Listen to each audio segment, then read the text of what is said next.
Welcome to the hills of Braselton, Georgia, just about an hour outside downtown Atlanta, where the IVRA ClubSport Series picks up its second half of the season here at the 2.5-mile circuit of Road Atlanta. Happy for you to be joining us this morning on Saturday. My name is Jonathan Burke. Alongside me is Ryan Walker. Our technical director is Hugo Luis. And we have a fun one here today. Again, 2.5-mile circuit of Road Atlanta.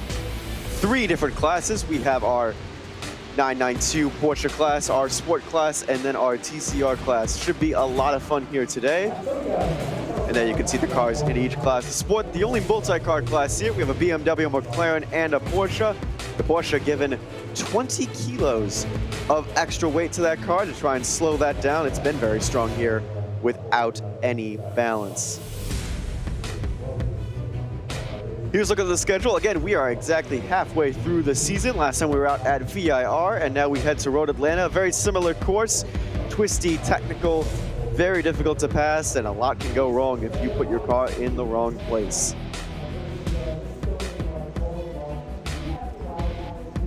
Here's a look at our point standings in the Cup class. Alpine Stars Geodesic and Pure Sims Esports seem to be the best of the rest. The only 2 teams to stand on the podium every race this season. Orion Race Team standing 3rd, Maniti in 4th, Volante Racing in 5th, and then a mixed bag through 6th and 10th. A real shakeup there. Anyone who grabs the podium can go from 10th all the way up to 5th.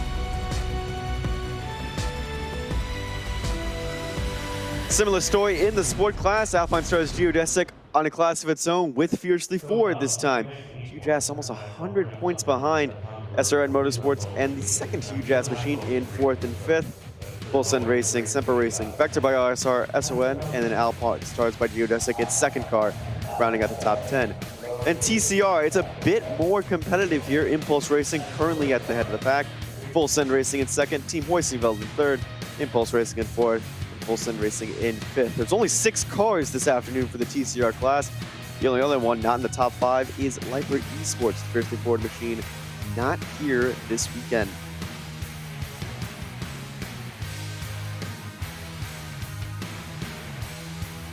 So as we get set for qualifying, I'll say hello to my friend Ryan Walker. And Ryan, you mentioned this before we even went on. It's a bit of a smaller field in much of the categories. Only 34 drivers in total, or 34 teams in total. And only the Sport class seems to have a number similar to that they had in the previous 2 rounds. Yeah, absolutely. It's not the big numbers like we had last year and last season. I think the impact of having the iRace and Roar before the 24 event on the same weekend has kind of maybe made some teams adjust their plans and maybe having to miss this round. But hopefully at the next round we'll have the numbers picked back up. But nevertheless, 34 cars around Road Atlanta is still going to be a great race. And Road Atlanta, one of my favourite tracks on the iRacing service, and I think today is going to be a close race, especially in all the classes. It's also one of my favorite tracks in the iRacing service. I love going through the turn 1, 2, 3, 4 complex through the S's. Like, it's just such a fun place to be able to maneuver a car, especially in ones that just stick, that you can go full out through there. However, in some of these cars, like the TCRs we're seeing right here, they're not going to be able to go full out through that section. And that's going to cause problems, especially for those faster classes. They get stuck behind them. There's really no good place to overtake until you get to turn 6. Yeah, absolutely. Road Atlanta, it's not really a long track when you think about it. So when it comes to lapping the slower class cars, especially the TCRs, if you can't get by the TCR cars before that entry to the SE6, and you're pretty much going to have to sit behind them all the way through it, and you're going to lose a bunch of time. And I think you might see some drivers in the faster class cars getting slightly frustrated. So, but it's just the way it goes around Road Atlanta, and especially in multi-class racing. And Road Atlanta famous for its Petit Le Mans for the IMSA class. However, we do love any type of racing around here. I personally love open wheel cars around here. Some of the IndyCar and Road to IndyCar series are very, very fun around here. So we're waiting for the green light to go. Even with just 6 cars fielded for the TCR group, it's still a little bit of a traffic paradise down there. You can see we're going to have a lot of team play, I think, in this category too, because we have 2 sets of 2-car teams. Yeah, and that might really influence strategy, especially since there's only 6 of them. Yeah, absolutely. Only 6 TCR cars, but still, like you say, don't be surprised if you see teams like the 2 Impulse Racing cars and the 2 Fuel Send Racing cars working together to try and get a slipstream. And also, you see in the background there, you see the Team Huskenveld TCR car as well. So that car will maybe try and hang on to the back of this 4-car park and try and get a bit of a slipstream, because slipstream around this track and with this TCR car can absolutely, yeah, can gain you some time, that's for sure. And just because if it is a smaller class, don't be surprised to see that it is going to still be competitive. Again, that 248 is the defending champion from the season prior, and the Impulse Racing and the Fulson Racing duo are currently in the standings, being split by the Team Hoistingville cars. So it's going to be an interesting fight between those 5 cars. Leipert Esports, we're not counting them out yet, but 7th in the standings. Maybe they can make some noise and grab some free points on some of their rivals that aren't here this weekend. Absolutely, just as qualifying is just getting underway now, and these cars are coming around out of the chicane and over the hill to start the qualifying. So yeah, it'll be interesting to see who grabs the pole position in the TCR, and I think around with Atlanta, if you're on pole position or on front row at least, I think that might be the place to be, especially when it comes to being lapped by the faster class cars.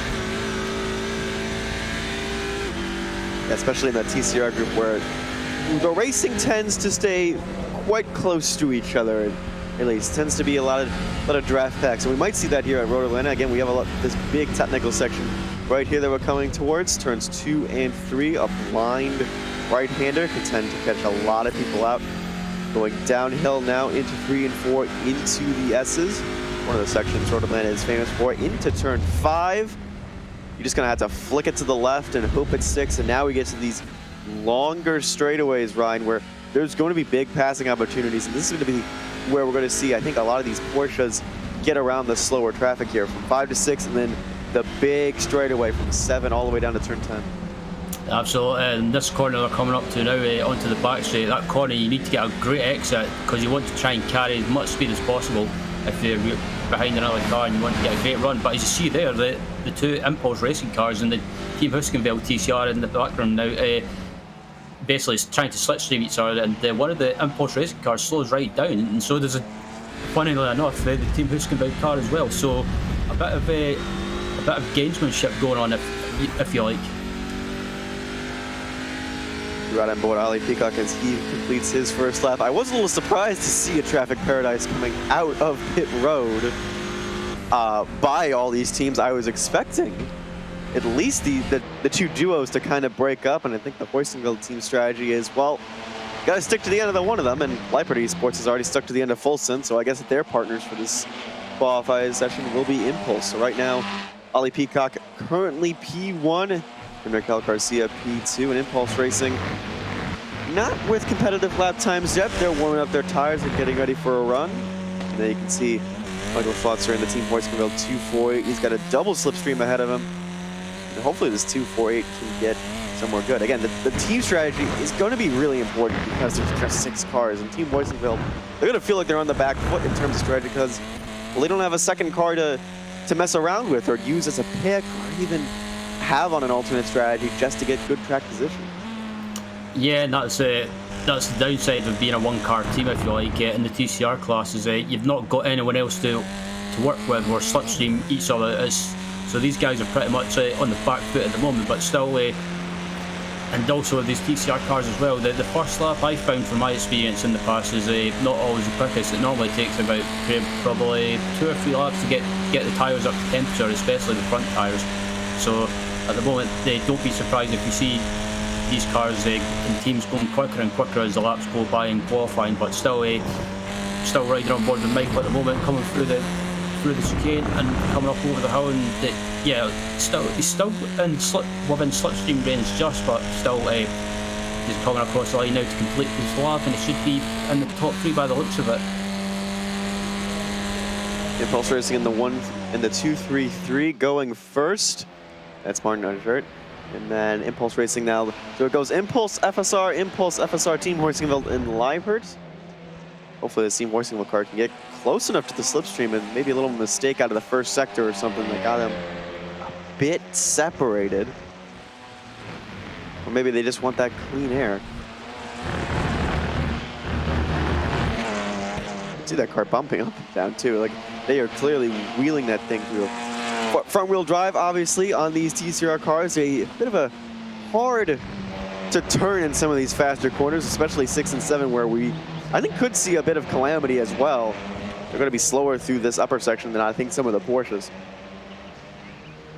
Absolutely, and yeah, the two Impulse cars are still really close together, working together, trying to slip between each other, and that Team Huskenveld car in the background as well, still is closing up in the slipstream as well, so might be able to gain some time as Martin pulls out the way, or I thought he was pulling out the way for a second there.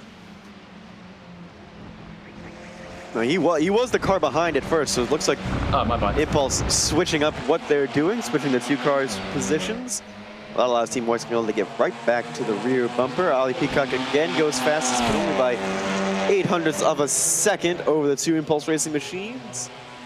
Probably a non-competitive lap time. Team Huskenveld does improve and goes all the way up into second, thanks to that slipstream of those two Impulse machines switching places.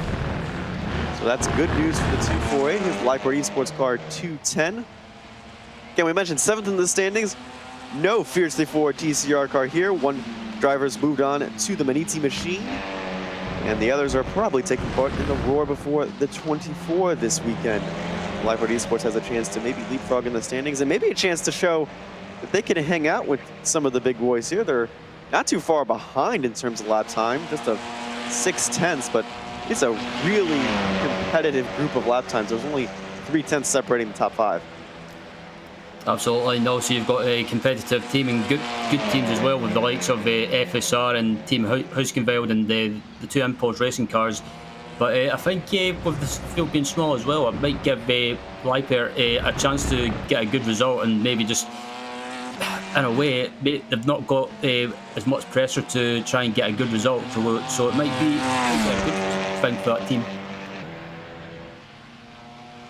Yeah, the biggest field we saw was at Mid-Ohio, where the TCR group had 11 drivers. Last time out at Viet Hard, there was 10. So there's no Project Dynamic, no Shipski Racing, no Alpine Stars Geodesic, and no Fiercely Forward in this group. And some of those are bigger name teams as well. So LivePort Esports, just with their entry this weekend, despite if they finish 6th, 5th, or even on the podium, it's going to be really beneficial for them to secure a top half championship standing going into the final 2 races.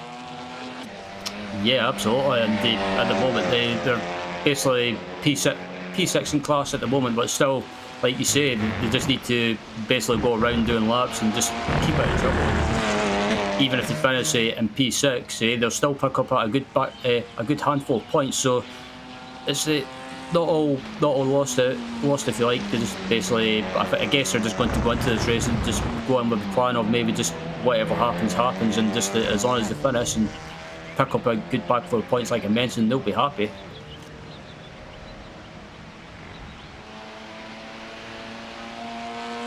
And they're only 0.3 off of the leaders, and some of them have gone into pit road. Again, can go into pit road, change tires, and come back out. At least that was a rule change from the previous Club Sport season to this season. So right now the Team Huskenveld car, I believe, is all on its own, not with any help of the draft. So this was going to be a good tell right here, Ryan, to see how powerful that draft is, except never mind, he decides to come down pit lane as well. So I won't get to see a lap time of a TCR car without the draft. Yeah, maybe just deciding to dive into pit road and maybe take on a new set of front tyres as the car goes on the jacks and sticking on a new set. So maybe these guys are maybe just thinking, try and get out of get some clear air and maybe just try and put some laps down. But as I look at Martin Ars there at the moment coming through the chicane, and currently third in PCR. He's got the slipstream of his teammate in front of him, so yeah, coming across up to the line now, and it looks like he might be able to improve, or maybe start. I think he's just starting his lap, but I think he might have a driver want to be, or an interview with Dexter Castro. Dexter Castro of 49 Motorsports, that is going to be in the Cup class. Good afternoon, Dexter, and you guys are going to be racing in the Cup class this afternoon for 49 Motorsports. you guys were able to get some practice time out there. How does the car feel so far in these conditions? Well, yeah. First off, yeah, these conditions are absolutely fine. Yeah, it's getting warmer, but frankly, I prefer a warm track anyway. But yeah, the car is feeling good. We've spent most of this season entirely lost, so it's good to actually have a feel for the car for a change. And last time out at VRA, unfortunately, 0 points for your outfit. And it's been a bit of a, you mentioned you've been lost. It's been a bit of a struggle for your team. What's kind of the goal and the hope this weekend here at Road Atlanta? Yeah. Well, last race, yeah, we got caught up in a lap 1 incident. Just not much we could have done about it. And then by the time we were done with our repairs, we were enough laps down that we couldn't score points. So it was just unfortunate. We still ran the rest. But yeah, this week we're hoping to finally be where we can actually compete instead of just chasing the field. We feel like we're finally in the field for once. And I mean, Ryan had mentioned this, it's a bit of a smaller field this time out for the Cup class, only 14 drivers. Does that give you guys a bit of an edge into trying to sneak up in there in the top 10, maybe even top 5 towards the end of the day?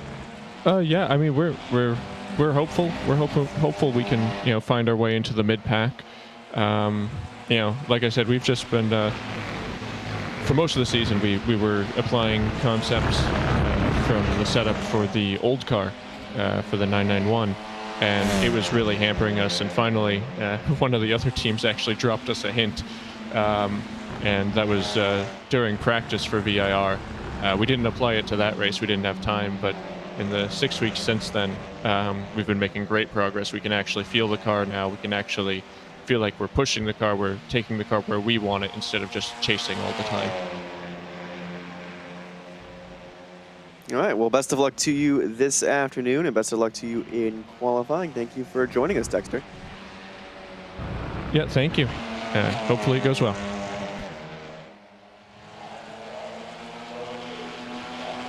Dick DeCastro of the 49 Motorsports Group, a team in the Cup class that has, again, had a bit of their struggles, and they mentioned even setup. And that's at least the nice thing about the virtual racing world, Ryan, is that sometimes the other teams will give you a hand, or at least you'll know someone from the other teams, and they'll help you out there when needed.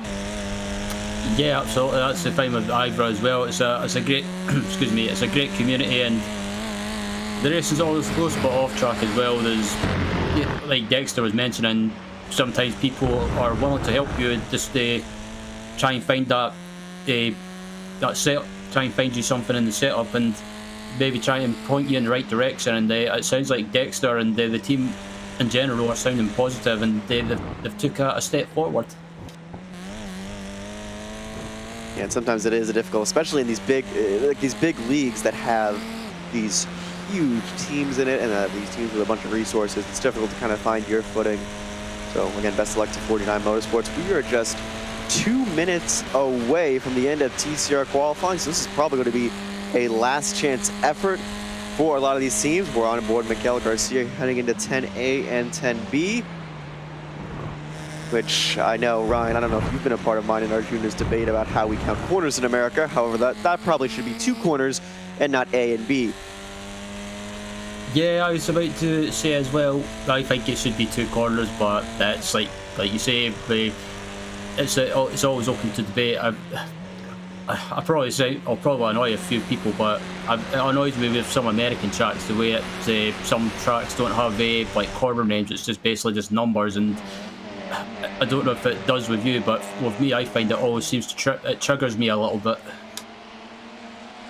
Oh, it'll trip me up too, and I'm sure by the end of this qualifying session, I'll be tripped up at least a number of times going through 10A and 10B. There's no 12A, at least. We're running on the Grand Prix regular setup, and right now, no improvements really from the lap time. So the only thing of note, Leipert Esports did not get a lap time disallowed, but I think they're trying to get in position for a draft, and it kind of seems like Leipert Esports and Hoisingveld kind of worked out deals with these 2-car teams to get in the draft and at least get some competitive lap times here, because Hoisingveld has not left the rear end of Impulse Racing this entire time, and meanwhile, the Leipert Esports team hasn't left the rear end of Full Sun Racing, so it looks like there's some there's some team play and there's some early game shenanigans going. It looks like they're trying to position for one last attempt, one last run at a good lap here.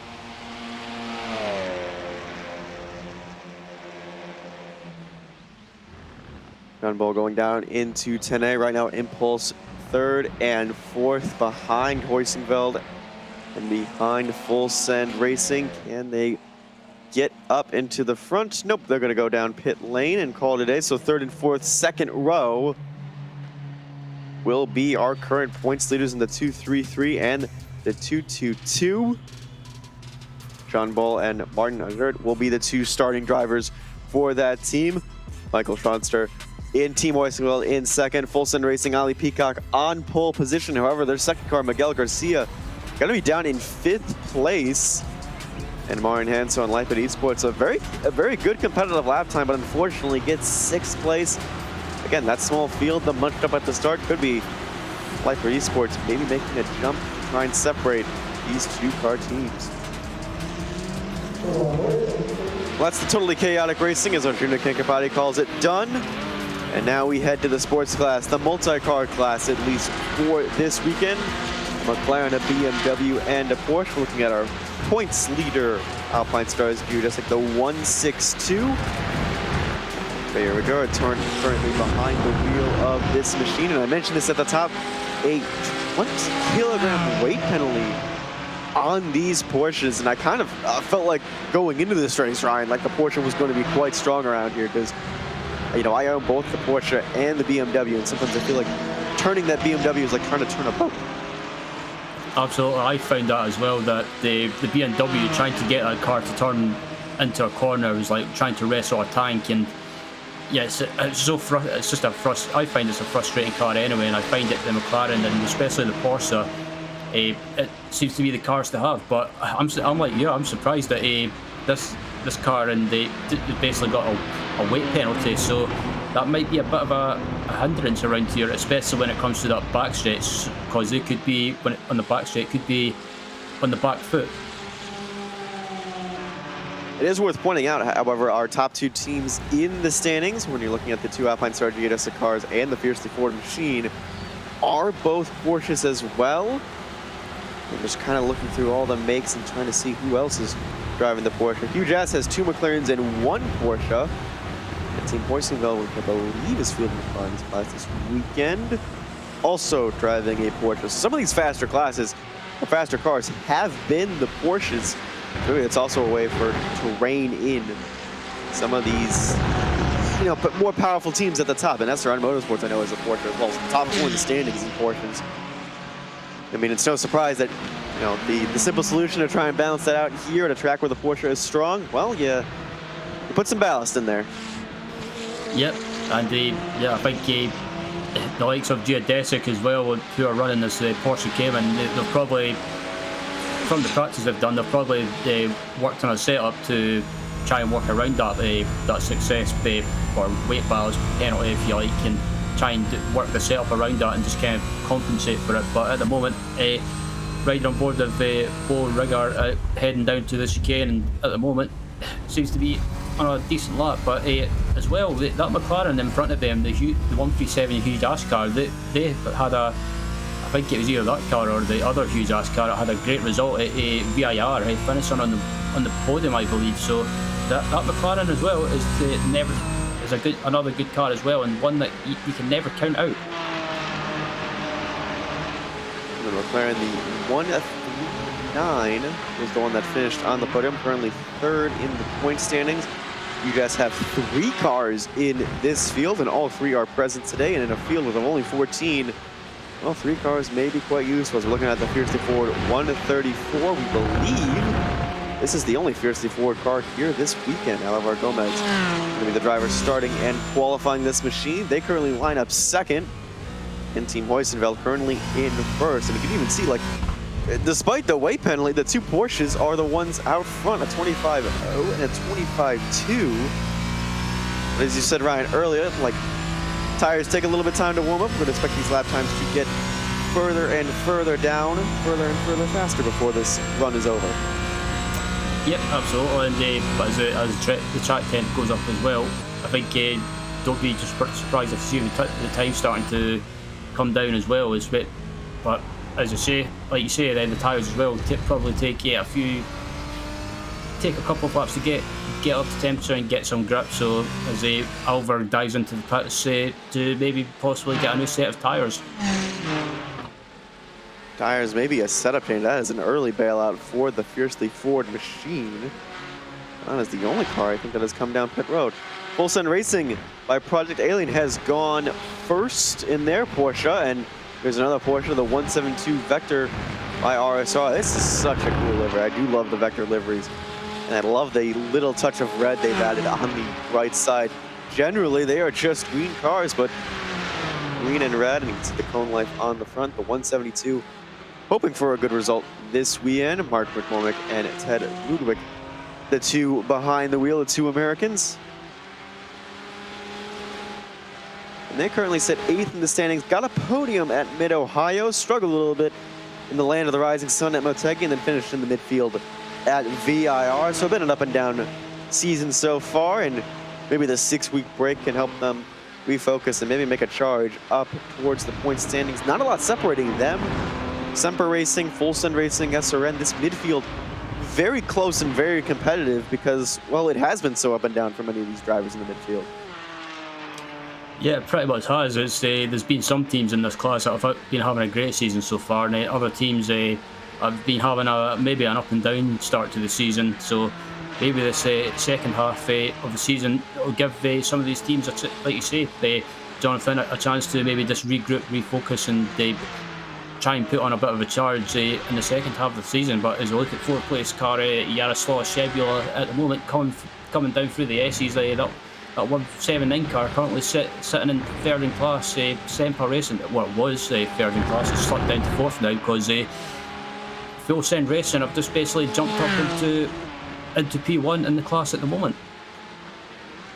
And the Polish outfit's showing a good run here for the 179. And again, put this perspective on just how close this midfield is. The distance between 2nd and 3rd in the points in sport is the same distance between 3rd and 12th in points in this sports class. So this midfield is really, really close. And it's not like any of these teams don't have fantastic drivers and can't get on the podium. We've seen a number of podiums from inside that midfield, but right now it's just been Alpine Stars, Geodesic, and Fiercely Ford been the class of the field. 2 wins for the Fiercely Ford machine and a 3rd place out at Motegi, and then a win, a full 150 points for Alpine Stars, Geodesic in the land of the rising sun, and 2 second places at Mid-Ohio and VIR. I mean, yeah, that's going to show that's going to give you a big points gap for everybody down 3rd and worst.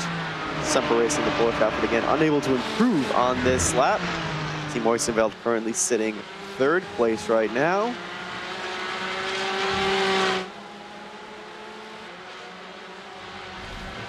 The German outfit, all German team. Florian Margarowitz currently behind that car. SON Motorsports now goes into 4th. And again, despite this weight penalty, it seems like the Porsche is the car to have because top 7 by my calculations, 8, all Porsche powered machines.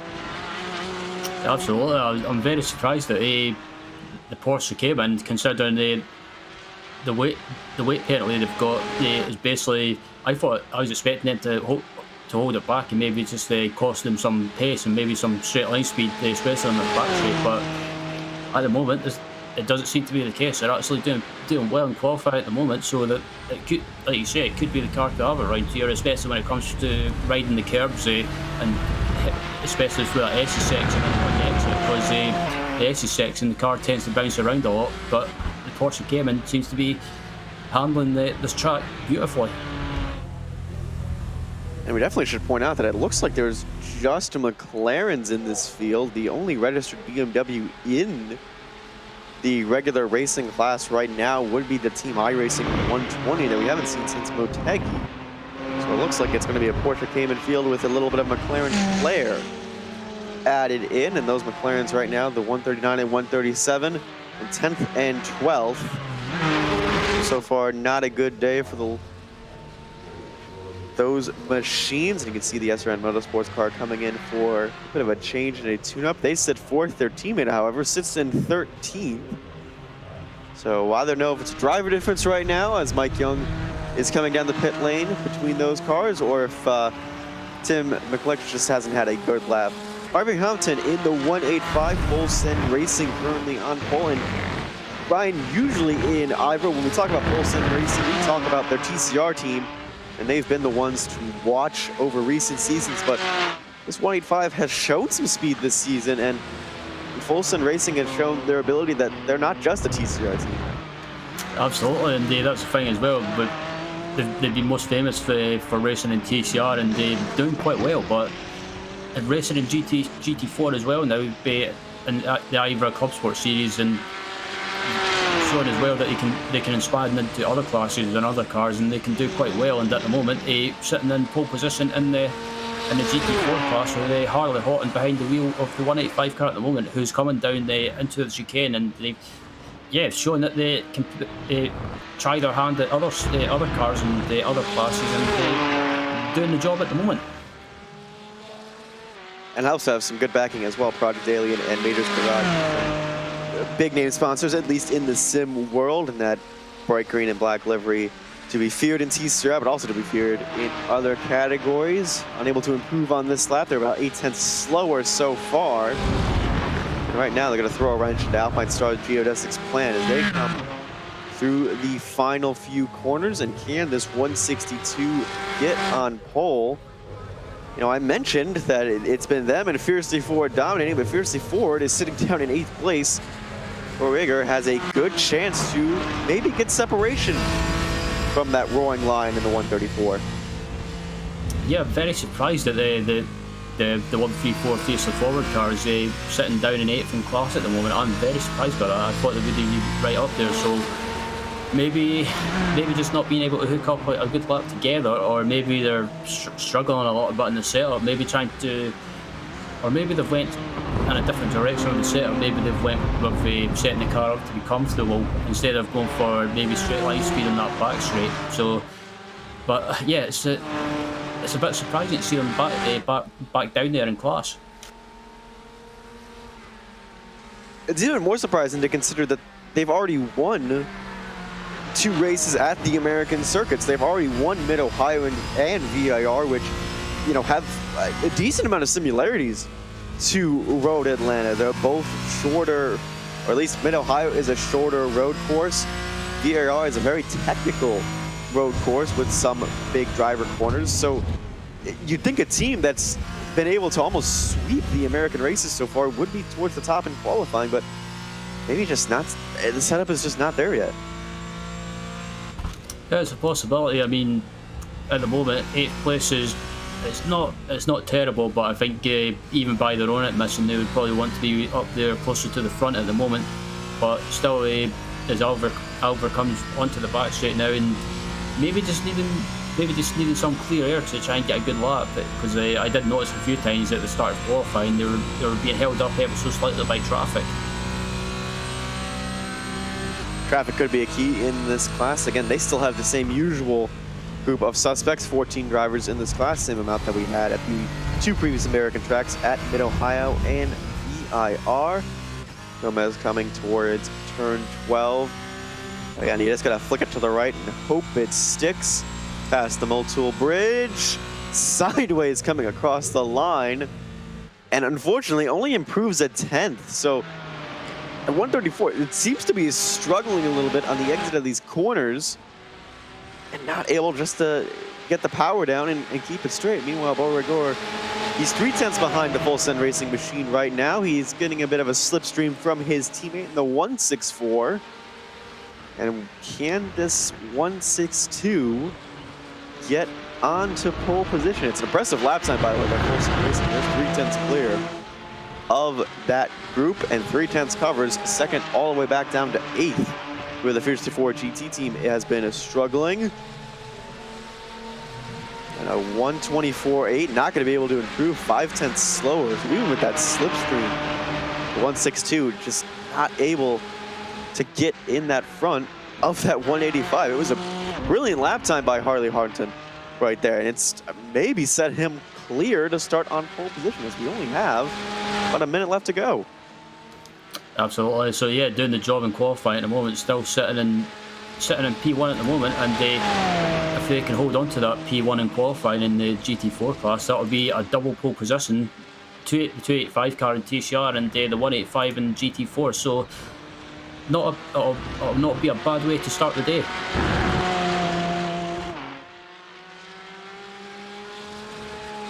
And generally, you do want to start first, because then you avoid all the chaos of starting in the midfield. Or at least that would be the case in most series, but multi-class racing means they start first in their category, so they still got to deal with any chaos happens ahead of them in the Cup class. And he even improved his lap time just to hammer it home by a couple tenths of a second there, or hundredths of a second, so 124.37 for that full send Project Alien machine. Can this 162 improve? And it looks like that's going to be a solid no. Only a 126 on that last lap, so Full Send Racing is going to get double pole positions. Ollie Peacock ahead in the 285 and the 185 for Full Send Racing Project Alien on pole position. So a brilliant effort for them. There's a few more cars trying to finish up their runs. Here's the Porsche of the 138. Currently down in 11th position. Huge Ass struggling right now, it seems, for pace in any of their machines. 9th, 11th, and 12th. Not where you want to be, especially as a three-car team. Kind of down in that area, although looks like it's going to be a good lap time here. 25.6, not able to improve for the 138. So final order for sport class is going to be Full Send Racing. Harley Hansen will start on pole. Borreger, the points leader, starting second. On Markowitz, 14 Hoysenveld in third. Mike Garning and Asran Motorsports in fourth. Guzer Klumba, the Semper Racing Polish outfit, in fifth. Justin Rem and Alpine Stars Geodesic, the 164 in sixth. Mark McCormick by Vector by RSR in seventh. Alvaro Gomez in a surprising turn of events. Seriously forward, down in eighth place. Antonio Alvarez for Huge Ass, the highest ranked Huge Ass machine, in ninth. And then Shipsky Racing rounding out the top 10. Huge Ass 11th and 12th as well. And then the second SRN Motorsports car in 13th. So Huge Ass and Folds and Fiercely Forward looks like they got some work to do. And Full Send Racing going to be happy for 2 pole positions, as now the Cup class, the 992s, are going to be out on track, and you can see the Pure Sims machine, second place in points. This 16 machine has stood on the podium twice this season, once at Monsegi, once at VIR, but has yet to get a victory despite being second in points. He's going to run around and start his flying lap right now. We're going to take you on board through this 2.5 mile circuit. Caden Bin behind the wheel. Turn 1, you got a little just let up here. You don't really need to brake in these faster Porsche cars. The blind right-hander going into the S is always tricky to get, especially in traffic, down to third gear. And we head through 3, 4, and up to turn 5 through the S's. You can see this car looks like it's handling pretty well. He's been able to stay flat out. Besides, into turn 5. And now we go into 6 and 7, 2 fast right-handers. Want to brake a little bit, but just kind of lift and let it coast into the corner. There's a little bit of banking here too to even help you out. Slowest corner on the track, turn 7. And as Ryan mentioned earlier, you really need a good exit out of here to get a good run down to turns 10A and 10B. And looking like he's going to be on a flying lap. This is the longest straightaway on this circuit. Going to be where we're going to see a lot of these cars get by the slower other classes, such as the TCR and the Sport groups, before the heavy braking zone of turns 10A and 10B, down all the way to second gear. And Ben rises up over the hill, under the bridge, and into turn 12. Flicks it to the right, just hope it sticks. And past the Motul start line, and it looks like a 120.1 for his first lap. However, Alpine Stars Geodesic able to go 2/10 faster, Ryan. Yeah, just pipped them ever so slightly, and I think the battle for pole position in this class will probably be between those two teams. Impulse, Maniti, well, basically both Maniti cars, and Pure Sims, and also I think Hell Races as well could be there or thereabouts in qualified, so don't rule them out. But at the moment, Cade and Bing putting in a good first lap, but also don't rule out this car as well from Impulse Racing, the number 15 from Pascal Costa. He's he's absolutely quick in this car. Now, we've mentioned the two cars that have been at the top of the field, Pure Sims and Alpine Stars Geodesic, but between them, in their 6 results, only one win, and that's Alpine Stars Geodesic at Motegi. And even at the halfway points, which there will be halfway points here this afternoon, 700 kilometers of distance, meaning after the 350 mark, halfway points will be provided. They've only gotten one win between them and 3 second-place finishes and 1 third-place finish. So the wins have kind of been, wins and podiums have been spread out. We're looking at the Maniti machine by Tim Matske, who is just a demon behind the wheel of Maniti Racing. When this guy gets out front, be warned, he will be going quick in the 70-mile machine. They've started the podium at Motegi. It's been a kind of mid-pack season, unfortunately, for the Maniti Racing machine. Trying to look, I think, for the first win in the Club Sport category so far this season. The other winners, Impulse Racing, you mentioned Costa in the 15. They won at Mid-Ohio, and last time out, Volante Racing in the 96 was the winner at VIR, and they currently sit 4th in the rundown so far. So it's a bit of a mixed bag, really, this class. It has a lot of different teams and a lot of different talented, good drivers that can really go up and down the field. And right now, it's just consistency is the thing that's helping Alpine Stars and Pure Sims stay up top. Yeah, absolutely is, and they've pretty much been doing well, and basically done well last year, last season. But yeah, like I say, you've always got teams that are always there and thereabouts looking in, and the likes of Hell Racers. One of the teams that's always impressed me. They've always been quick, but just luck's not been on their side at times. So maybe they can turn it around this season, and also as well, like you say, you've got that 96 car of Volante Racing. I think they've done pretty well, and one of the drivers that I've watched quite a lot from that team is Vince Peters, who's taken part today. Always been really, really quick with this car, and don't be surprised if you see him or the Volante team in general up there challenging for a win or even a podium. Yeah, this is probably the one class that is just the most unpredictable, just because there is a diverse range of talent and teams, and a lot can go wrong. As we're getting a replay of Tim Matske. What has this man done? Tokyo Drift, can he keep it out of the wall? That took talent and skill. Oncoming traffic, how did he not get hit? That was kind of unbelievable, that job there from Tim Matske. I need another angle of that to see how in the world did that Maniti machine go unscathed down the front straightaway.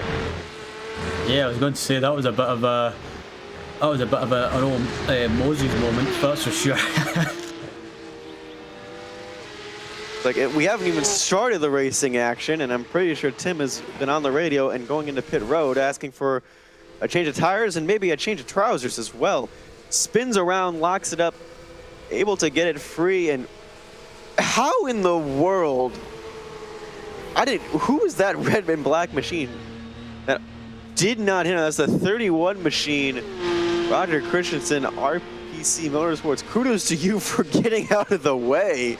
That was an impressive dodge, a last second one too, because I think he thought that Maniti machine was going into that outside wall for sure. Able to get out of the way cleanly. Well, no harm, no foul so far for those guys, and they're able to come back down pit road, get some tires, and maybe have another run at it. Impulse Racing, can they improve on their lap time? That's a no. So Pascal Costa remains in second place. Tim Matske, unfortunately, or at least fortunately, for Maniti Racing, it's still on pole position. Miguel Vigo in the 62. Haven't mentioned his name yet today. He is currently lined up third, and Pearson's in fourth. Just about a second covering the top 11 drivers in this field. And again, like that just shows the competitiveness of this class, because you even have some other teams in here that so far this season it just haven't been towards the front. My Days Urban Works was a team in the sport class last season that was very, very dominant and competing for a championship. Should not be a surprise to see them maybe sneak out a podium before the end of the season, or even a race win. Medici Racing, they have 2 cars in this field. They have the 78 and the 79. Damon Owen Harris, who's been driving for the TCR machine for Fiercely Forward, making his debut for Medici Racing and putting that car currently in a solid 7th place. And you even mentioned the Hell Races earlier. You know, Nicholas Heim, that all Swedish outfit. Don't be surprised to see those Flaming Skull machines towards the front. So again, it's going to be a close class here today, and especially with how technical this circuit can be and how sometimes you have to be daring to make some of these moves into corners that you really shouldn't be making passes, such as turn 1 and turn 12. It's going to be interesting to see who is going to come out on top. There's really no clear favorite. Yeah, absolutely. Another thing to factor into this race as well is it could throw strategy up in the air as well today, as possibly cautions as well. So you don't rule out a possibility of a caution or two being thrown out if someone has a big accident and can't get the car moved or basically has big damage. So that's another thing to factor in as well. And one of the perks of IVRA is live race control and live safety car and cautions. And there are areas where you can get off the track without throwing a caution. However, we are not allowed to tell you, or the teams will find out and start hypothesizing where it will be best to go off and get back into pit lane. So we can tell, we can say there's not that many around here. So if someone does get stuck in the barriers, someone does get turned over, or a big accident happens, a caution can be thrown. And there are places around this circuit that are particularly dangerous. We've already mentioned the iconic S's. That's a place that has caught out many a driver, especially, you know, I'm a lower ranked driver, unfortunately, on the road license, and the amount of drivers I've seen go off from turn 1 to turn 5 is got to be in the hundreds at this point. And the amount of crashes that I've seen also in that rigged section right into turn 11, that's going to be a scary section because if someone goes off there, it's really hard to react in some of these blind corners with all these elevation changes. Absolutely, and that exit of the S section, on the exit as well, it's the car can bounce around, and sometimes if you take too much of that exit curve, it can unsettle the car, and sometimes you can lose control, and there's nothing you can do. You're basically just a passenger, and if you have issues there, like you say, you've got to hope for the best and hope for the best that oncoming cars see you and don't plough into you. So it's a bit of a blind section, and it's so difficult to spot if a car's had a spin there. But looking at Miguel Vigo at the moment, third in the cup class, coming up over the hill now to complete the end of his lap. Can improve. It looks like he's on a decent lap at the moment. As he's coming across the line now, and what is that going to be? It's a slightly improved by a few thousands. Well, that's enough to get him on the front row past Impulse Racing. There's only 4,000 separating those two to begin with, so looks like a good lap for them. And the 31, who's Roger Christensen, who's already had an impressive dodge to start this qualifying session. Currently in P5. Didn't have the best time last time out at VAR. A goose egg, unfortunately, at Mid-Ohio. So the American side of this calendar has not been the most kind to this team. However, they did have a good race at Motegi. They were able to get third for the halfway points, finished fourth there, so don't count this little 31 team out yet, and they're going to be on a good flying lap here. Just 2 minutes and 45 seconds remaining. See, looking up and down the field to see where some of these other teams are. 49 Motorsports, they're fielding 2 cars this weekend. They haven't fielded the 2 cars since Motegi, and they're currently 13th and 14th. My Days Urban Works has fallen down into 12th. You mentioned Vulcan Sim Racing earlier, Ryan, and they're currently in 11th. Cabela Rasa Esports Porsche Cup 9-9, a team elevated from the reserves list into the top 10, and Phoenix Racing Esports currently in 15th. Let's look at the field up and down right now. And as you can see, this 31 car on a good lap. Maybe even an impressive lap of 19.4. Not enough to jump Impulse. However, Pure Sims does jump Impulse. Into third position they go. I think Pascal Costa has also called it quits on this qualifying session. So Impulse kind of at the whim of how many other lap time improvements there are going to be. Yep, absolutely, and the Impulse had the advantage of having that slipstream as well from the RPC car, so yeah, they gained a few tenths from the slipstream and up into third place at the moment from Caden Bin, part of the Pure Sims esports team, who are famous for racing in various competitions, such as the World GT Championship that takes place on a Monday night, and yeah, the new season for that series as well is not too far away, so yeah, Pure Sims looking to do well in that series, but today I think their main focus will be on the IVRA ClubSport Series at Road Atlanta, and the third place at the moment in qualifying is not a bad start. They have been particularly a threat in terms of the Endurance Series, with Pure Sims only last season fielding a TCR machine. They had an up and down season and currently competing for a championship here in the Porsche Cup class. That's not going to be too shabby, and that 16 calls it quits, pulls it into pit lane. Looks like third place is going to be the best they can do, and we even saw a bit of a moment right there for Roger Christensen in the RPC Esports machine, going through the S's, getting sideways. As Tim Matske rounds the corner for the last time as they off-roading we have decided to do on their final attempts. I think Matske was following that car ahead of him a little too closely, unfortunately. Unable to improve on this lap time, but it looks like it might not matter, as his closest competitors don't seem to be putting any threat. So Maniti Racing may be sitting on the podium position in pole.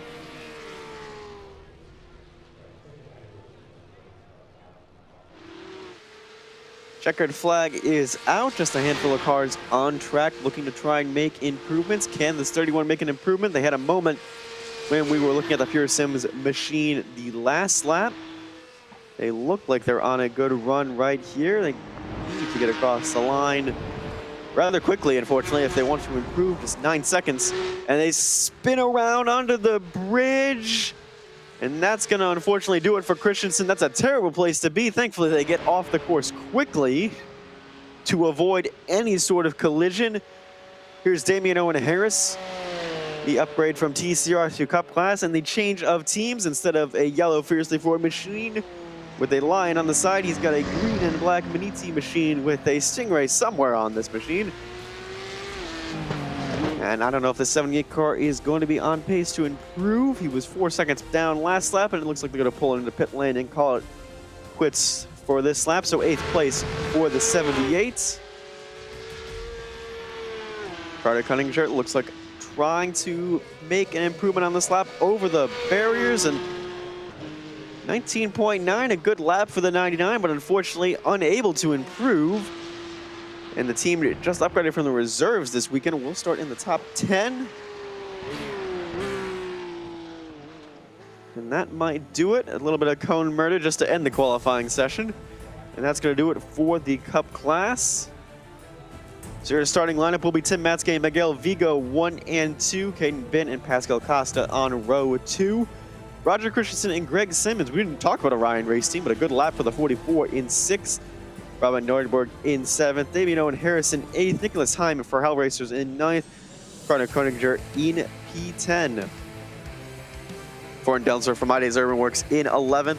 Dominic Forrester in 12th. Dexter Castro in 13th. Christian Arp in 14th. So looks like 49 Motorsports got some work to do. 13th and 14th for them. And Dustin Hiroda, Phoenix Racing Esports in P15.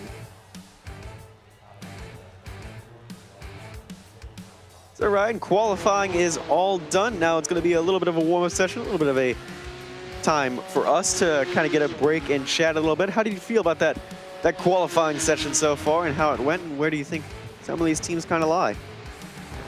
Yeah, it was a good qualifying. It was a good indication as well of what pace some of these cars will be on as well. And some of the teams that,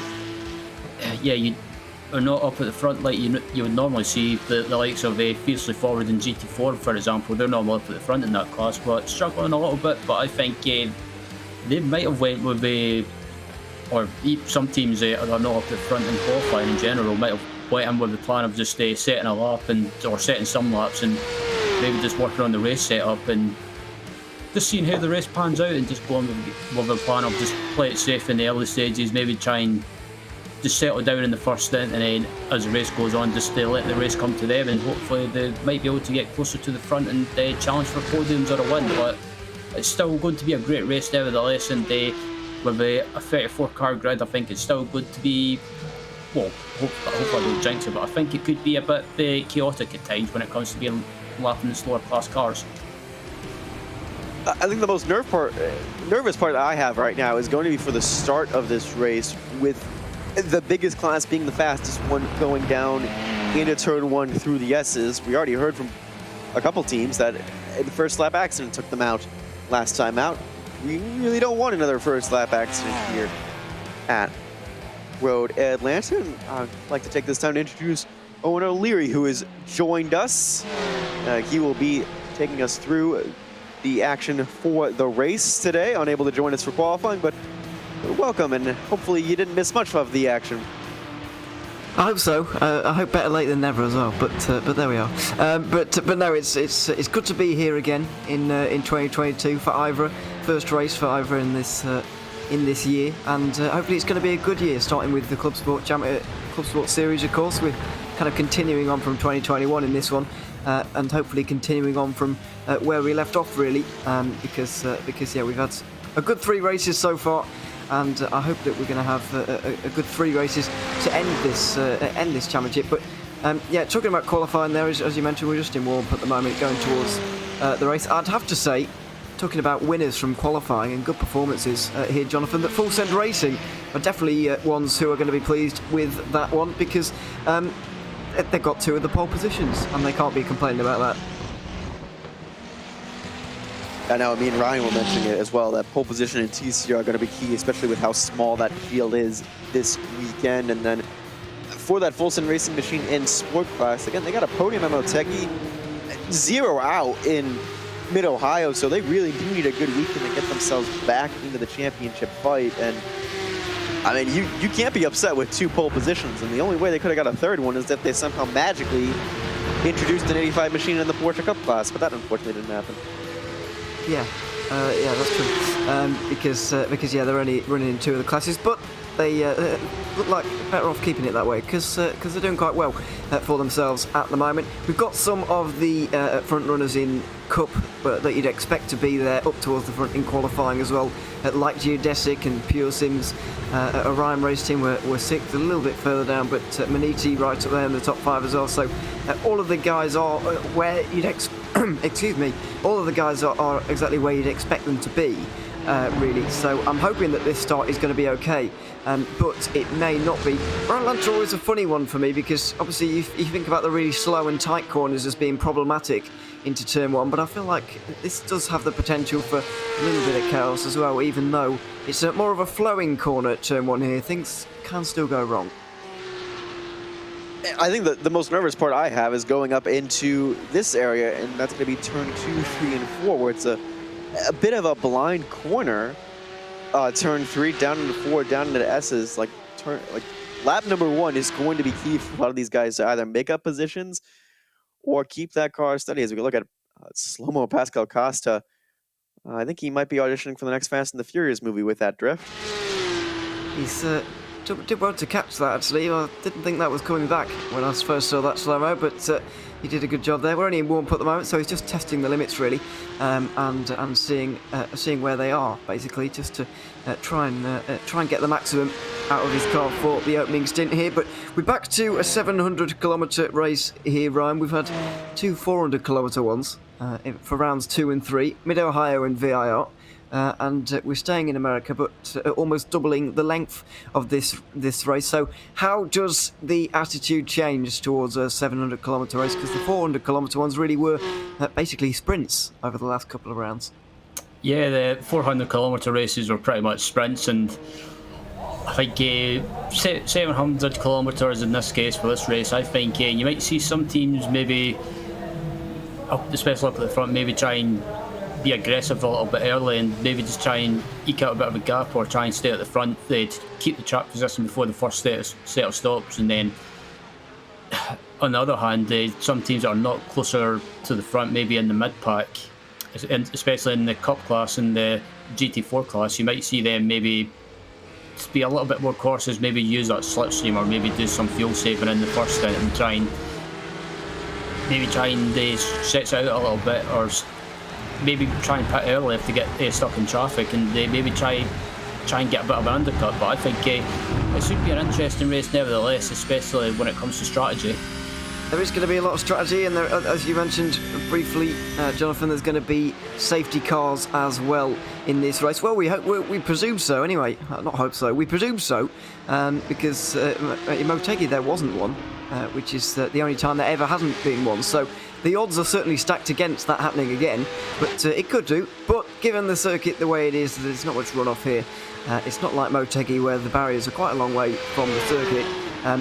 It's quite close here, so we may well see a safety car at some point, and that of course is going to throw your strategy completely off. It's all about making those right calls, the correct calls, and that's basically how we saw Volante Racing winning at VIR. There were some late safety cars there. It was basically a mad dash with 2 or 3 laps to go at the end of that race, and the pit strategy put them at the front. They were able to hold on to that track position, so we may well see a similar situation where calls made in the pit lane will win you the race out on the track. Yeah, especially with a smaller field, it's going to influence how many safety cars are going to be, and especially where, you know, some of the accident areas, or some of the accident-prone areas are. You know, I know me and Ryan talked about this, like going from turn 1 all the way to turn 5. I don't know how many times I've seen a lesser experienced driver or myself go off and cause a massive accident, or even, you know, we just saw a spin-off coming out underneath the bridge out of turn 11 in qualifying. That is highly likely, and that is also a blind corner, because sometimes you come up the corner and you don't even know someone's around right there. Yeah, that's not always helpful. Not always helpful to see. Let's have a look then as we get at the end of this warm-up session and we're approaching the 700 kilometers of Road Atlanta, what the grid looks like for this race.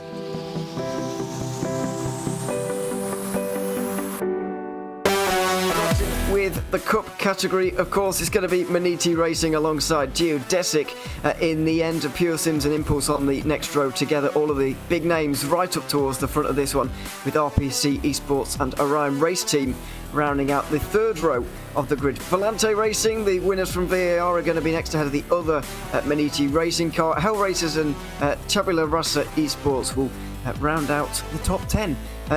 It's going to be the number 13 car in 11th, ahead of Vulcan Sim Racing. Dominic Forster starting 12th, ahead of 49 Motorsport, locking out row 7, and Phoenix Racing Esport a little bit off the back, I'm afraid, in that qualifying session. 15th position for them. Meanwhile, in sport, it's loads of Porsches still all at the front. Full Send Racing having a fantastic day for another pole position ahead of Geodesic Racing, who are second in 2 categories as well. Team Huizinveld inside the top 3 ahead of SRN Motorsports. Semper Racing rounding out the top 5 ahead of the other slightly slower Geodesic Racing car. Then it's Vector by RSL and Fiercely Forward on the next row together. Hujas are on the 9th position ahead of the 111 rounding out the top 10, and it's an all Hujas row 6 in the sports category as well. Finally, SRN Motorsport and Samsung GT4 will be rounding out the final 2 cars in the 14-car sport category. And finally, in TCR, Full Send Racing once again topping a session. It's a pole for Ollie Peacock ahead of Team Huizinveld. Impulse Racing locking out row 2 ahead of the other Full Send Racing car. Lightpert Esports are in 6th position, and then I think there might be one more. Oh no, there isn't any more TCRs. There used to be, but there isn't for this particular round. So 6 of them for this one in the Road Atlanta race. So the grid is nicely set here, Jonathan. They're going to be readying themselves now to get ready and get racing here. Hopefully get off to a good start, and then let's see where we can go from there. We might see, as Ryan said, might see a bit of caution early on, but we'll wait and see. Yeah, it just depends how they get through these first few seconds and first few laps. Another thing I pointed out in that noted in that warm-up, these Porsche Cup cars are almost 10 seconds faster than the TCR machines, and well, we're only doing 1 minute and 20-second laps. They're going to be there kind of quickly. So it's going to be interesting to see how they can get through all the lap traffic. Going to be interesting to see how the sport category shakes out. There's a lot of different storylines and a lot of different ways this race could go. Yeah, there certainly is. And it's going to be very unpredictable as normal here in the IVRA ClubSport Series. You've got one formation lap and then the rolling start, of course, to get us underway for this race. 700 kilometres it will be. The Cup cars will lead us off, the new Porsche Cup cars, and then the GT4s, which is a lot of Porsches in one small space as well, I've got to admit, in that GT4 category, as it would be called elsewhere. The Porsche seemingly the car of choice, and then a few TCRs towards the back as well in this one.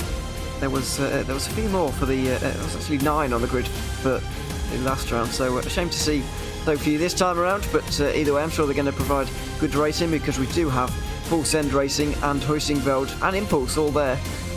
All have been strong so far, with Impulse taking 2 wins and Full Send Racing just the 1. Huizinveld 2nd and 3rd, so they've been on the podium on a couple of occasions. They'll be up there here once again, I'm sure, but these guys just gridding up now, getting their fuel loads all set and their tyres and everything like that, getting all set, and then we'll be underway here for the formation lap. Quite a long wait for these guys, Ryan, quite a long time for the nerves and tension to build up for them, which is not what some of them will need, certainly. Yeah, it's something from my experience as well, doing endurance racing, just sitting on the start and just, yeah, you start to feel a little bit nervous, just waiting there. You kind of think, come on, I want to get going, I want to get underway, and I think it's just one of those things, you feel nervous on the grid, but once you get going and get probably the first 5 laps out of the way, or between 5 and 10 laps out of the way, after that you settle down and just settle down, relax, and you don't tense up as much. It's just once you get, I think it's just one of those adrenaline moments, if you like. Yeah, absolutely. It can be a bit of a rush of blood, really, and we'll see if there's any of that heading now towards turn 1. Final few people starting to grid up now. We'll be rolling off soon. There's the TCR pole sitter for Ollie Peacock. Good qualifying performance from him, and he's going to be rolling off first of those in the TCR category. Only 35 points off Impulse Racing in the championship at the halfway stage, but there are still 450 points available, so every single team, well, I suppose if you entered a team now, you'd still mathematically be able to win it, however unlikely that may seem.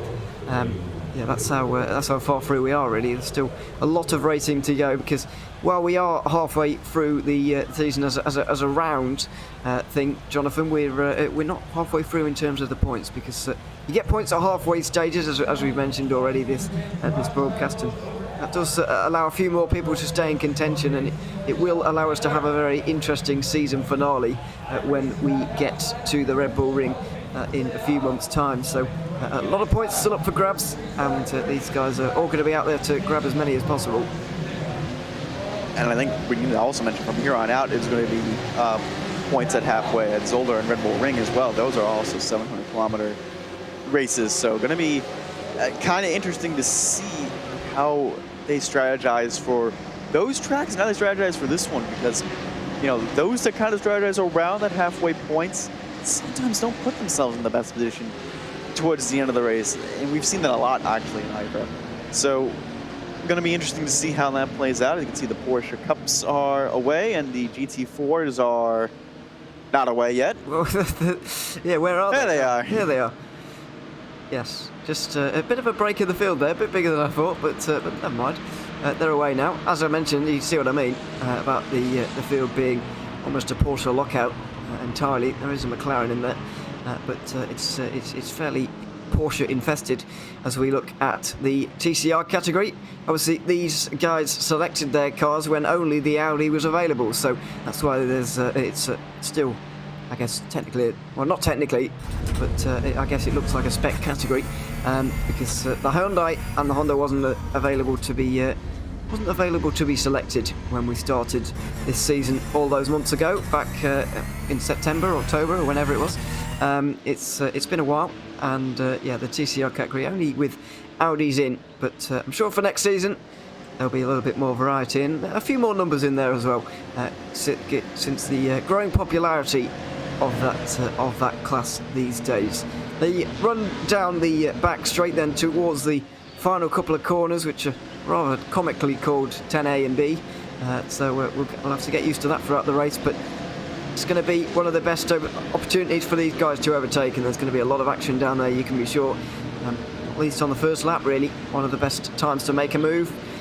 Or will it be a better time to save a bit of fuel on the run downhill towards these couple of corners? Are you going to be lifting off and coasting, trying to go that extra lap, or firing it down the inside? Let's wait and see as we get underway for this race. Tim Matzke's going to be in control of the field with Miguel Vigo alongside him. Two absolute greats in this Porsche Cup car, and two fantastic teams as well. Maniti Racing versus Geodesic Racing on the front row together. Matzke in control and leaving it a very, very long time indeed to hit the gas and go as the green flag is waving here at Road Atlanta. We're underway, and Vigo already getting dived a little bit by a couple of those around him. The Off-Piste Esports down his inside, but not able to get through just for the moment. They all get through turn one nice and cleanly. Now the real danger point and the funneling of everybody here, Jonathan, into the S's as the sport category get underway as well. Yeah, the Cups looked like they figured themselves out pretty quickly and got single file. There was a couple people that were looking to make some moves, but now we go into the sport category, and it looks like this is a little more chaotic back here. A few more moves going on for the moment, but it's Full Send Racing with Harley Holden, who's still taken that lead and held on to the lead ahead of Huizenvelde and Geodesic. Then we've got the TCRs in the background as well. It's also Full Send Racing holding on here once again to the lead of that category in TCR. So clean starts in all three by the looks of things. The sport already getting fairly spread out by the looks of that shot there.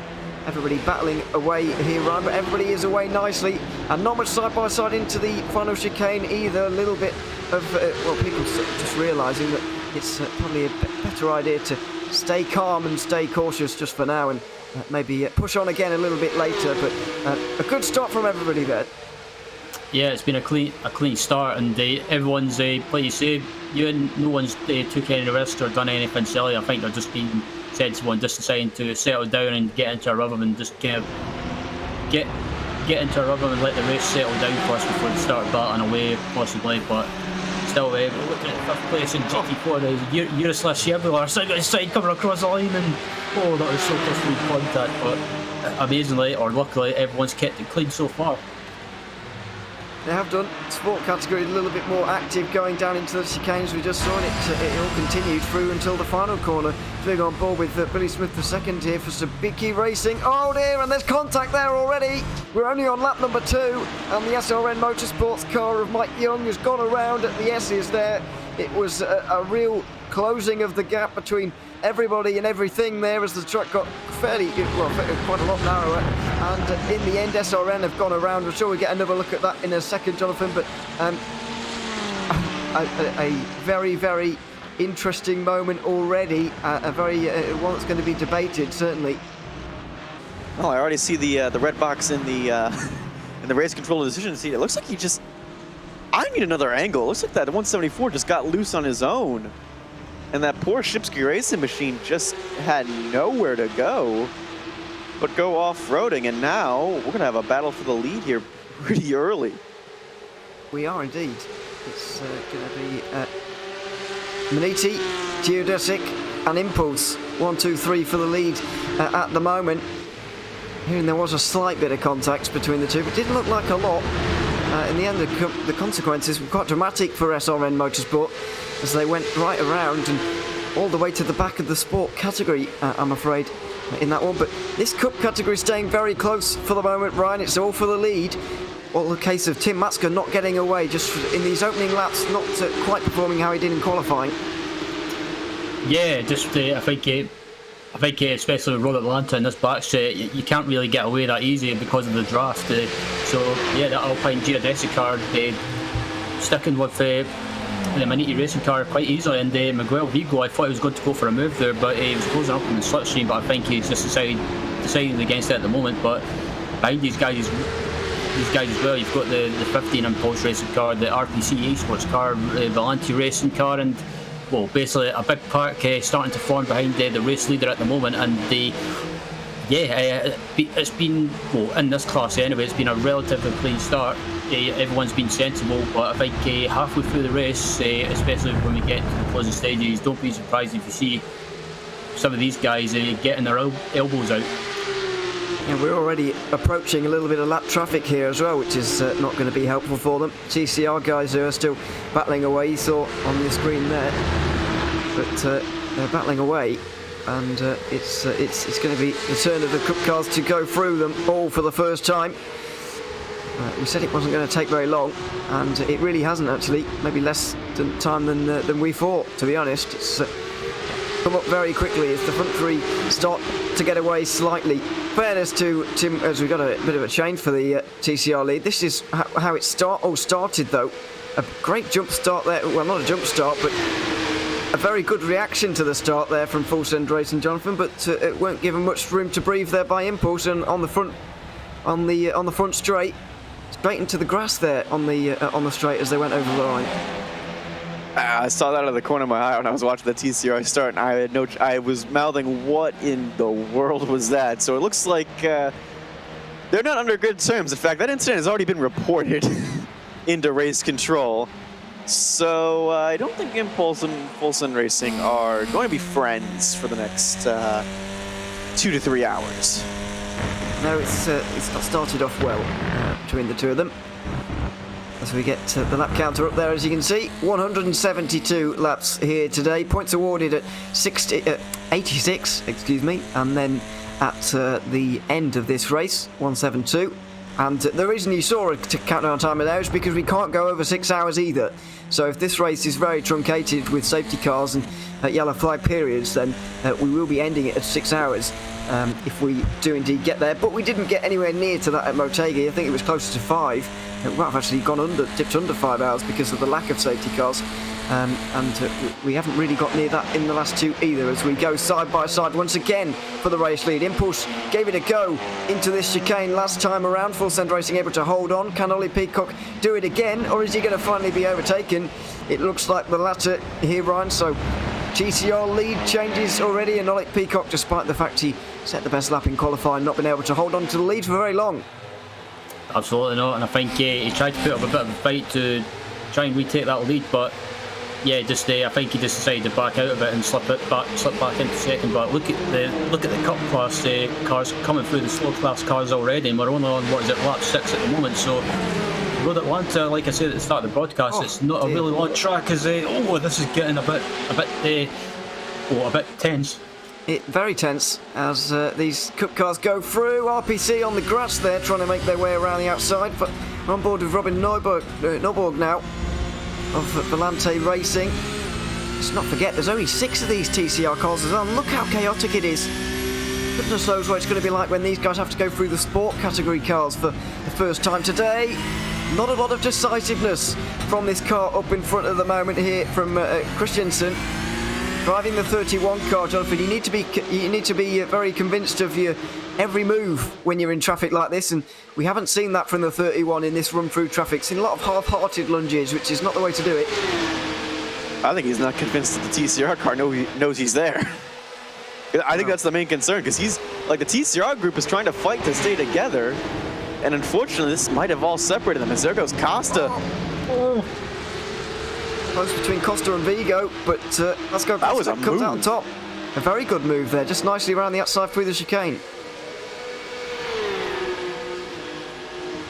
They just put the power down, got the slipstream, and that's a good way to get around him. Unfortunately, however, he's kind of lost the back of Tim Matska. Yeah, absolutely. Tim Matska did a good job through the traffic there. Let's have another look at the replay. Costa also using the traffic, but in a different way. up the inside through the first part and then just pinches the Alpine Stars geodesic racing car of Miguel Vigo to the inside line there, making sure he couldn't run out too wide and get that exit. And Pascal Costa took all of the exit himself and took second place. So there he goes, up through for the 15 cars we've seen side by side in the background. This is Tabula Rasa Esports and Carter Gundiger for 8th position on the inside line through the two corners at the top of the track, 6 and 7, and he's been able to make that move ahead of Hellracer's Tearshine.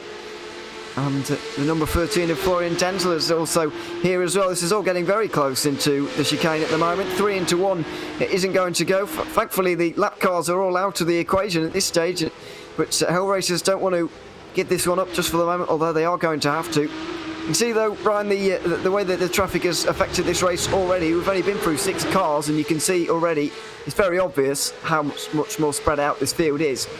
Absolutely, and that traffic as well, it held up second and third place in the Cup class, and it's allowed Tim Matsuka from Maniti Racing to just pull away and build a bit of a gap at the moment. So Tim has used that traffic to his advantage brilliantly, and they pulled away ever so slightly. So yeah, not under pressure at the moment, just tore away ever so slightly, but in the background as well. Look at second place at Pascal Costa. I take that back. That gap came down ever so slightly as the rider on board with 8th place Carter Gundiger at the moment, looking from the rear at the Hell Racers car. Well, he looks like he's getting away really now in the 99. He's got that car length or two. As we go on board with Florian Denzler in the 13, trying to make his way through on Hell Racers Tearshine here as well, because it is a 3-car battle as we mentioned, but not able to do anything. Let's just have a little bit of a listen here. What's the strategy in terms of fuel load here? Is he flat to the floor all the way to the braking zone or not? Let's have a look.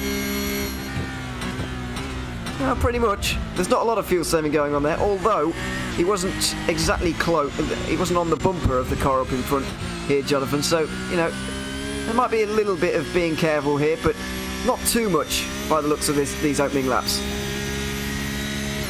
Yeah, a little bit of being careful, especially if you haven't been around these guys in a couple weeks. You've been racing in other leagues, so maybe just trying to get used to the car again. Maybe just trying to get used to the setup as well. It's been a little chaotic if you've been in this back half of the Cup field, because they arrived in the scene of the TCR traffic much later than the leaders. So just trying to get used to everything, just trying to find a flow. And hopefully set some good lap times. And speaking of good lap times, that Team Voisenveld car has been setting good lap times and is on the back of the 185. The gaps at the front of the sport category are already very big, and we haven't had any traffic in this category yet. They've not had to overtake anybody, they've not been overtaken, but the front two already running away with this. Full Send Racing and Team Huizenveld absolutely running away here right now. Full Send Racing have had second at the last, or got second I should say, at the last of the 700-kilometre races at Motegi, and Team Huizenveld really lacklustre at season so far in the sport category, at least. It's whether they finished the VIR race in 6th position. That was their first of the season, their first race, so it's hard to judge them too harshly on the fact that they're at 17th in the championship, but you can tell they've clearly got the pace here at the moment with the 148 car. But really surprised, Ryan, to see gaps so big at the front of the sport category. All the others are very close, even after traffic, but look at these two, miles away. Absolutely, I think just being when they got hit a lot by the cup cars, I think that might have just allowed them to pull away ever so slightly and build a gap. But even before that, they were pulling away. So the 185 and the 148 are pretty much just dominating at the moment. Still got a long way to go, of course, but these guys maybe just working together to pull away. But now they've pulled away, I think you can probably start to see both these cars starting to just fight a little bit more. Yeah, possibly. We'll look forward to that. I do want to briefly touch on the Cup category here again, Jonathan, because we've been passed some interesting information on the car which is second placed in this championship, only 23 points behind Alpine Stars Geodesic Racing. Bruno Canero didn't qualify this car, And so, you know, they've had to start in the pit lane. Basically, their qualifying driver lost connection after qualifying, and they've had to swap drivers. So Canero has jumped in, and you know, he's been put into a situation he wasn't expecting to start this race, but he's had to adapt to that situation very quickly indeed. Been thrown straight into this situation, and unfortunately, they've started off this race in 15th as opposed to 3rd, which is where they qualified. Yeah, and it could throw off the whole strategy as well. This is a team that's been used to being consistent, running in the top 5, and now you're starting this race 7 seconds behind 14th, and a good 25 seconds off of the leader. So, not the best situation for Pearsons. Thankfully, it's a long race, 700 kilometers. Unfortunately for them, it's going to be a bit difficult for them to get back up through the field. Now then, a bit more traffic here now. The sport category cars have been caught up. There's the SRN Motorsports car that got spun around on only the second lap of the race, unfortunately for them. And look at Miguel Vigo here, Ryan, 4th place already. I'm not entirely sure if it was due to traffic. I don't think it was, because he's lost 2.5 or 3 seconds to Pascal Costa already. He's not getting off to a good start in that championship leading car. Yeah, maybe just maybe Miguel's not feeling as comfortable lapping the slower class cars. That maybe not prepared to take as many risks, and with that, maybe just losing a little bit of time. But the way I look at it, it's always better to be a little bit cautious and safer through traffic instead of taking silly risks and possibly ruining not only your own race but also ruining a slower class car's race as well. There's not a lot you can do through this section as we look at the traffic here. You can see the Cup cars just right up on the back of the sport ones and not able to go anywhere. Finally, when you come out of the S's section, you can make your way on through. Maybe a bit of a dive into 6 here from RPC, and they've been able to do that. Geodesic following them through. A nice little run through traffic there for ahead of the 2 Hujas cars which are running at line astern. I think 3 of them are actually. The one at the front has just got a different livery, so there we are. But they're all just ducking and diving their way through here at the moment. Another important stage in the race here, really, for these guys, Jonathan. But I'm surprised by how spread out the sport category field is, as I mentioned a little bit earlier, and it is making these guys in the Porsche Cup cars, it's making their lives just that little bit easier. It's easier and more difficult simultaneously because you have like some of these teams that are fighting for themselves in like these mid-pack battles, and then you're gonna have the leaders by themselves. But I am a little surprised by how spread out it is, and the lap time difference between them as well. Like Full Send Racing and Team Boysenfeld are 1:24.7. They are almost a second faster than anyone else in the field. And even then, there's even more time differences. The Alpine Star Geodesic cars are a half a second faster than the huge ass machines. So it's very spread out, which is shocking given that, well, a lot of these cars are driving the Porsche. They're similar tech. Almost everybody is, yeah. So very strange phenomenon going on at the moment. This battle for 6th in sport just been split up entirely with a couple of Cup cars there.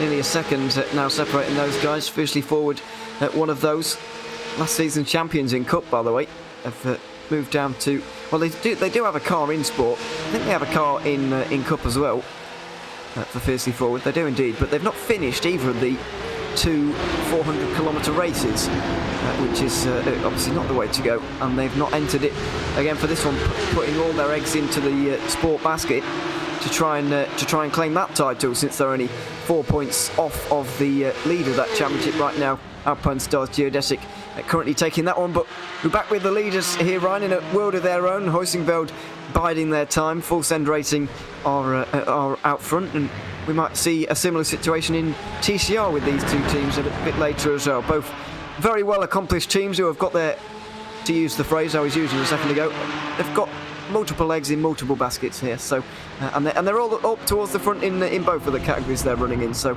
but yeah, very very big teams across the front of these categories at the moment.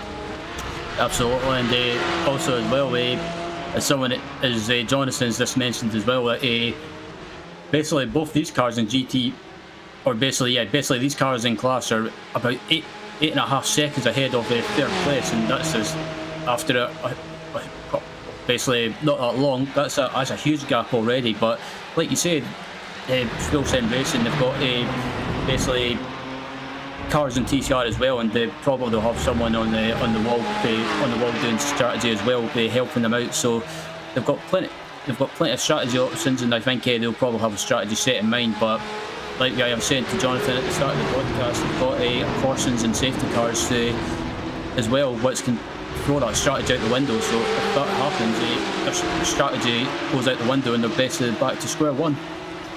Yes, but it has been a clean race so far, and we're hoping that it will stay that way. We go back into the battles a little bit more, really.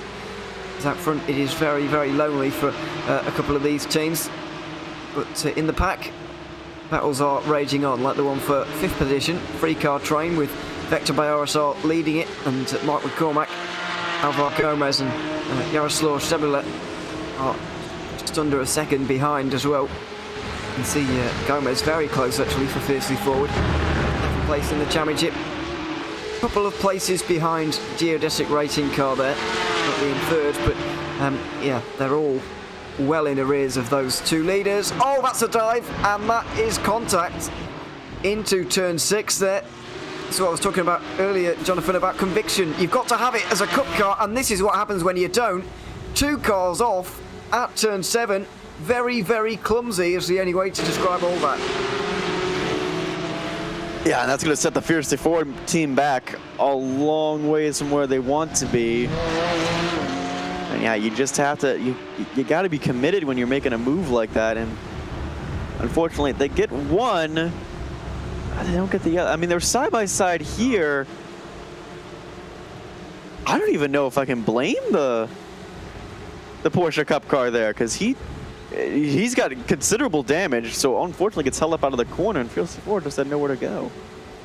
Yeah, I mean, the question for me there, Ryan, is was the move really on in that particular situation? I would argue it probably was, but he didn't quite keep it to the apex enough to avoid contact, and then I've no idea. I think he's just trying to get out of the way of everybody here, and has inadvertently caused another bit of an accident, which is obviously not intentional. But as we mentioned, set Fiercely Forward back. But yeah, I guess the question is, was the move really on? And it's a debate we always have at turn 6. Really, there seems to be a very fine margin whether when you know there's a time when you can make a move, and then very quickly a gap becomes so that it's not on anymore into turn 6. It's a very marginal corner. Yeah, I'm not sure what Dexter was doing there. I think just looking back at the replay from in-game from my view, I think the 134 Fiercely Forward car just had nowhere to go, and it was completely blameless in that incident. I think you've got to put it down to Dexter, and I don't know what Dexter was trying to do, messing around in the middle of the corner exit, because tried to move offline at the last moment. It's never a good idea, and I think Dexter, if I was in charge of race control, I would have to put the blame at his door. Yeah, quite possibly. It's it was a bit of a strange one coming through turn 7, but yeah, debatable through 6 as well. We'll see about the pit stops for either of them. Are they either of them going to have to come in to repair any damage there? Is the question. I don't think so. It's like Dexter Castro has been able to stay out, and Gomez likewise. Oh no, Castro's come in now. That's taken him quite a long time to get to the pit lane there, so there must be a bit of damage. But as we mentioned, and there he is. As few repairs going to have to go on there, I'm afraid. And he'll do those now. But Fiercely Forward at least still in the race here, in front of Samsung GT4, who've had an even worse start by the looks of things. Not entirely sure how, but this, oh dearie me, this is very chaotic now, as the leaders are going to have to come through TCR traffic for the second time, but they're not quite done with those pesky sport category cars just yet either. So very, very busy now, and a chop across the nose of Manichi there. That's not the race leading car, by the way. That's the 78 running in 7th position. Orion Racing Team playing a risky game here, Jonathan, cutting across the nose there. Could have ended quite badly, but Manichi Racing just lifting out of that one, really, not to cause an accident, I suspect. Yeah, I think they're all trying to just find as much lap time as they can right now, and they really don't have much consideration for the slower traffic. at least at the moment. The Orion race team also thought they were here. And hopefully, as the race goes on, we can cut each other some slack, some of these slower guys and faster guys. And again, you mentioned the other problem is these sport category cars are like stuck in the middle. They're 5 seconds slower than the Cup cars, but they're not that much faster than the TCR cars, so it's a bit of a problem. Yeah, it is. The closing speeds are not too large with these ones. It's not like we see in the Endurance Series, Ryan, where we've got those LMP2 cars and the GT3s, GT3 AM drivers sometimes who are really quite a lot slower than the front of the LMP2 field. You know, this difference between a Cup car and a TCR is quite big, especially this new Cup car, which is new and improved, of course, here on iRacing. But the gap between, as Jonathan just mentioned, the gap between the GT4 and the TCR cars is not big, and it can cause a few problems. Yeah, absolutely. That's the thing with the GT4 cars as well, that when you think about it, especially when it comes to straight line speed, there's not really that much of a difference. The time difference as well, it's not really that big. It's only about, from my experience of racing TCR cars in another league that I've raced before, the time difference was about 3 or 4 seconds. So when you think about that, it's not really that massive. And like you say, it can make lapping really difficult, as it looks like the battle for 10th place in the sport class as well is going on between Hughes Ass, Stitsky Racing and the SRM Motorsports, as the Hughes Ass car runs slightly wide on the entry to turn 1, and that compromises his exit. Good to see one of the McLarens out here, one of the two McLarens from Hughes Ass. This is the one running in 10th, just a little bit further down from the one running in I think it's 8th position for 7th place for the first of the McLarens in this race, the first non-Porsche. But Sabiki Racing, the 111, applying all kinds of pressure. And you can see, by the way, the SRN Motorsports car just in the foreground. Mike Young recovering from that spin at turn 2. As we saw, the 111 there trying to get down the inside jumper, but not able to do it. Another risky one into turn 6, where we've seen contact already in this race.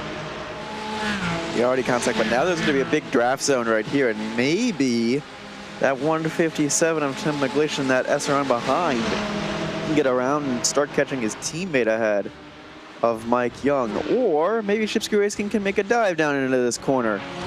Or we just stay single file and happens.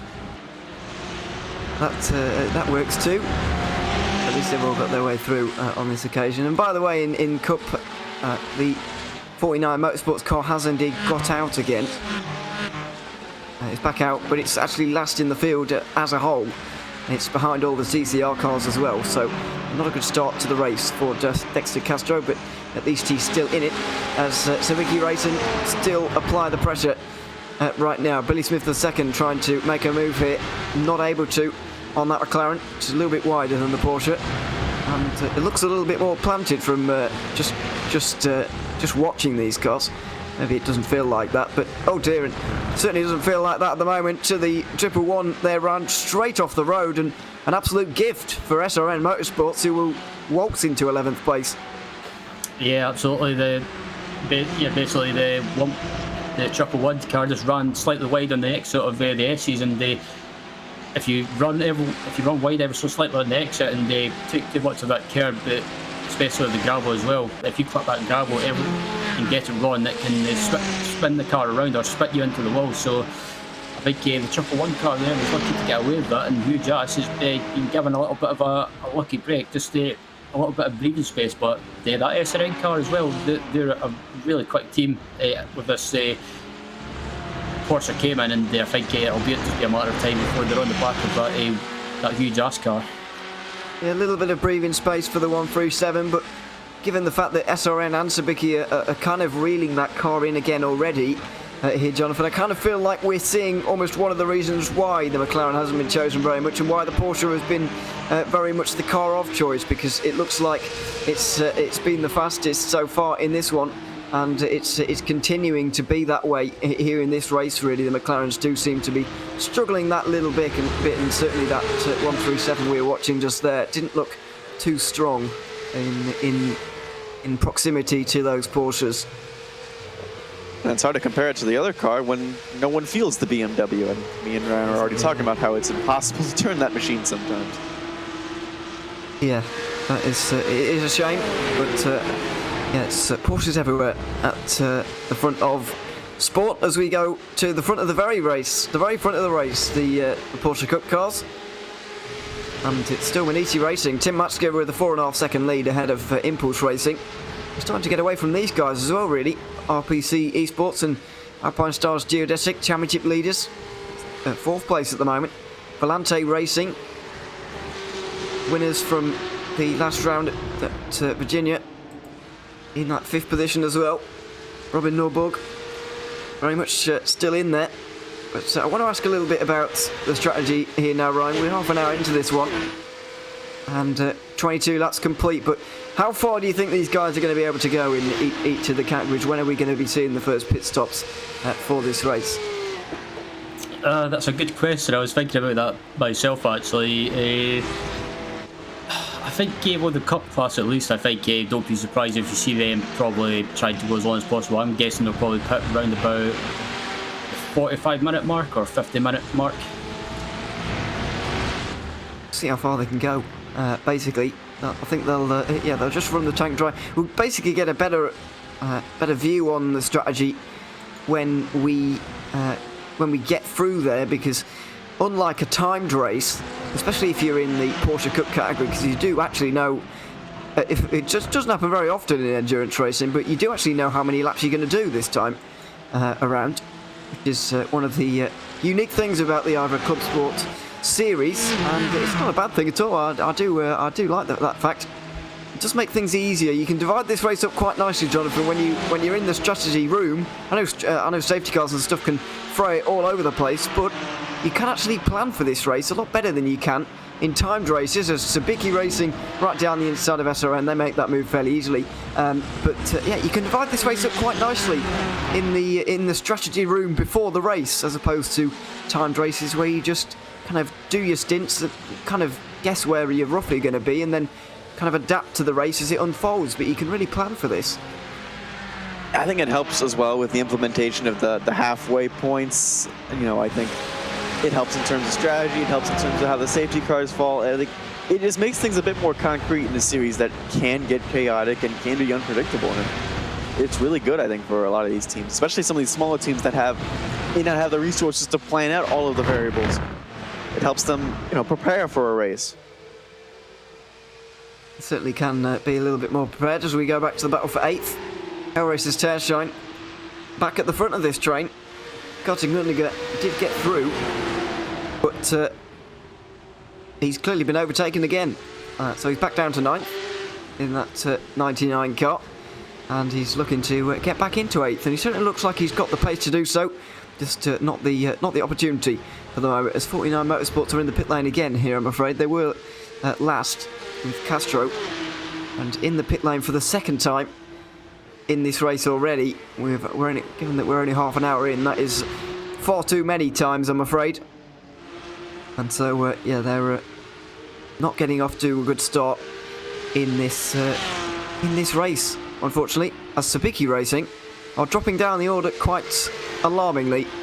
I do wonder if they've been off the road somewhere in the sport category, because all of a sudden Billy Smith II, who was battling with Gomez and Shane Cameron, well, here he is battling with those two. Oh, he's all of a sudden not doing that anymore, Ryan, and he's just been tapped around ever so slightly. Hard to know where to point the blame at there. Yeah, absolutely. Well, that was so close to the rejoin there. Yeah, I'm just looking at the replay as well. It looks like the 111 car lost it by itself, and basically the huge ass car just basically had nowhere to go. Yeah, 111 already going around, and Huge Ass did the rest, it looked like. There, as we go side by side in GT4 again. Can't be too much damage to the front of that McLaren, really, as that's Gomez recovering, let's not forget. The geodesic car, that was an almighty dive from Maniti Racing. I think that's Team Matsko actually in the lead of this race, getting chased down by Pascal Costa, who's lost a lot of time. And that McLaren not going to be very pleased with him either, because it really cost him a lot of momentum, but that straight line speed actually from the Huge Ass car. SRN Motorsports not able to do anything. maybe that's an advantage of the McLaren. It's just realising at the moment. But yeah, Matska's lead has been slashed here a little bit. Jonathan Impulse Racing and Pascal Costa making some inroads, but it's almost certainly due to the ebb and flow of traffic. Yeah, I think with some of these closer battles, you can even see now Impulse Racing lost almost a second in just that section alone. Some of these closer battles and some of these hard-fought, fights for position, it's really going to slow up these Cup cars. And I think it's going to be a key factor through the rest of the day, like how slow are you going to be? And that's the 444, I think, getting out of the way or having an issue. Yes, I think Orion were in 6th place, I thought. And shouldn't be being overtaken by a sport category car down the straight, unless something has gone wrong. So Rick Salmons might have had a problem. And here it is, trying to get through traffic. He was 6th. Oh dear. Now, Maniti Racing might be in a little bit of trouble for that, Brian, because a little bit of over-ambition into the final corner there. And ran straight into the back of Orion there, really. Yeah, that was just a bit over eagerness and a bit too aggressive for my liking. That was Damien Owen Harris just getting a bit eager there, and as we were saying at the start of the broadcast, Damien Owen Harris, a new driver recently had joined Maniti Racing from Fiercely Forward, but if you look at the replay now, and just Greg goes to turn in and just gets tagged sideways across the line. Great car control though, like a fantastic car control. He did do a good job to keep things going in the right direction at the very least, but he was trying to do a smart thing there, Salmons, by just letting off slightly. You see here, the 111 car's up in front. He wants to let off slightly and have a nice run through the final corner so that he can get a better run onto the front straight, but the Maniti Racing car wasn't expecting that at all and just went flying into the final corner as you would normally, not expecting that little bit of backing off. It looks like they might have actually retraced the position here. The two of them are now back behind one another. Yes, Damien Owen Harris looks like he's backed off a bit here. Yeah, he's not had a problem. He's just backed off here, and he's let the position go again there, Jonathan. I wonder if he'll escape a penalty for doing that, or whether he'll still get one. I think he probably just message Orion Racing or give them a poke and say like, hey, we gave you back the position. It's okay, right? We're friends. Yeah. Because remember, in order to get a penalty, it has to be reported to race control. So if you give the penalty, if you give the position back and the 404 doesn't report it, well, you can escape penalties. Well, I'm just wondering if it had already been reported at that point. It wouldn't be very quick, I suppose, but there's nothing in here yet. The only thing that has been reported was the whole incident between the 47, the 134, and the 179. And then the Shipsky Racing incident that just recently happened has also been reported. I believe they reported on Huge S, even though they lost as Ryan pointed out, they lost the control of the car well before that contact. Yeah, I suppose the argument they have had is they lost a bit more time than they should have for that small mistake. But anyway, I don't think that'll be a penalty. It didn't look like a penalty, maybe, from what we saw. But we'll see if it's just that the McLaren was a little bit too eager getting through there and should have done something differently. But we'll have to wait and see the end of that one. It looks like these two are going to escape, or at least Maniti are going to escape any punishment. And it looked like it wasn't, and it looks like Damien Owen Harris is not particularly displeased with how this, or how that actually transpired, because otherwise he wouldn't have given the position back. If he thought he'd done nothing wrong, then he would have carried on, obviously. But clearly everybody's realised the score here, and they've got themselves back into the right positions. We're going through traffic again here, and this is going to become almost a constant in this race now as the field gets more spread out. There's going to be cars to overtake almost constantly. You've got to think here, Ryan, for these Cup cars, there's only 14, 15 of them.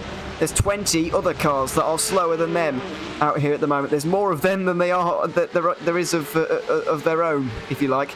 And so they're going to be doing a lot of overtaking. And as this field gets more spread out, they're going to be just consistently doing picking off one or two a lap as we settle into this race.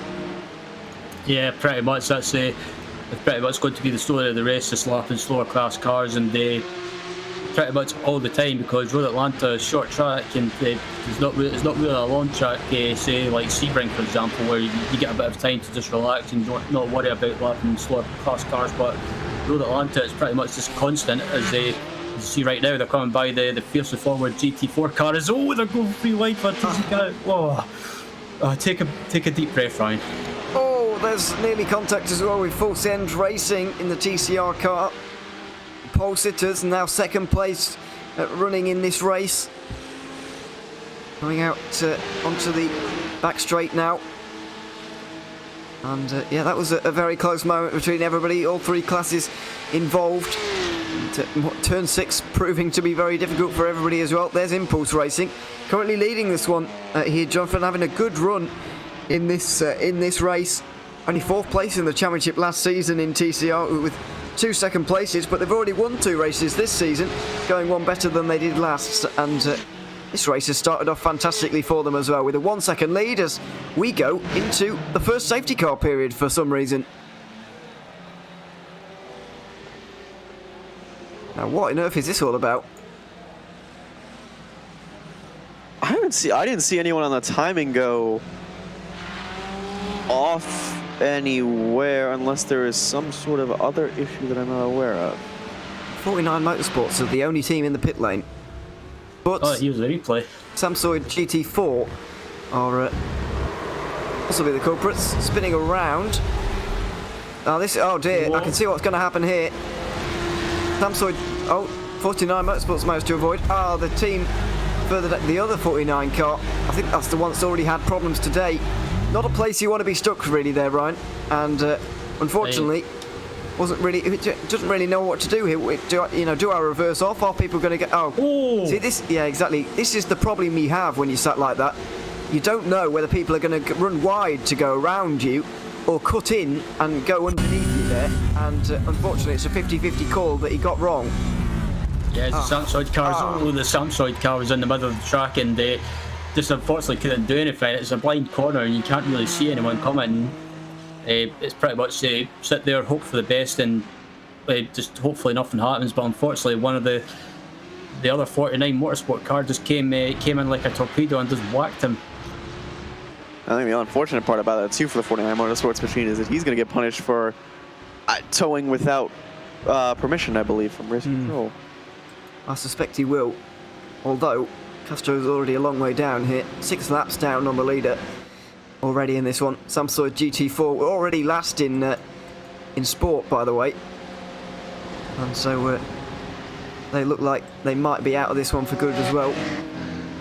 So hopefully we haven't lost those cars, but we may well have done, as we're now doing the first of 2 wave rounds that we need to make sure that none of the sport cars in particular are caught between the leader and the safety car. See, we just got into the back of the sport category, including Samsung actually, and so they need to go and pass everybody. But here it is again, Jonathan. It's unlucky for everybody, really, unlucky for both parties. And that's just kind of the struggle of Road Atlanta too. Like, I don't know if we can get a good driver view shot of that 47 machine, if they even saw that Samsung Emerald call, and they made a bet that they were gonna stay where they were, and unfortunately they backed up. So really, really tough situation, I think, for both parties. And it looks like the Samsung Emerald machine is done for the day, and the 49 Motorsports machine is going to try and get repaired and keep going. But now it shakes up a little bit of strategy, because I feel like, yeah, here's the onboard. Like, he makes his bet that car is going to stay there, and unfortunately that Samsung car starts backing up, and now they're just both into each other. There's no solution there. It's hard to predict it in just such a quick motion like that. Yeah, they're going quite quickly at that stage, and it's difficult to really do anything. As we see, I'm presuming the pit lane isn't that? Yeah, the wave around not quite complete. Oh dear! Somebody very nearly went in the pit lane there, because it will be open to these guys. In terms of iRacing, we'll tell them that it's open, but you need to wait for IVRA race control to tell you that it's open. You can't just go in when you want to. Obviously, we've got to wait for these the back end of the sport category cars to go through. Obviously, those 2 cars involved in the incident will be in for repairs now, but that's still acceptable because they're losing a lot of time anyway. So we'll see pit stops at the end of this lap here, Ryan. I'm presuming, because we had a very nice long green flag run there, we're going to see everybody in here. I was about to say, don't be surprised if you see most people dive into the pit lane, because I think this is round about the time the cup cars anyway. This is the time they were probably about to pit, or they were getting close to pitting anyway. So I think this is a perfect opportunity to get into the pits and go in early. And I'm looking forward to see the swamp of cars onto the pit lane. I'm interested to see if some teams will maybe double stint their drivers, or even a push, maybe try and triple stint their drivers. But wait and see. We will wait and see. It's all going to be a case here, Jonathan, of taking tyres or not. Because I feel like if you make the wrong decision here and take tyres when everyone else doesn't, then you could find, as a cup category car, you could find yourself in quite a lot of sport and TCR traffic here. Because everybody's going to be in here, and it's a difficult situation for everybody. Making the wrong call is going to set you a long way back, and track position is not that easy to regain. No, but it's a double-edged sword here. Either you kind of take your tires, you take your freebie, pit stop under yellow, which saves you a bunch of time and potentially, on-track space in terms of your rivals, or you don't take tires, keep track position, but you understand under green, you're going to have a longer pit stop later on in the race. That is true. Yeah, there's no good way of knowing the best way to do this until after the race, unfortunately. But we're not there yet, and they have to decide now. So sorry about that. We're going to have to go for it now. The pits lane should be open this time. We've got the sport category cars where they should be. The TCRs are where they should be, and so are the cup category cars, who are going to be led onto pit lane by Tim Matchka. We've had a long green flag run. Not many of these guys have got much fuel left, and it seems the pit lane isn't open just yet because they're not coming in. So we're going to have to wait one more lap here, unless somebody's... Oh, we do have a car in. RPC are in. So Christensen is into the pit lane. I'm so of Volante Racing, but there's a big bit of consternation here for me. I'm speculating that possibly these guys have come in when the pit lane is closed, because we were expecting everybody there and only 2 have come in. I think the pit lane might be open and that no one else just came in. That can't be right. Surely there aren't 13 cars here whose best solution is to, or 12 cars here whose best solution is to stay out when they've had such a long green flag run anyway. We're nearly 50 minutes into this race now. 33 laps. That's got to be getting quite low on a tank in a Porsche Cup car, but maybe not. I'm not entirely sure. I don't have any. I don't think any of us have any way of knowing what race control have told the drivers, because that information is for the drivers at the end of the day, and none of us have access to that information just for the moment. But I just find it hard to believe there, Ryan, that only 2 would find it advantageous to come in.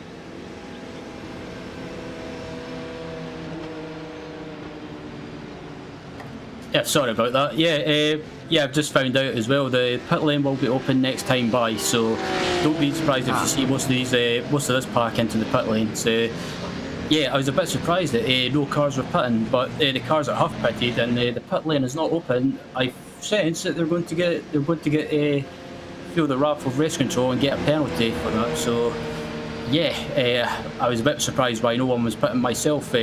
So I just switched on the voice chat, found out that race control was saying that pit lane is open this time or next time by. Yeah, and so Volante and RPC Esports are both going to be receiving penalties there for pitting under a closed pit lane.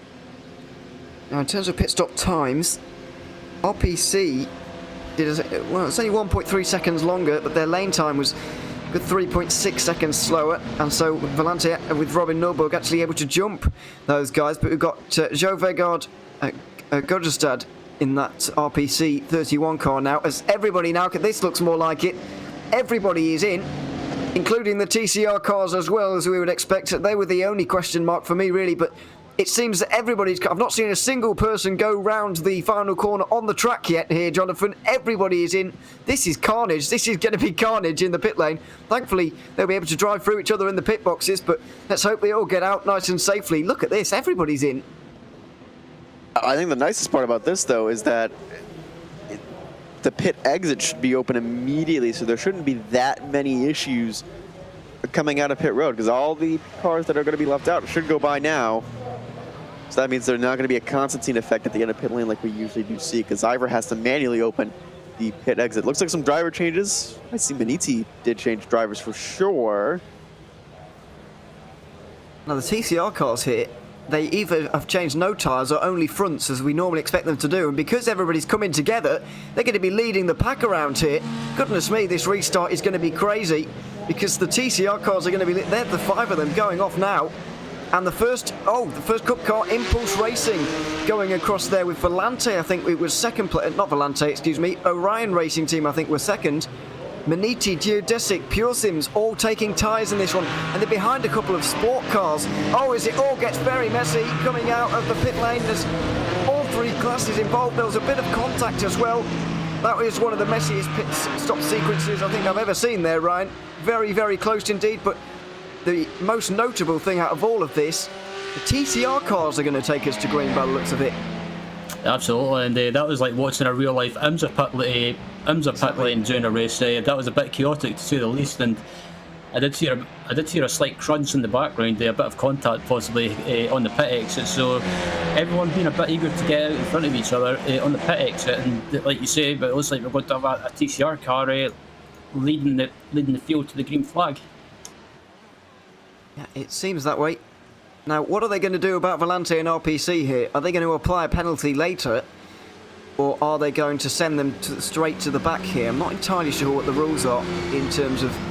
Well, I know that you can't come in under a closed pit lane, everybody knows that, but what happens to people who do that? Is my question. Are they going to be sent to the back straight away here in this one? That is... they should be sent to the rear of the field. Yeah, you'd think so. That would be my guess anyway. But we just got to wait and see how it plays out. I want to ask you though, Jonathan, about the I'm presuming it's tyre strategy going on in Cup category really, because we saw Impulse Racing and Orion Race Team with 13 seconds shorter of a pit stop in that sequence there. Is this? We're presuming that they've not taken tyres or taken less tyres. Is that a brave strategy call? Is it a smart one to get out of traffic? Is it a bit of a stupid one so early on in the race? I'm not entirely sure. It really kind of depends on how they feel about the wear of the tires after that first run. Remember, we're in InSim day, and the temperature is warming up, so the track is warming up. So it's going to be quicker to get some of these tires up to temperature that have been a little bit worn. They can last a bit longer as well. So it's really just kind of an early gamble also for the end of the race. So build that notebook now of, hey, this is a strategy that will work towards the end of the race, just getting fuel only, or hey, we need fresh tires to keep up these good laps. So right now, I think it's just kind of a learning process of, hey, we're early, why not just take a gamble? Like, we don't need to change tires right away. We can go a little bit longer. And it looks like, by the way, the ClubSport Series, I should have remembered this from last time really, that it doesn't quite work like the Endurance Series here, Ryan. They are going to let the Cup cars out to the front, so at least they're not going to have to come through the TCR cars, because at a circuit like Road Atlanta, that really would have been very, very difficult for everybody in such tight proximity to everybody else. But the track position does kind of matter still a little bit here, but obviously a little bit less, given that they've been able to overtake some of these cars under the safety car. Absolutely, I think that's pretty much why most of these cars are being let in front, or basically told to go in front of the TCR cars, just so there's not any issues or problems when we get back going under green. I think the TCR cars, in a way, it helps then as well. They're not being swamped, and they can kind of just settle back down, get into a rhythm, and get back to it. That's the idea. Early on in this stint. So we're hoping anyway to get into a long green flag run in a few moments' time. We're not going to be ending the safety car this lap, but we are going to see the restart shortly, I'm sure. Yeah, it should be another long green flag run here. As I mentioned, other than the tyre strategy there, Jonathan, we talked about, really not much has changed. We've basically just reset the order of the field ever so slightly, kind of restacked them, And we're going to be going again for a very similar start to what we had at the very start of this race. As safety cars go, this one has really been very inconsequential. Well, they'll be single file, all grouped up together, Yeah. and maybe there'll be some desperation moves or some early game moves. I think also, like, with the tire strategy, I think there's just going to be guys that are out of position that are not going to be used to where they're running, or there could be guys closer into competition that is faster than them that they can make a dive on them. For example, it looks like SRN Motorsports Black has gone up from the tail end of that sport field all the way up to 6. Could they make a dive up into the top 5? And the tire strategy for all the guys in the Cup class, like, that's going to mix up the field for sure. Because now Orion Racing, that was sitting outside the top 5 or just outside the top 5, is now sitting second with a chance to maybe grab the lead. Well, the lights are off at the top of the safety car there, and finally, Ryan, we have the Cup cars back to the front, and we don't have quite the same 2 cars at the front anymore. A couple have been sent to the back, as we suspected, for coming on in under closed pits conditions. Yeah, absolutely. That's, I had a feeling that was going to happen. The cars that got the end of line penalties were the 96 Volante Racing car and the 31 RPC esports cars. So, yeah, pitted under they pitted when the pit entry wasn't open. So, yeah, hard luck for them. They did get to the front through pitting early, but on the other hand, they got pretty much punished for it. And with that, I think the impulse racing cars will be the ones that will benefit from that when we get going again. Certainly will. Pascal Costa not unused to finding himself at the front of these races. This 15 Impulse Racing car, at the very least, won at Mid-Ohio a couple of rounds ago, the first of the 2 400-kilometre races, but this is a bit of a longer one for him to really get used to. But knows how to lead a race, and that's exactly what he's got to do right now. In control of the field ahead of Orion Race Team and Maniti Racing, then Geodesic. Is everybody very eager to get underway. Holding this one for a long time, as Matsuko did at the start of the race. Oh, you can see them all darting out of line. Up towards the back as well. And oh dear, it's all gone wrong already. And there's a big accident on the front straight. One of the TCR cars has also gone around. Sabiki, oh dear, it's chaos. It is chaos on the front straight. Multiple cars around, and it's still going on. It's a very, very long accident. Semper Racing also into the barriers. Sabiki were involved in the 111. Geodesic, the championship leaders in the sport category, involved, I believe. That is the championship leading car. It is indeed. Look how, oh, there's an engine failure for Semper Racing as well. There's smoke pouring out of the back of that Porsche. We saw it, Jonathan, everybody trying to anticipate the start there, and that's exactly what happens when people do. Yeah, the start zone for the restarts is pretty far down. You have to wait until after the rumble strips of that turn 12 on the inside to go.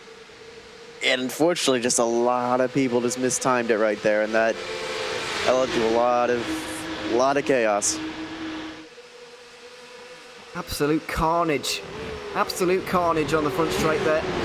So we got diving down the inside. Hellraiser's Tearshine, that is, on Geodesic. Another one of the championship leaders, and it's all gone wide there. 3 wide coming off the chicane into the final turn. Hellraiser's Tearshine have forced to back out of that one. Don't want to be out there as Pure Sims go through. Geodesic on the outside line. This is Miguel Vigo, not having a good race so far. Started in 2nd place in this one, but he's dropped all the way down now to what is going to be 5th position. That's the 13 car, by the way, not Hellraiser's Tearshine, excuse me. But yeah, Miguel Vigo dropping down at this stage, or Graham Sanders as it now is. Still falling away, with Pure Sims getting up the order now as well.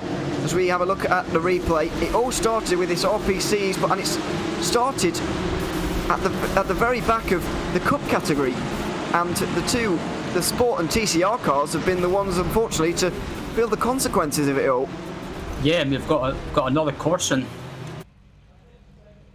It's not surprising. Yeah, that Semper Racing machine couldn't make it home.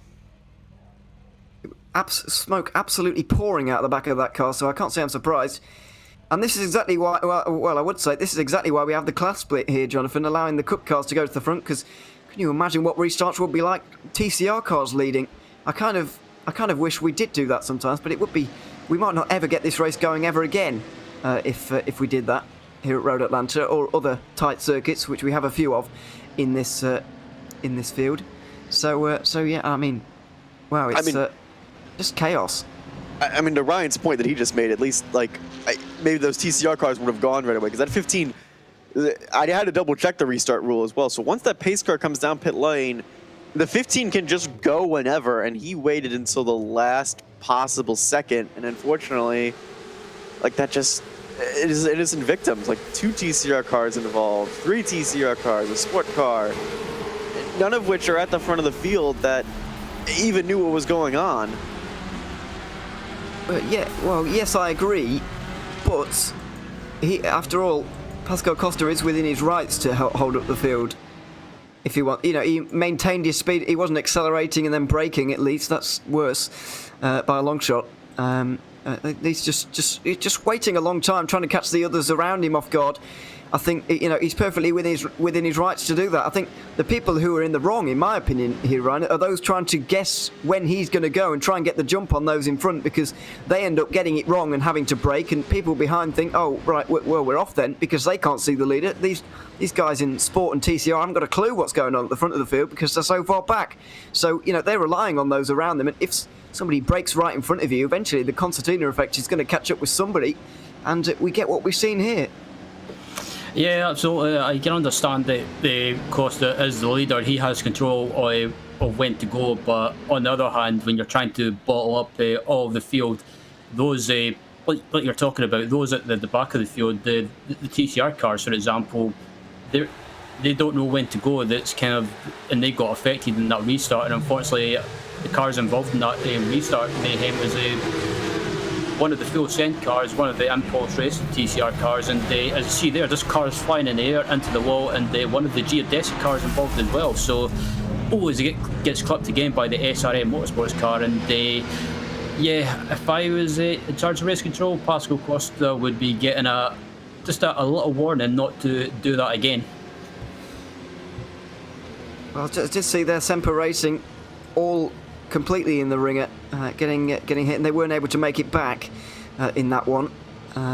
But they've gone back to the pit lane now. I'm not sure if they will return in this one. We don't actually have any retirements at all in this one. Both 49 Motorsports and Samsung GT4 both able to get back into this one. Here is Sebula. He picks his way through nicely early on, but then gets on the grass trying to accelerate away. But unfortunately at this point, and he's rolling over, I know, but at this point, he just tries to turn it around back onto the racetrack there, Jonathan. You saw him roll backwards. He really shouldn't be rolling backwards into the flow of traffic there, in my opinion. And unfortunately, he got hit quite a number of times, and it's done very considerable damage to that car. I think what made that situation worse as well was that the sport guys are behind the TCR guys, and as that chaos was kind of unfolding, they arrived on the scene, flat out going on across the start-finish line. There's really not much for them to do. I mean, check out our points leader has damage. Alpine Stars geodesic the 162. Hoysenfield is going to probably be out of the race, and it looks like they are out of the race. And Semper Racing, that's got to be a hour-long repair with how much smoke was pouring out of that machine. Yeah, there's going to be a long repair going on there. One thing I do want to mention here, just before we go back green here, Ryan, because the safety car lights are off now. It's a short yellow. The pits won't open for those who aren't damaged because it's been within, I think, 15 minutes, excuse me. It's been within 15 minutes since the last restart, so we don't get to open the pit. We don't do all that whole kerfuffle.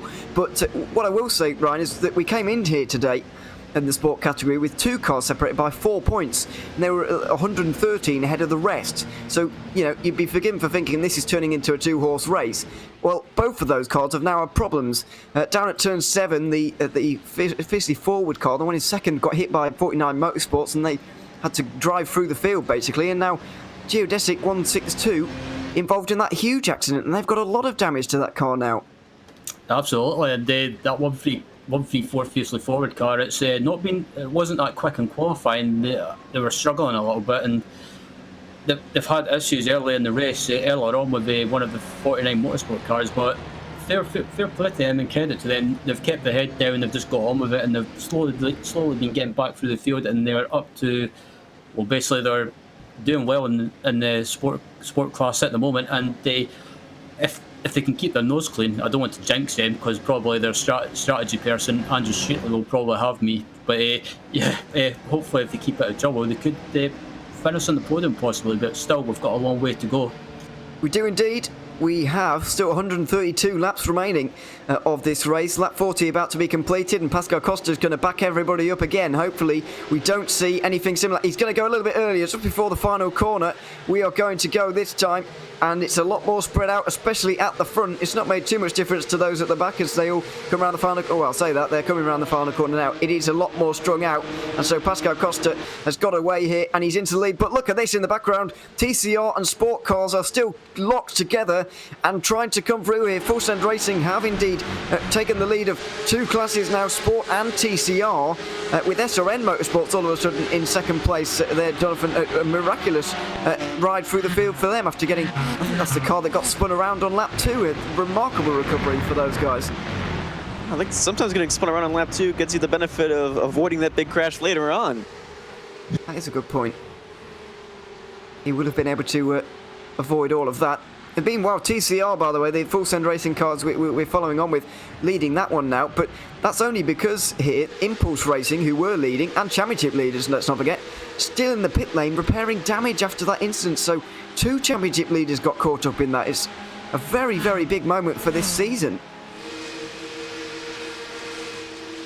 And even that 258 as well caught up in that too. So I think that's going to affect points, strategy, like anything in terms of the rest of this race. 258, yeah, they were 5th in points, so they were going to be on pace for a net kind of day. So right now the ball's in the court of Ali Peacock in the 285.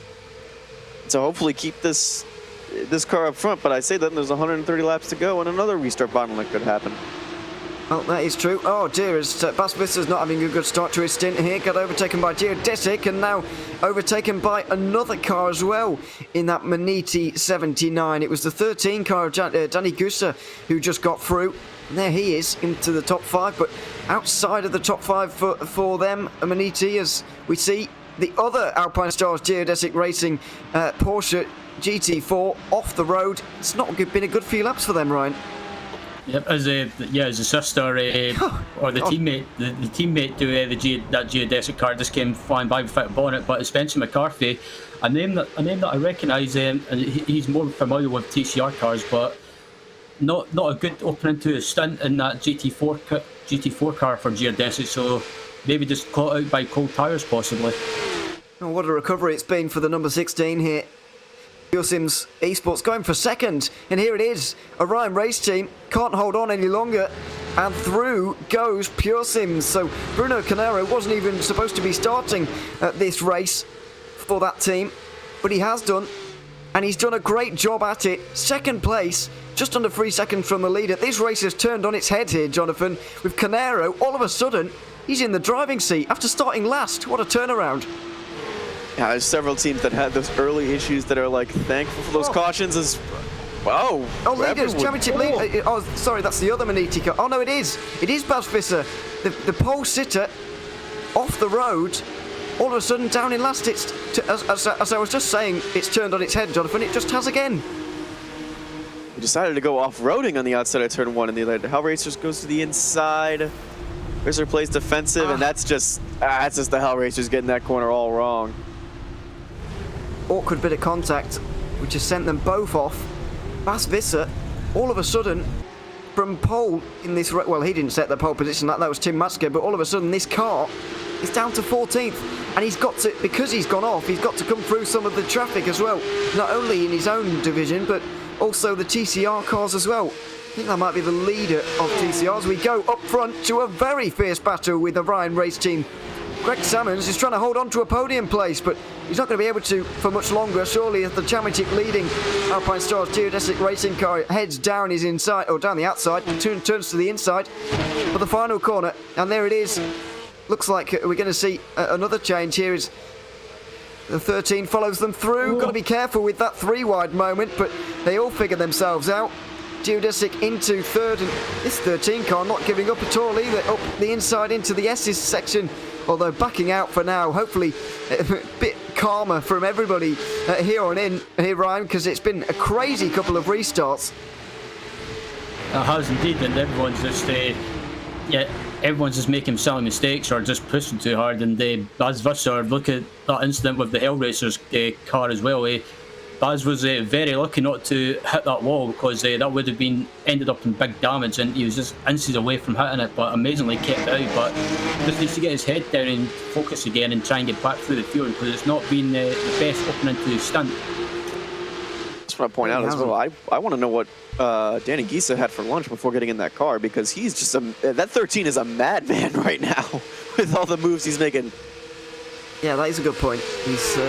I think he started this. He started his stint outside the top 5. Certainly, he's into the top 4 already. But he's been making these moves in high-intensity restart situations, which are not the easiest to do. So through the final corner and over the line for another lap. 44 laps completed. We're over a quarter of the way through this race already in this one. We completed that at 43 laps to go. These guys have got to have those half distance points in the back of their mind. Certainly a number of those in Sport and TCR not going to be able to do that, because we've still got Impulse Racing in TCR in the pit lane, championship leaders, still getting repairs. Hopefully they're still going to be in the... it does look like they are going to return in this race. At the moment, only Semper Racing and Team Huisingveld, I've got question marks over them being able to return. But as you mentioned, Jonathan, that Semper Racing car is going to be in there for a while, whether they continue or not. Yeah, and I also think like that 148 as well. Like we saw it when airborne briefly too. 223 is going to have a lot of damage. There's a lot of cars with a lot of damage, unfortunately. The SRN machine that's been in there now for 10 laps. Just a lot of banged up race cars. I think at least for the TCR group, it's worth getting repairs and trying to continue on, because you're at least guaranteed those 5th and 6th place points. Yes. So it's just worth to try and get those points out of the way. I mean, this is a good win for those teams that didn't have a teammate. I guess for Team Huisingveld and Lightbird Esports, now it's a fair fight. Everyone's a single car team up front. I want to I'm going to have a quick scan through the regulations in a moment, but I want to find out how much of the race you have to do to be classified. Do you have to have just turned up at all, or do you have to complete a certain amount of laps? What's the deal there? As Hellraiser's Turnshine going for another move down the inside at turn number 1. Didn't work out when they tried that one on Bas Visser, but it has done on this occasion, trying to get in front of Phoenix Racing in that number 5 car. Pretty anonymous so far for them, Ryan, but they've been picking up places just by being anonymous, which might not be the worst way to be in a race like this. Absolutely, they've just been going about their business, and they've not been the quickest by any means, but they've just been keeping their nose clean and just been on the fringes of the top 10. Currently in 13th at the moment, and just been passed by that Hellraiser's car, but now they're under attack from Baz Visser from Miniti Racing, and I think Baz will be fired up now. He'll be in that angry driving mode, if you like, and just trying to get back through the field as quickly as possible, but not getting back through the field as quickly as possible, or as quickly as I thought he would. Jonathan, you've done some digging on race classification, whether you get classified or not. Yeah, it's 90% of the laps completed by the winning car in that class. So unfortunately for them, as we get a replay here of the McLaren deciding that he's going to go off-roading. Yeah, Shane Cameron in the huge S car there, just recovering. He's still in the top 10, remarkably. That's how spread out this sport field is now that we've got 4 cars. They're 8 laps down or more at this stage. But yeah, important clause in that though, Jonathan, is the amount of laps completed by your class winner, which is going to be difficult to know for Impulse Racing. They've just left the pit lane now. They're 5 laps down, so they will be okay, because the very maximum they're going to be allowed to go down is 17 laps, 18. They'll be able to do 17, but not 18, because that will be 10% lost. But it just depends how many laps TCR is going to be in this race, and we just don't know that. No, and they're already 3 laps down, so the concern, I think, for a lot of these teams, that it may be 15 laps down, which would, like right now for that 233, they're only 9 laps down, but a heavily damaged race car is not going to be fast. No. So they've got to continue on for the points. At the moment, they would get 30 points at halfway and 59 at the end for a grand total of 89. But what are their rivals going to get is the big question. Full Send Racing are only 35 behind, and they might well pick up 50 at the I was about to say at the stage break. That's really not a thing.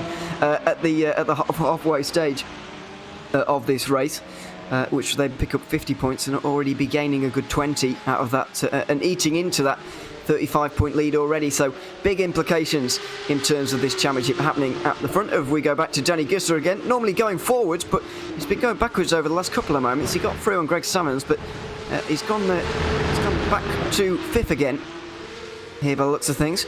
At the front of the field here, Ryan, Pascal Costa's holding out well on those older tyres, but it does look like this Orion race team is beginning to just waver and struggle a little bit. You can see the geodesic car didn't get through that long ago, and they've already gone off up the road. Pretty much, I think Orion race team as well. Greg Salmons, maybe his pace is not as quick as the front runners up at the front, the likes of Impulse Racing, Pure Sims, and Geodesic Racing. It's Danny Gies trying to make a move as well, but I thought he was going to put up the inside there. Very unnecessarily close together there. It's a big part of the track there, and did decide to use it. They wanted to be on the same tyre widths of tarmac there, but thankfully it all worked out. Yeah, Danny Gisler struggling for a bit of straight line speed there, and Robin Norberg in the Volante racing car able to get through. But that's a very impressive drive from Norberg here. Jonathan, he had that end of line penalty, let's not forget. Picked his way through that restart crash, you can be sure, although it didn't affect him too much in the end. But since this proper restart has happened, the second restart of the race, getting through very, very nicely. I almost think that the end of the line penalty was probably the best thing that could have happened to them, because they arrived on the scene pretty late for all the calamity, because they were already slow. They're at the exit of turn 10. Like, they're not going to be accelerating that hard up the hill because there's still that line of cars in front of them. So I was almost a good gamble with that 96 machine, and now they're sitting in the top 5, sitting in a good position to pick up a lot of big points here. Yeah, absolutely.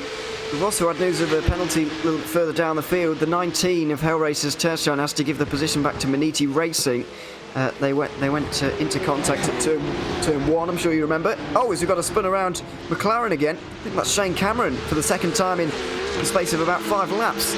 It is indeed. He's not having a good stint here, Ryan. He's one spin has snowboarded into another by the looks of things there.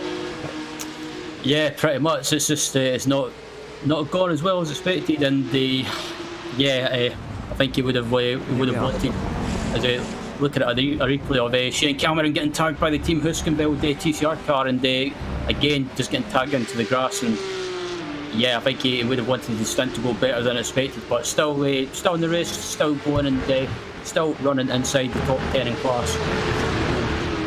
At least it's a top 10 for now. It's difficult to know where to point the blame on that one, really. It just got very tight between Sport and TCR cars once again, as we're about to throw in the Cup cars into that mix. Oh dear, that's the championship leading and very wounded Alpine Stars Geodesic Sport class car. You can see where they are at the moment, all the way down in 9th place now. Bo Rigour. He's done a good job to be hauling that car around to Jonathan, but it's not going to be a fun afternoon for him. 122 laps to go with a car looking like that. It's not going to be fun by any stretch of the imagination. He's at least in a good position right now to finish in classification. He's got 13 laps to spare before that's going to be an issue. Yes, that is true.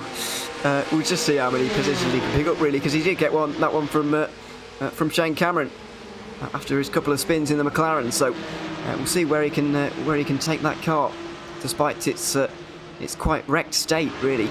But either way, Cup cars have passed that one with no particular problems. Volante Racing looking to do the same on Orion race team for 4th. And look at this through traffic now, through the S's. This is all getting very close between the 4 of them, really. Adding the 3 behind as well, and you really do have a bit of a mess as they try and go to the left-hand side of the Huskenveld car into 6 and 7. No moves being made here, surely. And they decide against it all, which is a good idea. And now onto the back straight. Maybe now is going to be the opportunity for Norberg to get through on Greg Salmons, who's had to do a lot of defending in this race so far. Team who are doing decently in the championship. Third place at Mid-Ohio has got them to the same in the championship for now. And they're once again running well in this race. Not able to get through for Volante Racing here though, Ryan. It's got to be a little bit frustrating when you know you're on the newer tyres like this. They're probing, but they've not even made an attempt as of yet.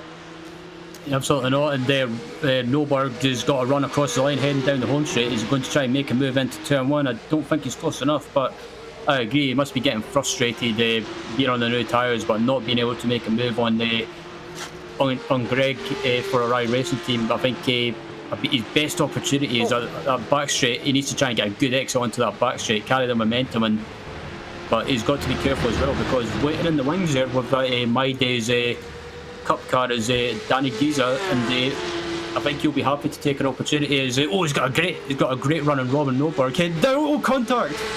Deary me.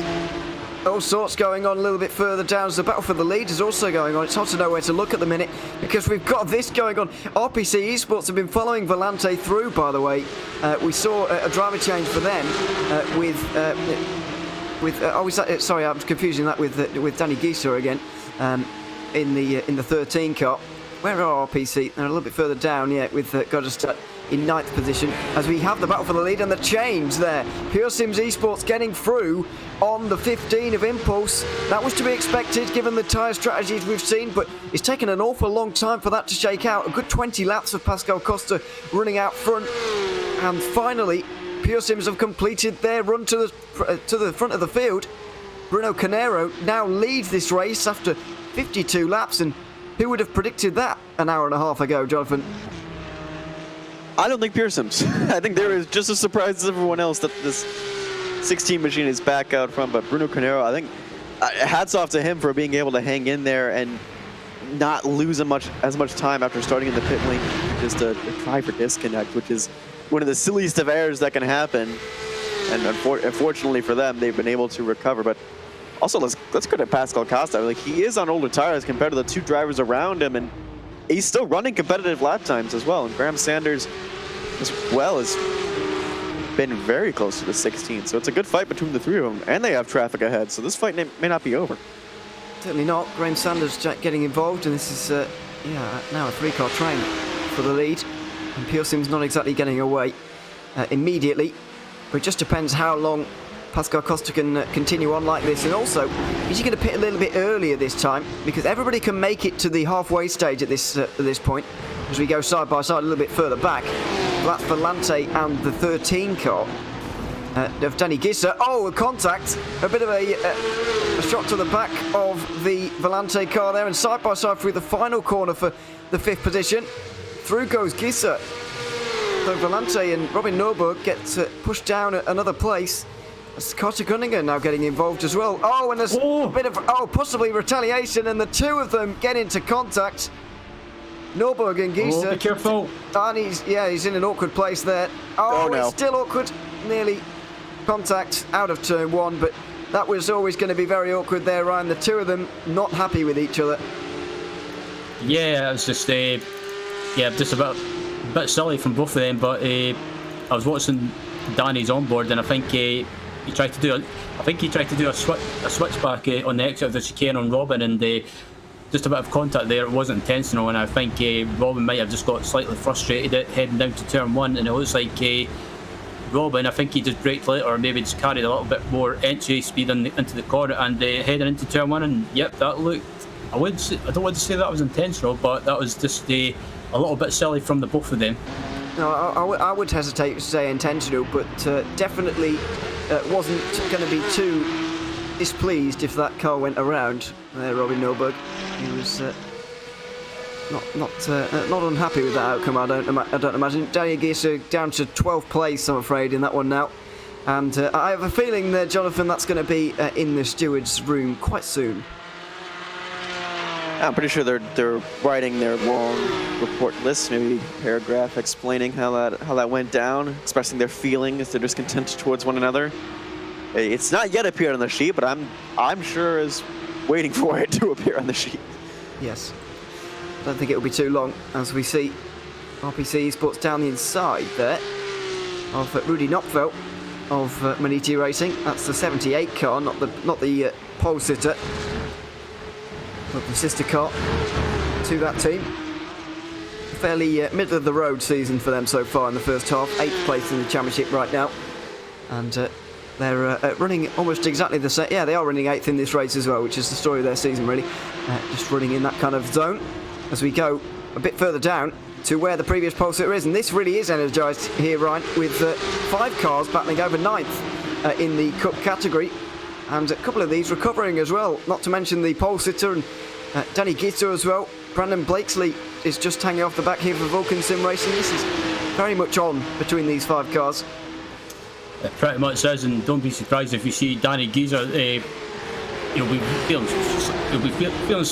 frustrated now as he throws up the inside of one of the Maniti cars. I was going to say, don't be surprised if you see him trying to send up the inside and trying to make moves, but I think he won't be happy after that incident as he tries to make a move on the Vulcan sim racing car as he come across the line. He's got the run heading down to turn 1, and it looks like, or I thought he was going to throw it up the inside, but decides against it. Yeah, he lost so much time trying to throw it down the inside of the Maniti machine. He did. He lost all the momentum, and Blakesley was all too happy to take him up on that opportunity. Through into 12th place for the 69 car now.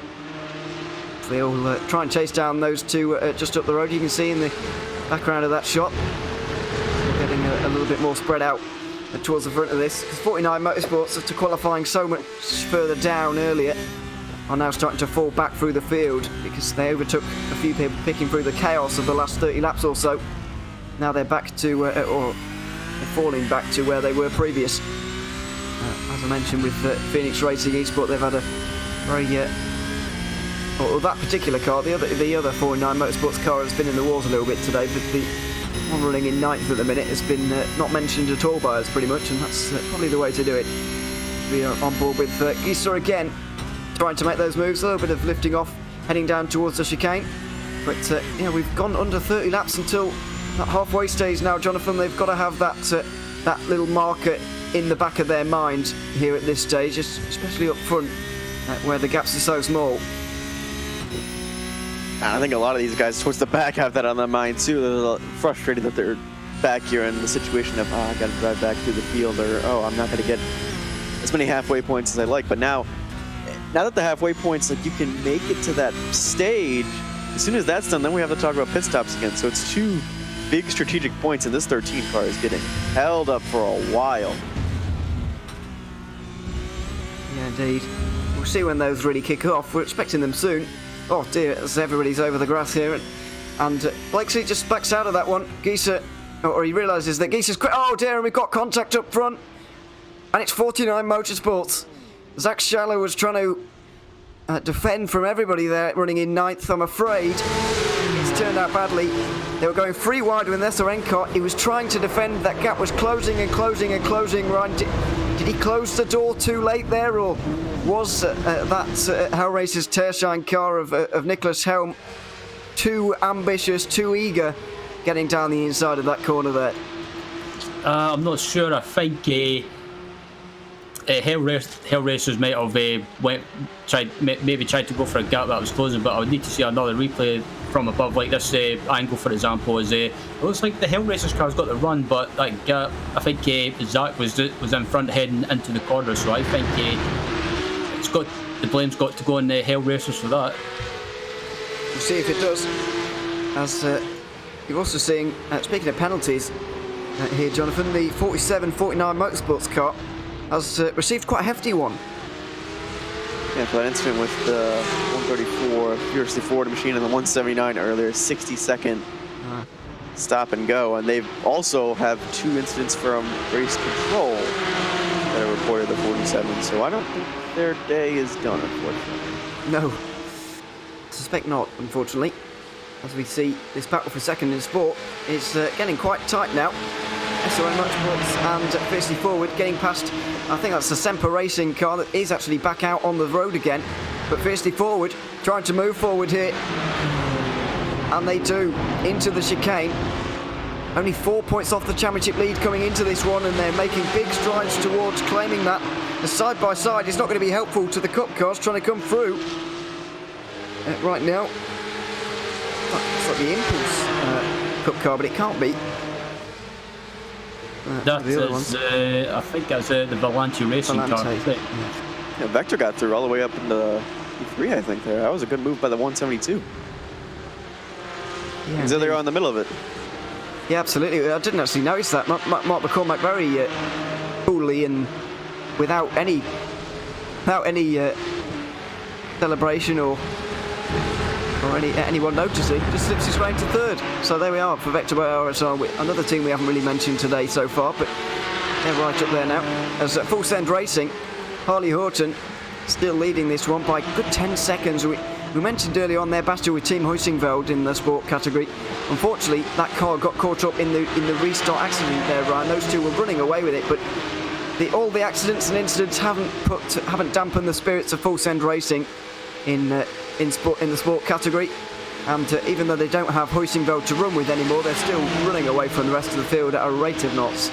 Yeah, absolutely. They're doing a great job. They've pretty much been in command of this race in the sport class for most of the race so far. And it was unfortunate about the Team Huisingveld days, rather getting caught up in that incident. But that's just the way it goes. But Full Send Racing with the 185 have kept out of trouble, and they're in the lead. In a commanding lead at the moment so far, and they fiercely forward. Had their issues in the race so far, but they've been plugging away, just keeping at it, and they're up in second place at the moment.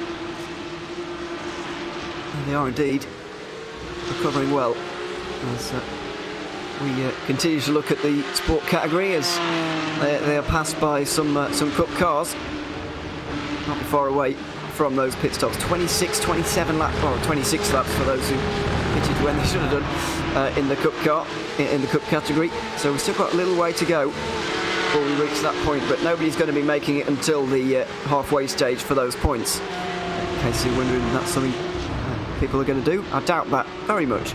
However, given the way these guys are going with this and the yellow flags we've seen so far here, Jonathan, I would expect maybe only to see maybe 3 more stops in this race. It seems that they can go longer than 30 laps just about. They might even be able to do this on just 5 stints, 4 stops in this one. We'll see how far they can go, but it might just be possible for them. It might be very possible, and it might be in the realm of conversation of trying to conserve fuel and try and find where is going to be the best time to pit, and maybe just time it out perfectly with that ending stint. So 4 stops might be ideal for a lot of these guys, and even every class, despite the different fuel amount and different weight distribution in each class, it might just be every hour. Oh yeah. Oh dear, somebody off the road there. One of the cup cars getting things a little bit wrong by their own accord, really, just getting onto the grass and rejoining. It's Gianni Gischer trying to recover after all the things that's gone wrong, and he's slowing down quite dramatically there, but just overcooking things a bit, Brian, and you can be sure trying to make up for his spin a little bit earlier on than overdriving the car maybe just a little bit. Yeah, just pushed it too hard and just carried too much speed into turn 1 and missed the apex ever so slightly. Just ran wide and maybe just got in some of the marbles as well, and luckily managed to get away with it. But I agree. I think he's just over driving and pushing too much. Just needs to just relax a little bit, just calm down, and just get back to it. But not having the best races so far. He actually got a slowdown for that, by the way. Got a bit wide and lost a position to Brandon Blakesley in the Vulcan Sim Racing car. Speaking of losing positions, Carter Gunninger has done just that in the last couple of moments, dropped outside the top 5 for the first time in a while. Robin Norberg got through on him as we're into that pretty much constant traffic I was talking about a little bit earlier on. The field even more spread out than it was earlier. We still have a fair amount of cars actually out there right now. Team Huisingveld are still in the pit lane and don't look like they're going to be coming back anytime soon, which is a shame to see, but also understandable after the issues that they've had here today. They're probably not going to be classified even if they do continue on here at this stage. But I suppose you never know. Yeah, a little bit surprising, Jonathan. We've only had one retiree so far, considering the massive accident we had, and especially shout out to Semper Racing for getting their car out. a lot of these guys just kind of know that, like, in order to finish first, you first must finish. So even those damaged and destroyed race cars, it's almost better to get back out in track and try and at least get as many points as possible, especially with the smaller field. Yes, it's slightly smaller than we're used to seeing. Since we've got about 50 cars, just over 50 cars on the entry list as a season thing. 35 here today, but still 34 out there right now, unless Samsung GT4 have become the second retirement in the last couple of moments. That is possible, I have to say.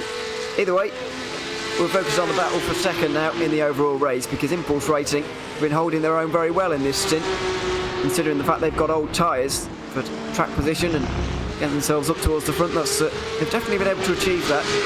Managed to jump the likes of Maniti, but are they going to be able to hold off Graham Sanders until the end of this stint here? Foster has had a long time in this car. You can be sure he's going to be getting out soon, otherwise they're going to be clipping some drive time soon. But Sanders is not going to be waiting around.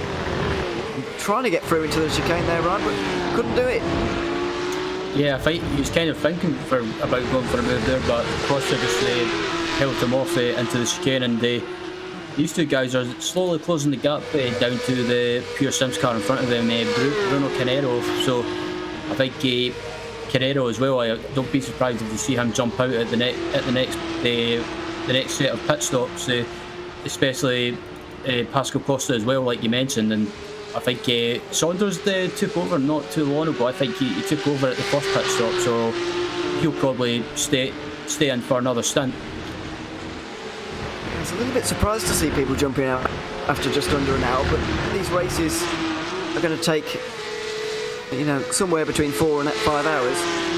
Or this race, certainly at the pace it was running earlier, was going to take 4 and 5. It might just be over 5 now, but you know, it's a slightly weird one. It's not like a 6-hour race where you can split it 3 hours each down the middle for a 2-car team, or an 8-hour race where you might do it between 2 and so on and so on. Oh dear, got someone off here. Well, never mind that. SRN Motorsports are off in a very peculiar place there, Jonathan. I've never seen a car there before, but Scott McCarvey is stuck there for whatever reason. That was almost comedic levels of timing right there. Like right as we're looking down the straightaway, like right in front of our camera, that's not focused. All of a sudden, it's just a Porsche appears. And What on earth is going on here? I think he's worried about rejoining. He's definitely worried about rejoining because they're 2 and 3 wide down the straightaway. It's a blind hill.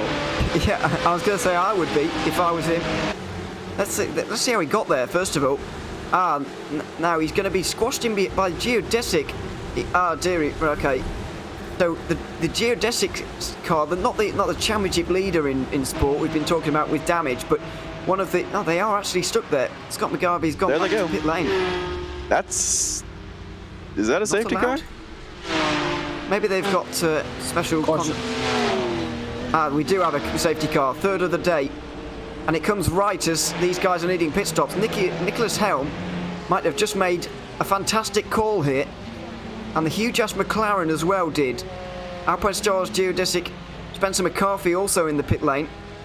Ben Demel is in for the 137. There's a couple of cars here, Ryan, who might have made a very good call, pitting just before the safety car, so it is allowed. But they might be able to stay on the lead lap and cycle out to the lead. Yeah, absolutely. I think making a pit stop before the caution flag and safety car came out, I think they might have just made that a good decision, because I think they'll still be able to stay in the lead lap, and I think they won't lose too much time. Absolutely.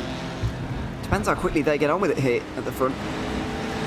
But obviously these guys don't really care, because, especially about the sport battles, because they're not involved in it. So let's see. I think that is Helm on the right hand side there. You can just see the shot as we're zooming into the iRacing safety car, getting out of its traditional spot, and it is going to be a lap down for Helm, so that's not going to be too helpful for him really. Although he might have needed to pit it anyway, so there might not have been a lot he could have done there. But I just want to go back to that incident briefly there, Jonathan. It was SRM Motorsports caught up behind a TCR car and with Geodesic on their right hand side, didn't have anywhere to go, but just tried to force a gap anyway, it looked like. Try to make some room and maybe maybe Geodesic was in like a blind spot and they couldn't see. But I don't know. Like even the spotter would tell me like there's still someone on your inside. So I'm wondering if that was just a misjudgment, bounced off that car into just a precarious spot in the straightaway. Because you even mentioned it. Like it's a very weird spot to have an incident. Yeah, absolutely. It was weird. So we're back under caution again for the third time today. And it looks like that SRM Motorsports car, Scott McGarvey, is out of the race now, along with Huizingveld. 49 Motorsports in the Cup category and Samsung GT4. It looks like we do have 4 retirements now. Both geodesic cars are in the pit lane. I think Bo Rigor came in there when the pits were closed, although I don't know for sure. But there's got to be a few people here, Ryan. I'm a bit worried about fuel because I know we're under caution and everything, but 32, 33 laps into a stint here, I feel like we might be reaching nearly the limit of these guys. Unfortunately, we've still not seen green flag pit stops today. Yeah, I think some of these guys are probably coming towards the end of their stint, so I think they might be stretching it on fuel with this safety car, but on the other hand, that might help them as well a little bit. But I think as soon as the pit lane opens, don't be surprised if you see some of these teams diving into the pit straight away. It might not be now, although I can't see anybody.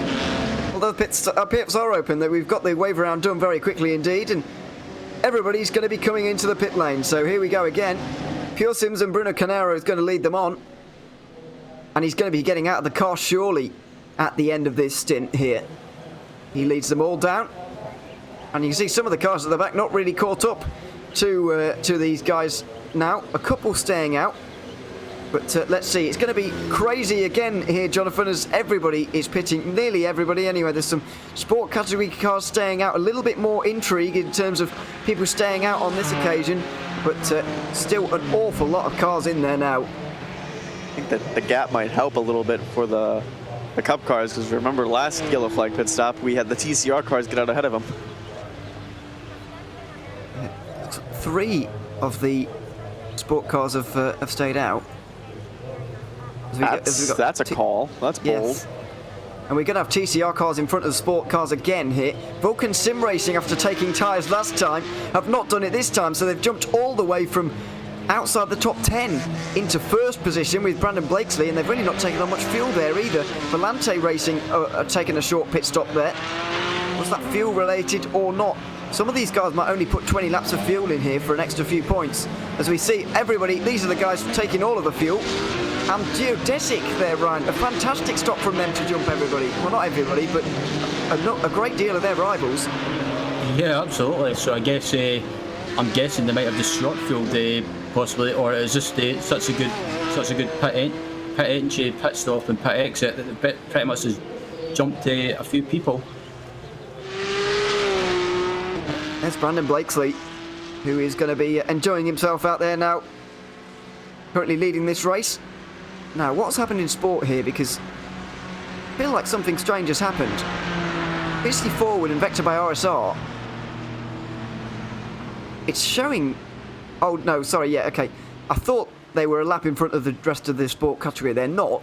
It's just that they're one less lap down on the actual overall leader, because they're actually in front of the leader after staying out. I don't quite get the point of them staying out here, though, Jonathan. They've also done a good 30 laps. Although I'll say that Full Send Racing managed to... they're the first 2 pitted. So the front 2 didn't pit, although one of them now is. Now they both are. So they've clearly not got much of an idea of what's actually the best call here. There's a lot of confusion down at both of those teams from the looks of things. Maybe come in now so you don't, take part in the chaos the lap before. I know, but you lose all the track position. Yeah, that's it. Yeah, I would have dived into the pit straight away. I was the 134 Fiercely Forward car has to back up into his box after missing it ever so slightly, so that'll cost a couple of seconds. But it looks like it's going to be a fair service for the 134 Fiercely Forward car, and it looks like it's going to be Hugo Schroet, hopefully I pronounced that right, jumping into the car. He does indeed. I don't get why Fiercely Forward would do that in a golden opportunity for them today. Alpine Stars Geodesic Racing in the pit lane again here, Beauregard, repairing more damage. They're now 3 laps down on the leader in sport, and their teammate Spencer McCarthy, who was involved with SRN Motorsports Orange a little bit earlier, they're in the pit lane as well, repairing damage, I presume. So this race just got very interesting once again. But now that class split is happening, the Cup cars are going to be going back to the front. The wave around has happened. We might even get to go green at the end of this lap here, actually. But we'll wait and see on that one. Very interesting to find out, though, and we'll get the answers in the next 20 laps or so here, Jonathan. Who has decided to go all out for these halfway stage points that are going to be awarded at lap 86? Because, you know, you could take on 2/3 of a tank at that stop there, save a good deal of time, jump a whole load of people, and maybe get yourself an extra few points. And I'm wondering if maybe the Fiercely Forward car and the Vector Sim Racing car coming back down was because of the halfway points. Maybe they're not worried about it, and they're worried about long term. Because if we're talking about, in terms of estimated time we're getting this race over with, it might only be 2 more stops. So maybe they're trying to think long-term fuel game, although I doubt 1 flag under caution after everyone else pit is going to save you that much. Yeah, exactly, yeah. That's my point, really. The track position trade-off there is not advantageous, in my opinion. But although if chaos happens again, maybe they'll be geniuses. That is a good point, but we're hoping that doesn't happen. As I'm sure you... Yeah, let's hope it doesn't anyway. As we see, we do indeed have 4 confirmed retirements now. Our timing screen's starting to sort itself out in terms of how long we think we've got left in this race and how many laps down people are. So Samsoy GT4, 59 Motorsports Kairos, SRM Motorsports Orange and Team Huisingveld 148 all out of this race. They're all over, or they're not going to be able to complete 90% of this race, which you need to be classified in this one. And so they're not going to pick up points anyway. They could continue on just to get to the end, but I have a feeling that they won't do that, and it doesn't look like they will. Both Alpine Stars Geodesic Racing cars in the pit lane right now, though, Ryan, getting repairs done. Absolute disaster of a day for them. I know they're not having a bad day in Cup, and they're the leading one of those who have taken full service in that last pit stop, but that's me. To see both of those sport category cars on pit lane, numerous laps down on their rivals, you know, it's disappointing for them.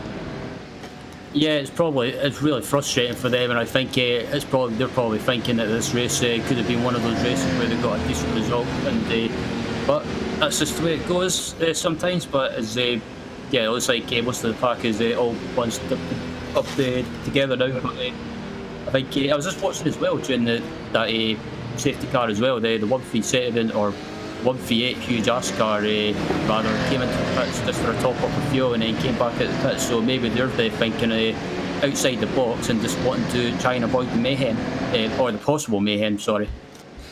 Well, yeah, exactly. Lights are still on at the top of the safety car here, and I'm not sure why, because it looks to me as if everything is in order, but clearly it's not at this stage. In TCR, by the way, we haven't mentioned those guys for a few laps now. We have Full Send Racing leading ahead of Team Huisingveld, then Impulse Racing 222 and Lipa Esports, Impulse Racing 233 and Full Send Racing. The other team have both had problems. But yeah, it's so close in the TCR Championship that, to be honest, the gaps are going to be very small at the end of it all. So the lights get turned off very late on, and we're going to be going racing here.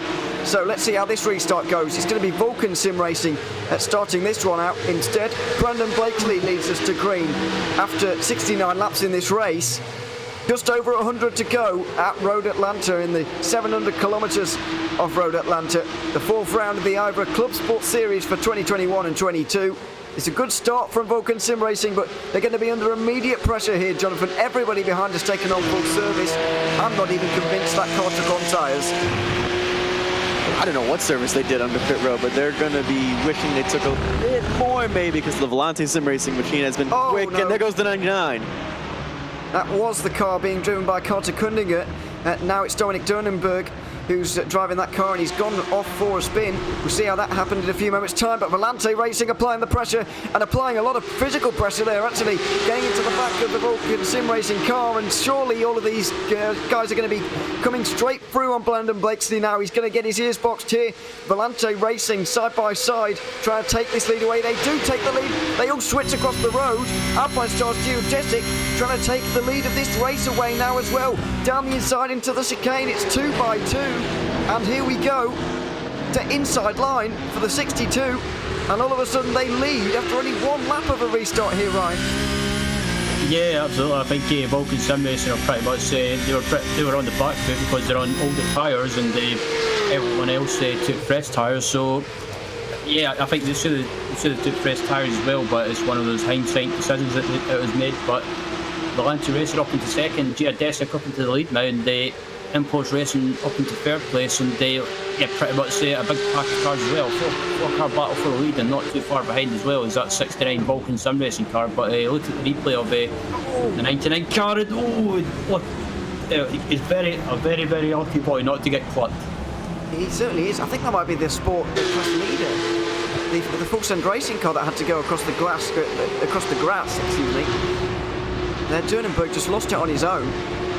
First laps in the car. Made a number of cars make avoiding action as we go back to the chaos a little bit further down. Vector by RSR trying to bend off, fiercely forward, and this is exactly what we were talking about earlier, Jonathan. They've been put in such a tricky situation by the fact they pitted just one lap later, lost all of that track position. They not only lost points in the race, but they're having to come through on a load more cars than they should have done.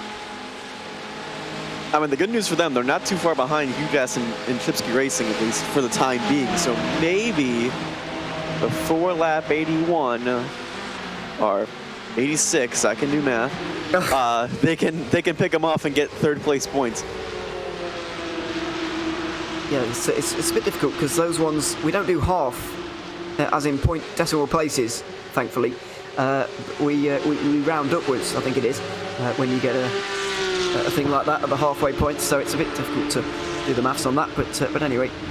It was difficult for me to do the maths of the laps, even though I just divided by 2. Like that was an error by me. It's a bit of an awkward halving there, but yeah, well, not as awkward as the one where we had an odd number of laps at Motegi, I think it was, or was that Barcelona in the Endurance Series? I can't quite remember, but either way, we got that one figured out. But anyway, we're only 14 laps away when we get to the end of this. It's really flown by the first half of this race. I can't say there hasn't been an accident, but there's certainly been a lot of interesting moments and a lot of excitement for us as well. It's been a very good opening to this race, and it's really continuing at the moment. You can see this battle in the midfield of the Cup category raging right now, and the Pole Sitters Mini-T Racing have found themselves back here, Ryan. Some of it through no fault of their own, some of it is their fault, I guess. And yeah, they're in 9th, involved in all of this. This is all over the battle for 5th. Pretty much is, and there's been mayhem going on as Baz Visser runs wide onto the gas ever so slightly, but yeah, fantastic battle for 5th position at the moment with this RPC eSports car at the front of this pack, starting to form a bit of a train, or what I was about to say form a bit of a train, but he's pulled away ever so slightly, so a bit of a pack starting to build up still, but that Vulcan Sim Racing car is pretty much the culprit as it stands. Yeah, these four are getting away from everybody in here now. Pure Sims, they were leading as that third safety car came out, but no longer. They're now in 4th, trying to make a move on Impulse. It was the other way around. Only 20 laps ago. Oh, and oh dear. The 16 car just getting things wrong in turn 7.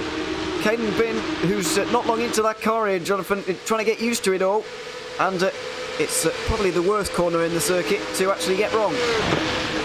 Because now we lost like time of exit getting into that corner and then all the straightaway speed. So we ended up losing, what is that, almost a second worth of time just in one corner. And now, and unfortunately for him, like that fighting with that Impulse car is even harder than earlier because they're on equal tires now, they're on an equal strategy. They're very well matched as things stand. But it's Alpine Stars Geodesic who have really stolen the march on everybody here. I just wonder if they maybe took that tiny bit less fuel. The margins are so small. got to think that something might be in that one, because other than Impulse, who actually came in front of Geodesic, other than Impulse, it's the shortest pit stop in the entire order. This is Nicholas Helm, who was, I think, a lap down at one point in that cycle, but he's got himself back on the lead. Back in the top 10 now for Hell Racers. Behind Manichi Racing. This is where the action really is, Ryan. There's more than just the 6 cars you can see on your screen now. I would argue RPC Esports are involved in this one as well. There's all kinds of cars involved in this battle. Yeah, and they've got a GT4 car they have to negotiate as well. That's the SRM Motorsport car that was involved in that incident on the back straight, and trying to keep out of the way and not cause any problems. But still, look at this pack of cars on the back straight, and you've got, well, God knows how many you've got, but it's just fantastic stuff. It is absolutely fantastic racing at the moment in the IVRA ClubSport Series. Going over the halfway stage today with round 4 of the 6. Looking forward to 2 more races versus Older and then the Red Bull Ring to end this one off. So complete lap 74 now, 98 to go as Hell Race is trying down the inside. Helm thought about it, but didn't want to go for it on that occasion. Thought about it twice. That was a very decisive little peel out to try and get around that 79. I've got to say as well, Beau Rigord in the championship leading sport category Porsche is still in the pit lane. And that's got to get concerning very shortly here, Jonathan. They're 10 laps down on their class leader at the moment. I reckon they can't get 17 laps down, otherwise they're going to be in a lot of trouble with the classification of this race. No, that SRN Motorsports one black car is already 30 laps down, and the Semper Racing machine is already 17 as well. So it looks like those two may not be classified at the end and may get Q6 for points. Well, Semper Racing only 15 down on the class leader. No, unless they do less than 150 laps in the sport category, then I can't see that happening. And they're only 2 laps down at the moment. So I think they'll be okay, because I think it's your class leader, isn't it? Not the overall leader, because that would be quite unfair on the TCRs, who might literally struggle to make it sometimes. Yeah, I think it's class leader, but it would be 15 around laps, probably like that. Yeah, it's 50. They're down 15 laps, so like they're still on the borderline of I don't know if they're gonna make it. Yeah, no, we don't know at this stage, and this is the tricky thing with the guys in the sport and TCR category. We don't actually know how many laps their race is going to be. We have seen Daniel Grote out there again in the SRM Motorsports orange car. They've got their car repaired, and despite the fact they're not going to be classified in this race, they're still going. So fair play to them for that. 12 laps down on the next car, never mind anybody else. So long day in for them, I'm afraid. But let's go back to the racing on the circuit, because there's a lot of it with 10 laps to go until the halfway stage. Pulsar's Manichi Racing very much involved in it, and of course IVRA HyperX GT Sprint Series champions as well. Tim Matsko, one of those who played an important role in that one, despite crashing in the very final race, dropping a load of points. They still managed to come out with a victory, trying to get through on Orion Race Team on this occasion, who are struggling for whatever reason here, Ryan, to get through on Vulcan Sim Racing, which I'm surprised about considering the ease with which everybody else managed it.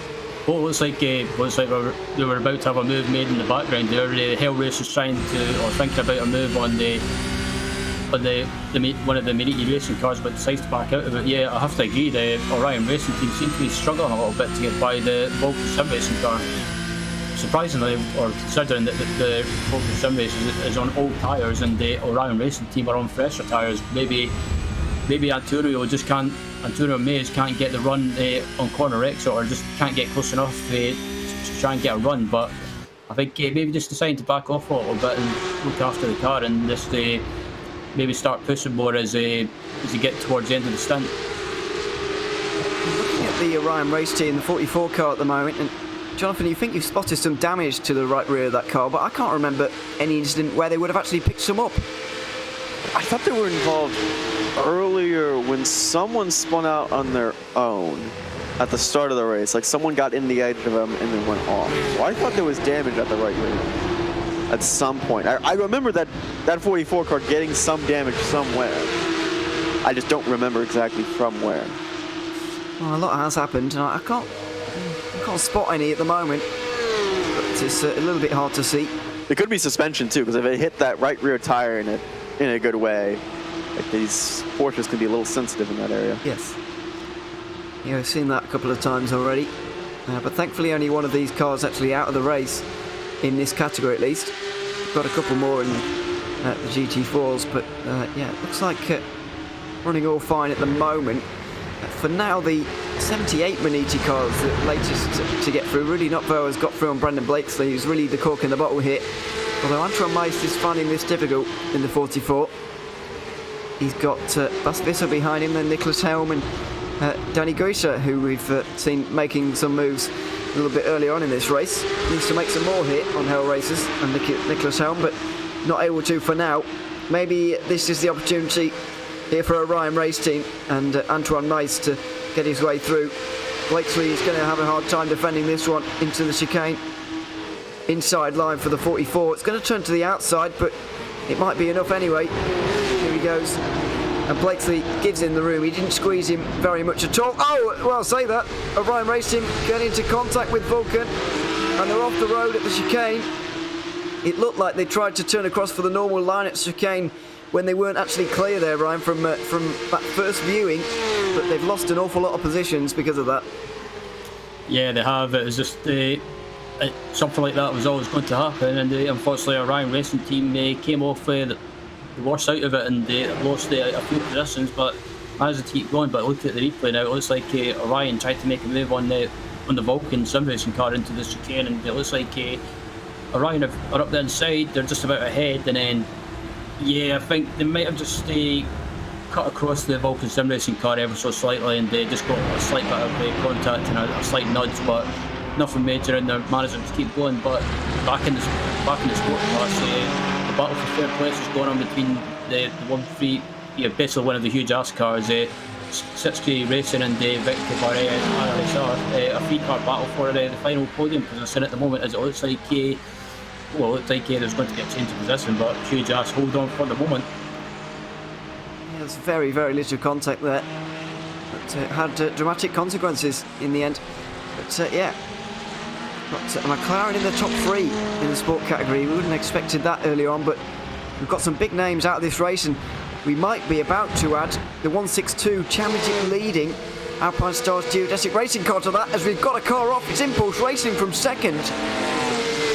The final corner, we're into traffic again, and I have a feeling that might be one of the reasons why we've currently got this car down in 12th. He's completely on his own otherwise. Oh, oh dear. Oh, he just caught the grass. He did. He just caught the grass. He also didn't get through.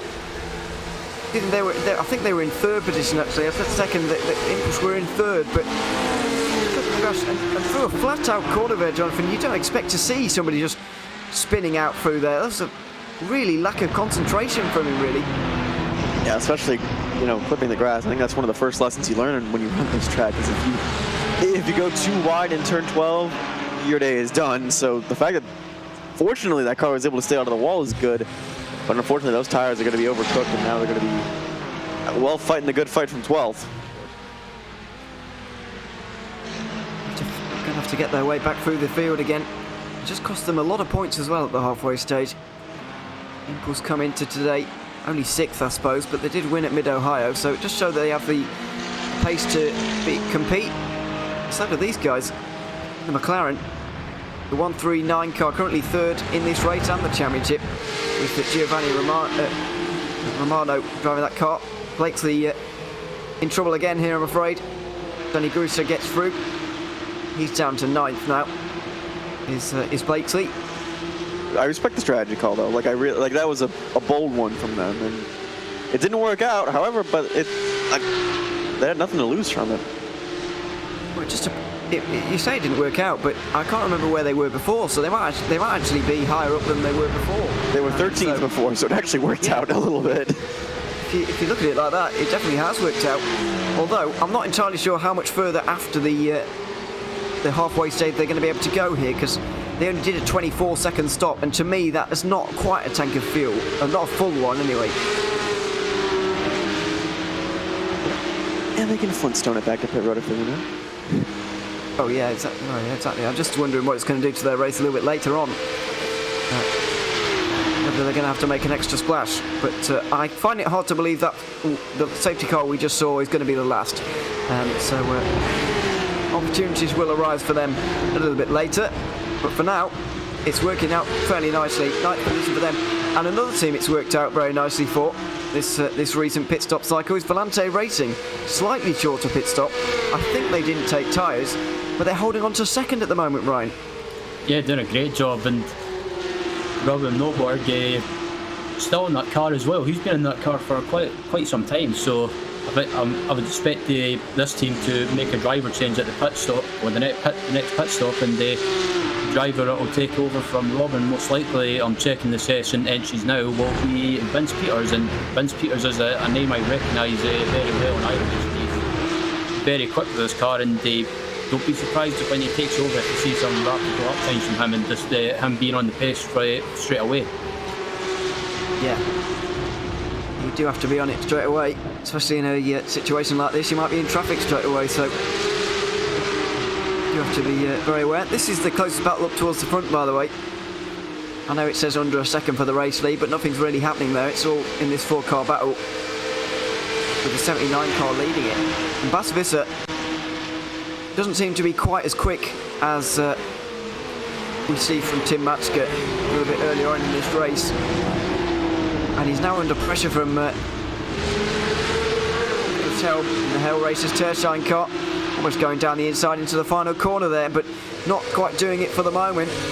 Bill won the Hugh Just McLarens, and now the opportunity comes for the 19. Oh, bit of a squeeze. Ooh. Not quite able to get through there. But it all got very, very close into turn 1 as the 13 tries to get through as well on the Hell Racers. It's all closing up here, Jonathan. A very good battle between the 4 of them. There's going to be a send between the 13 or the 19. I don't know who's going to send it first, but maybe the 13 coming up right here. That really would be a brave one. I thought about it. He pared the nose out. He's thinking about it now.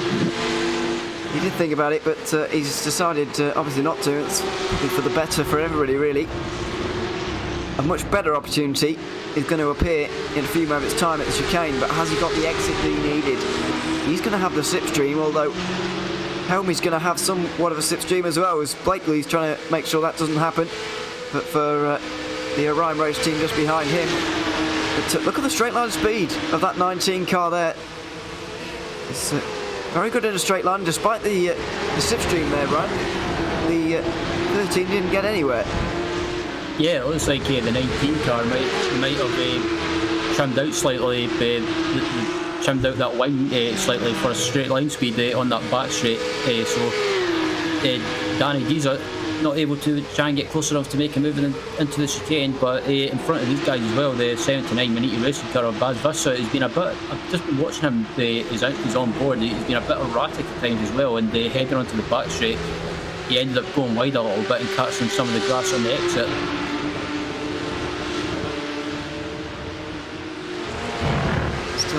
Still no positional change up this battle. All for 6th position. Bas Visser can't even catch his teammate Rudy Knockville at the moment, which is a real disappointment for him, really. I'll be looking forward to getting out that car, I might imagine. A little bit wide from Hell Racers there. This was the kind of thing that Danny Gieser really needed last lap. But this time around, it's going to be an opportunity, surely. But even with the better exit, he can't get anywhere here. Right in the slipstream, it's going to have to be a dive under brakes. It certainly seems to me there, Jonathan. I don't think there's damage. It just looks like different setups, and 13 not great in a straight line. Yeah, I don't think he's good in a straight line. Like, it's like he's right on his bumper through 1, 2, 3, 4, and 5, but it's just, he just can't go anywhere with that, especially with cars that are basically so close to equal power and equal strategy. It's hard for a 13 to get around. It's going to have to be a brave dive.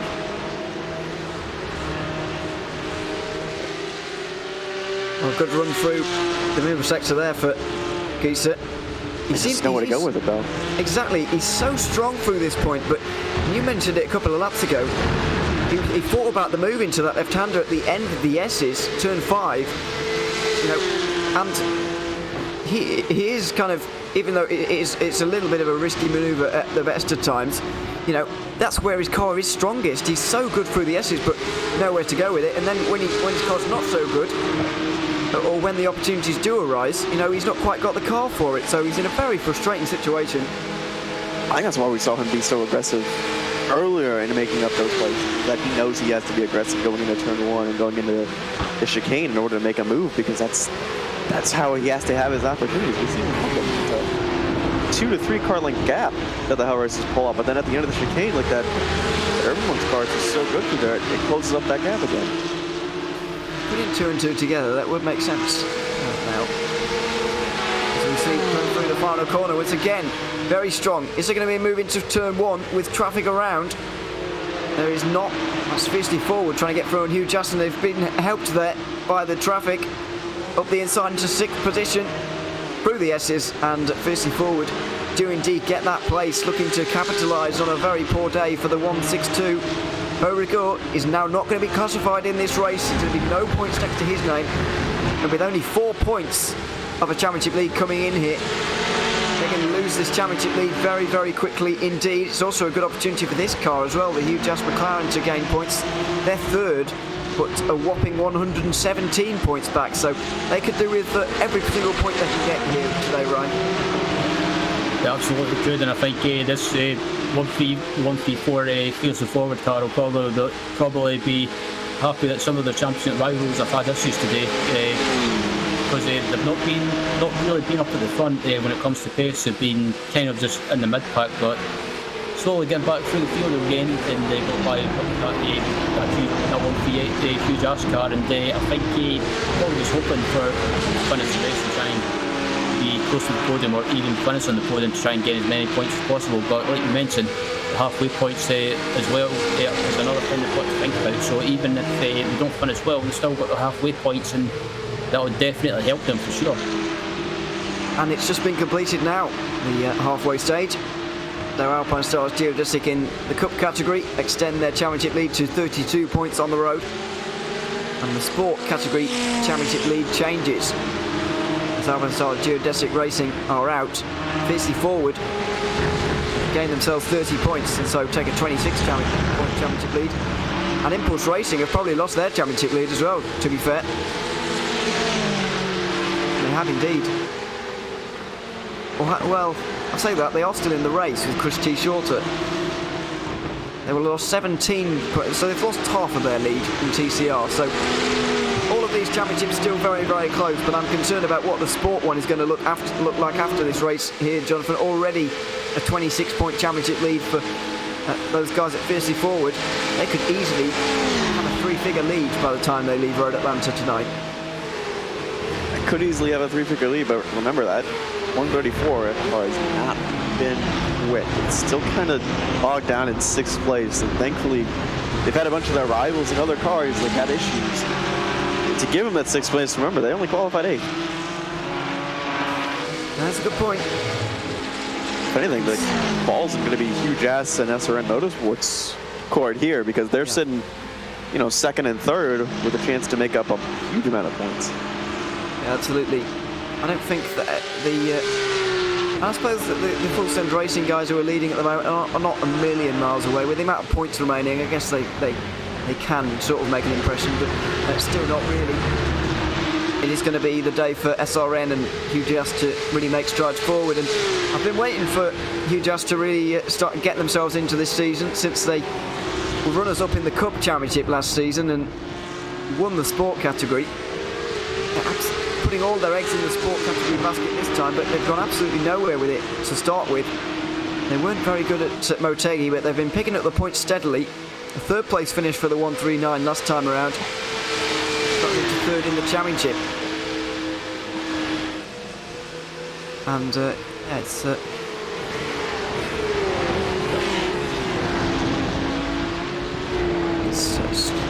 fortunes suddenly starting to turn around here, I guess you could say, as we still look at this 4-car battle for what is 5th place now.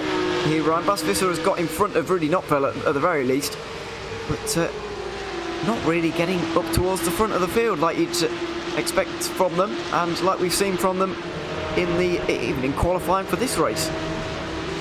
Yeah, it's been a mixed race for these guys. They were up at the front. One of these guys, I can't remember what car it was, car that was leading it earlier on, but it ended up having issues and just not being able to get back up to the front like as quickly as they would like. They're down in P5 and P6 at the moment, and Baz Visser pulling away from his teammate at the moment, and pretty much I think Baz will be trying to pull away as quickly as possible and try and build a bit of a gap, and maybe at a push as well, maybe try and close the gap down to the 4th place RPC esports car at the moment, but that car is just heading down to the chicane now, so the 79 car is a bit behind at the moment.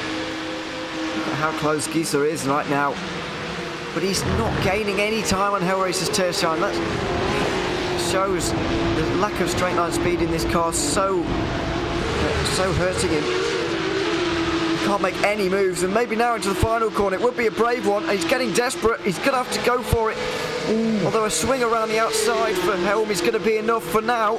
He's going to have to defend into turn 1, but Gieser's surely going to sweep around the outside with the car that he has under him.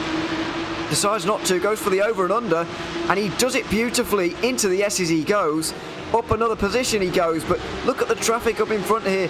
Some of these cars, Semper Racing, just trying to get to the end of this one without getting into any more accidents.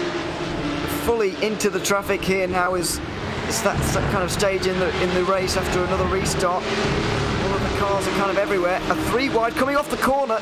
Gieser's so good off of these corners. The traction is fantastic. And all of a sudden Rudy Knopfler has got Gieser on his outside. But 13 slots back in, goes for the over and under again and into turn 7. So after all that time spent behind Nicky's helm, it's been 2 overtakes in 1 lap, and that was a bit of a squeeze there from the Hellraiser's Tershine car. Yeah, that was a bit of a chop as well. He moved across a bit early. Look at this mixed class lapping as well going on. It looks like the Hell Racers car is trying to make a move on the inside of Danny Gieser. Can he get it done? Yes, he can. Oh, knocked out off the, well, not quite off the road, but locks up. And it's all going on back there. Goodness me, these boys are out of it, thankfully. But look at that behind. Impulse Racing involved in that, by the way. They were running in podium positions earlier on. And flashing at the lights. Tensions are starting to build here, because the lap traffic getting annoyed with the cars who are doing the lapping, and the Porsche Cup cars are no doubt getting annoyed with the slower lap traffic at this stage.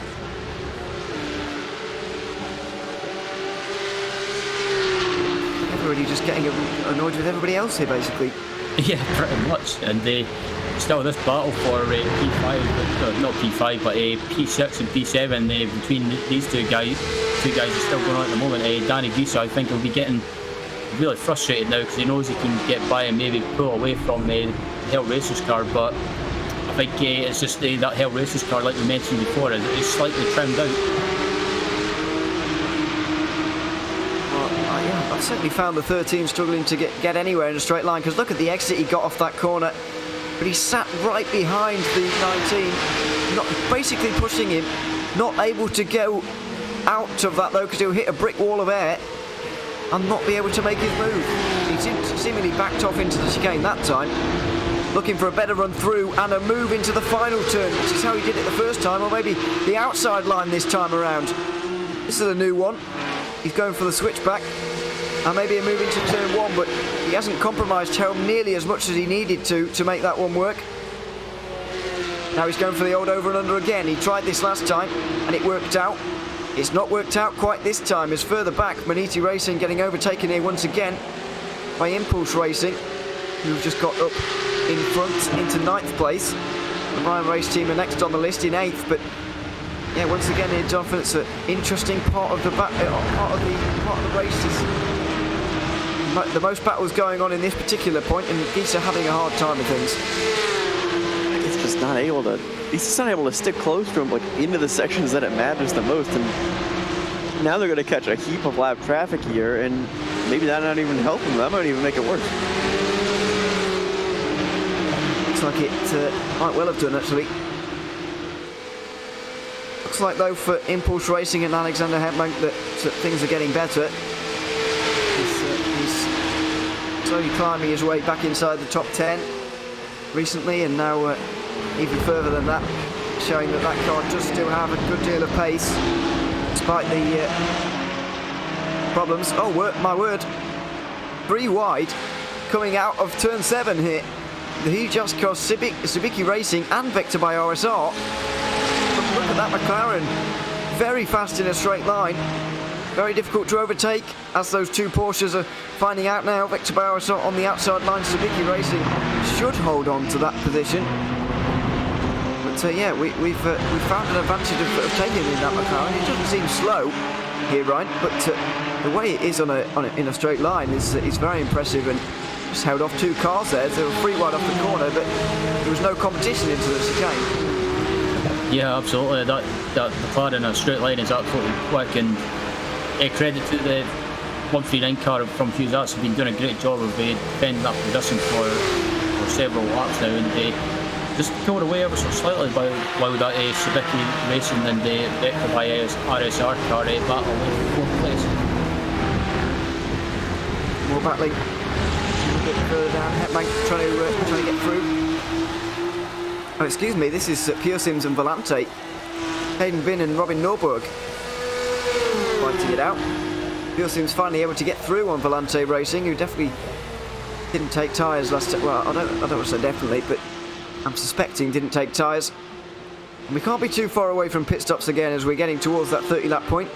We've had 2 long 30 lap green flag runs here, Jonathan, pretty much, but we have never had green flag pit stops, so fingers crossed we can just about make it a few more laps. I think everyone will pit stop. That way they don't have to come down pit road when everyone else is coming down pit road. And also they can do math easier for when they have to come in again, assuming it stays green again. I'm not sure, because after all, this pit lane is quite difficult to get onto, so I think these guys might have been enjoying the fact that they don't have to come down there at full pelt over the last few laps, but they will do now, or if we go on for another 10 laps or so. We've got big news in TCR here, Ryan, with the leader getting a drive-through penalty. Yeah, I was just having a look in the in-game chat as well, and it looks like the 285 car from Full Send Racing has got a drive-through penalty for was it an incident, and basically a drive-through penalty for minor contact. Yeah, and all of a sudden, Impulse Racing and Team Hostingveld are going to be 1 and 2. Leipzig Esports are going to be 3rd. And this race changes again, but Full Send Racing will be thankful they got that after the halfway stage, I suppose, as instead of before. But, Ollie Peacock, who I think has been driving that car for the entirety of the race so far, is going to have to make a trip down pit lane. And here he does. He's going to do it now. Going to come out somewhere near Leipzig Esports, you'd imagine. And be losing an awful lot of time there, I'm afraid. So, yeah, big moment in the TCR race here, Jonathan, but I feel like it's not over. This car does look the strongest. Yeah, that car is the strongest, but if you remember, that was the car that triggered that big pileup on the front straightaway after a restart. They were the ones that got into the 31 that triggered it all off. Not the place to be. Oh dear. Fight. Yeah. That descent by Hujas. Lots of cars in a very small space. I think this is all over 4th position. Hujas trying to get themselves involved. Suzuki Racing are holding on to it at the moment. Vector by RSR have got to be in there somewhere as well. Oh, and there's another car off on the back straight. Upside down. Oh my word, a car upside. I didn't even spot that. There's a car upside down in the fence, and just as we tick on to 30 laps of a green flag run, we're pitting again. Well, we'll be pitting in a minute, but we're under caution again, is what I mean. I wonder if it's one of the 4. That's Danny Geezer. Oh dear. So he's paid the price there for. Oh my goodness. Well, that is a sight. Danny Giesler's paid the price there for Nicholas Helm, who tried to duck out behind a sport car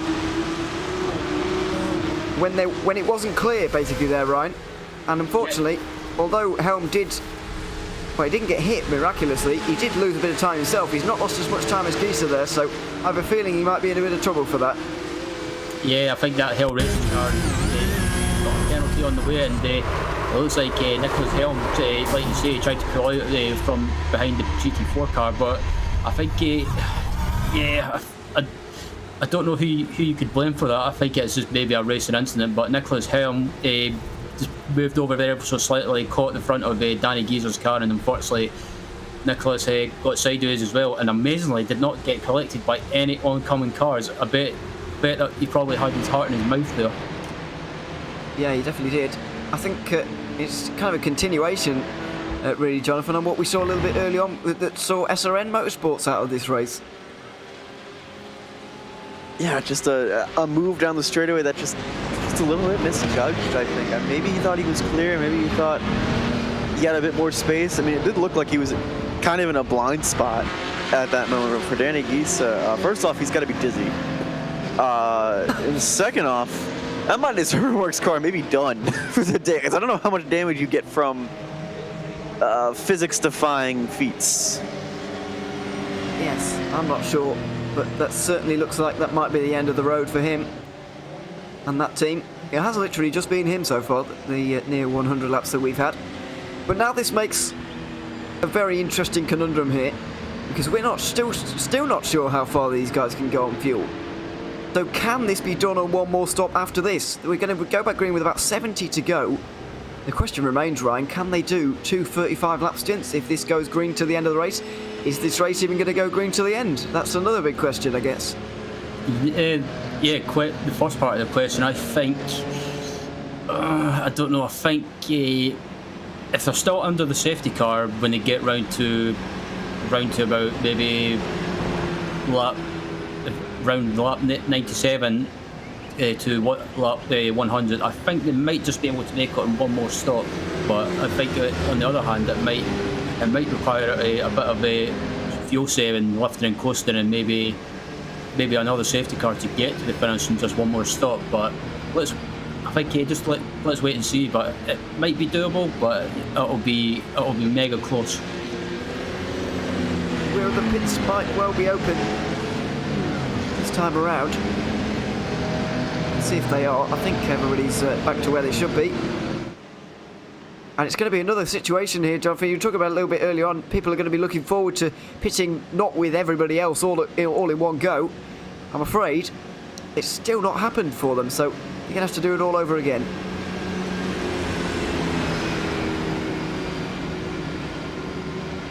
It'll be complete chaos down there soon. And yeah, we'll see who comes out on top, because it was Alpine Stars Geodesic who did a fantastic stop under the third safety car of the race to get themselves into the lead, and they held it from there. What about this next one? Is anybody going to go for the no tyres strategy? Because Vulcan Sim Racing gained about 4 positions out of it. I think it wasn't Pure Sims, Volante maybe, who did a good job out of it, and they have done a good job out of it so far in this race. So it's yeah, very interesting. There may well be somebody who decides not to take tyres, and indeed not to pit, as we've seen a couple of those guys. But here we go, it's pandemonium in the pits again here, Jonathan. Everybody all at once, other than a very select few. I don't even think those select few are starting to trickle on down too, or may just take an EOL and the longest line penalty. But now it's going to be interesting to see how many cars go up on the jacks, at least in the Cup class, and how many get full service. Because we're at a weird point. We're at like a halfway point, so it might be best to take tires down. Maybe you don't take tires till the end. That's a very good point. We are at a weird halfway stage with this at the moment. By the way, the top 27 overall cars in this race have all pitted, so those who stayed out are trying to gain laps back. Vector by RSR have rolled the dice in sport. They're out first. We've seen Impulse Racing, the 222 car, though not the championship contending one, the 222 car, using a pit stop strategy to get out first. And look at that, Impulse Racing and Orion Race Team both go for this. They're rolling the dice here as well.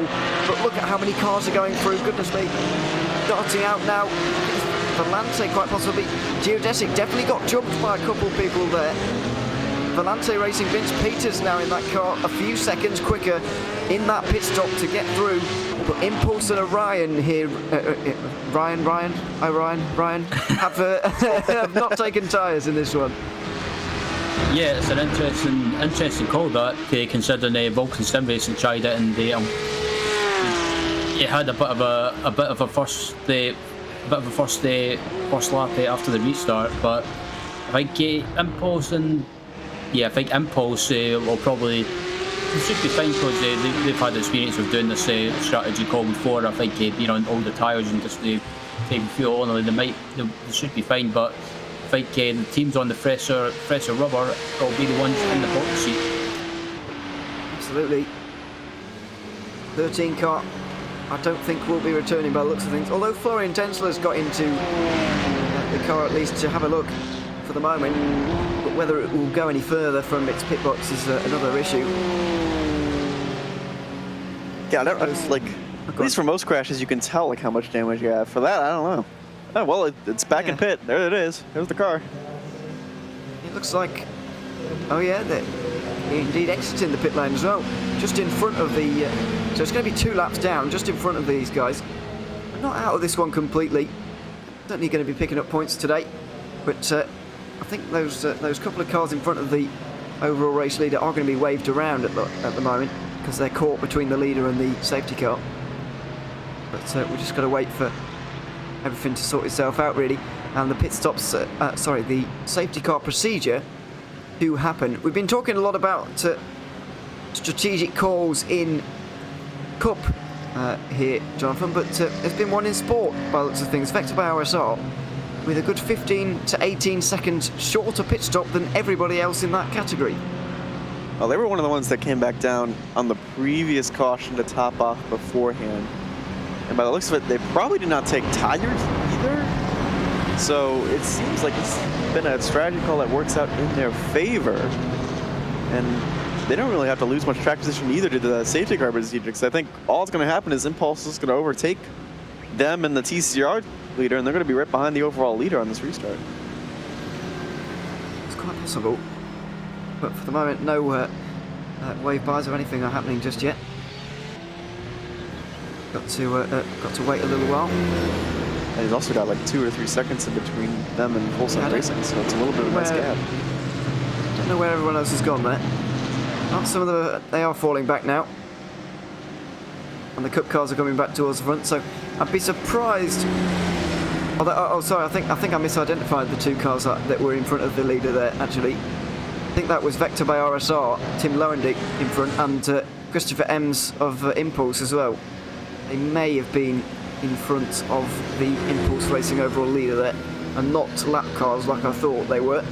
But we're about to reach 100 laps here, Ryan. It's been a very, very interesting race. I don't know if I'm wishing that to be green to the end, because of the safety cars so far, it's a pretty simple strategy here, and it's not been a particularly difficult day for the strategists on the pit wall. Absolutely not, and I think as I predicted, we're just about to come up to start lap 100, so I think, I don't know, when it comes to fuel guesses and predictions, I'm way off, but I'm taking a guess, if we're still under safety car now, I think most teams might be able just to make it to the end on one stop. Yeah, absolutely. I think that's going to be very, I just don't know. These guys are going to need to do about 37 laps, including a bit of safety car in there. 37 laps twice in this race, I think. That seems doable. It does, yeah, but I just don't know how much, if that's going to require any fuel saving or what's going to go on there. You know, it's a bit of a headache. You know, I'll say the strategy is easy. I think it has been in terms of when to pit or not. It's just this fuel game late on might be a bit difficult. But once again, we haven't even got a reference as in terms of spectators. Obviously, these guys on the pit wall will know, but we in the commentary booth, we basically haven't got a reference as to what these guys should be doing in terms of a stint here. So, you know, we're just guessing at this point, Jonathan, but it does seem doable, as you say. It does seem doable. Yeah, we've been able to go like 30-ish laps on every green flag run so far, so it seems like a doable number. Now the question is how much of that is going to be fuel saving on this stint and or the next stint, and or if someone decides to have another accident, or if we get another safety car, how does that throw a wrench into it? Like right now, I think everyone's just kind of praying, can we just go green to the end to make this as straightforward as possible? Yeah, absolutely. Because say there's a caution in the next like 10 or so laps, and then we're going to have to be talking about some really tough and annoying decisions and getting out the calculators. Yeah, we are. We don't want to do that particularly. The lights are off at the top of the safety car, by the way, which is good news for everybody, because at the end of lap 100 we should be going racing here once again, and it's going to be Impulse starting us off with the Orion race team. How are Alexander Hetmank and Antoine Mace going to deal with the lack of tyres that they have? Are they going to be able to hold on here towards the end of this race? Or some of those who took tyres this time going to skip them out next time? All these questions to be answered over the next 72 laps here in the 700 kilometres of Road Atlanta. We go green again, back under green flag racing.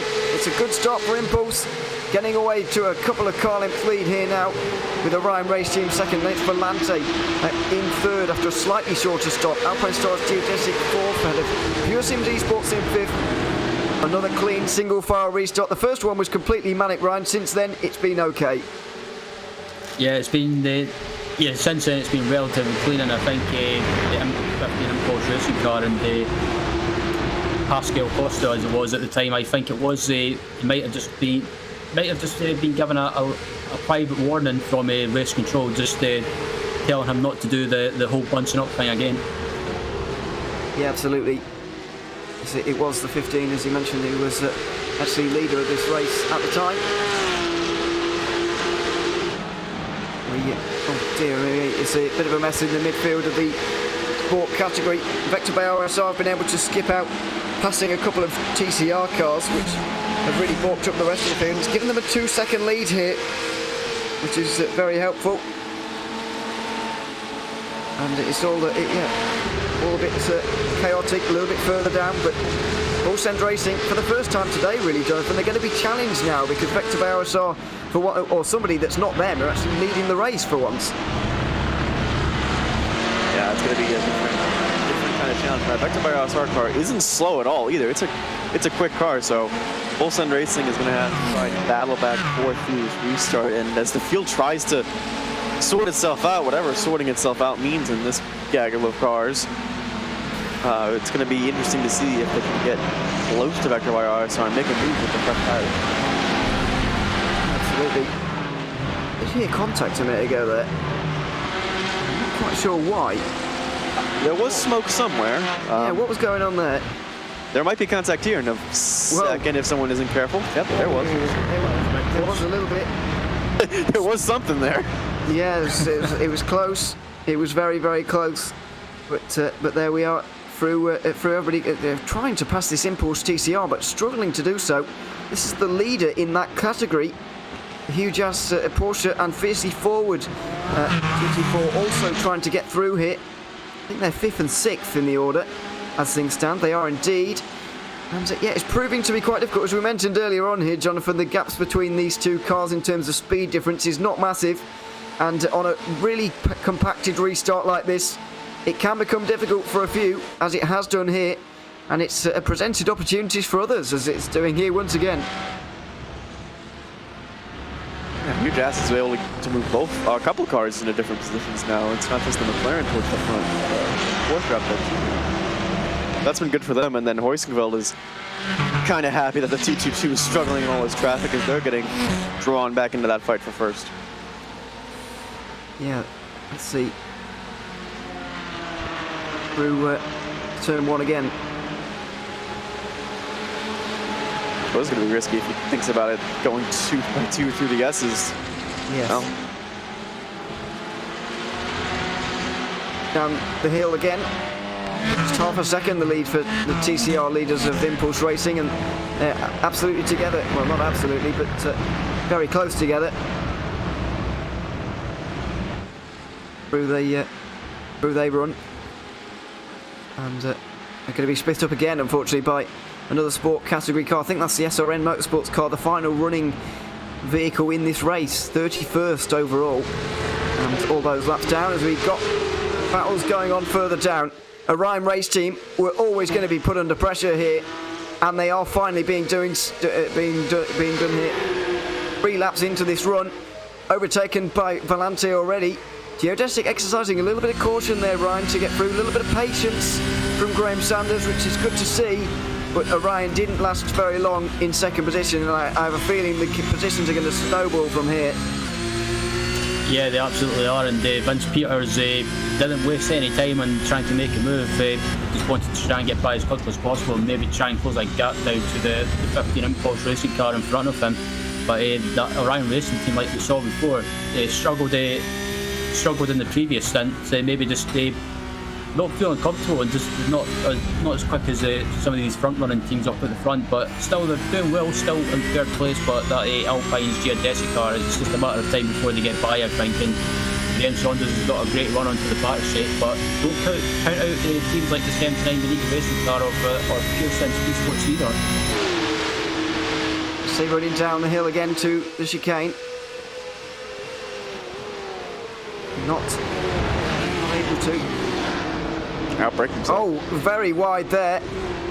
Not able to without help, but that's exactly what they've got here. Sanders through. Maniti Racing should be through here as well. The pole sitting car around the outside through the final corner. It always gets very messy there, but they've all managed to figure themselves out, thankfully. Into turn 1. Pure Sims are going to follow their way through, and as I mentioned 1 lap ago, Jonathan, once one of those positions were going to go, they were all going to, and that's exactly what's happened for Orion. The gamble, it remains to be seen if it pays off, but it was always going to be just that, a gamble, and never definitely going to work. I mean, it was a self-inflicted damage on that one too. They just outbraked themselves in that final corner, and that's in the 10A and 10B, and that's what happens at a course like this where you have only 1 or 2 big passing opportunities. You mess up one of them, and you can find yourself on the back foot in more ways than one. That's exactly where they found themselves at Orion Race Team. Antoine Mace, Alexander Hetmank is doing a good job in the lead of this race, though. Despite the fact he's got no challenger, or despite the fact he had a bit of breathing space ahead of Volante, you'd expect him to be caught now quite rapidly, but he's actually not. He's holding himself well now as we go through the final corner again onto another lap. 105 complete in this race. Pure Sims have been very strong today. You just wonder what would have happened, Ryan, if they'd have actually started in 3rd position here. They were actually starting from the pit lane after all of their trials and tribulations after qualifying. Their qualifying driver disconnecting, had to start from the pit lane, and they lost a lot of time fighting their way through the field. But now that they're back towards the front, they're showing themselves to be very, very strong. As I say that, wow, they had to save a pretty big spin there. It would have turned into one anyway, and now under pressure from Orion, who they just got through, staying in front, but that was quite a moment.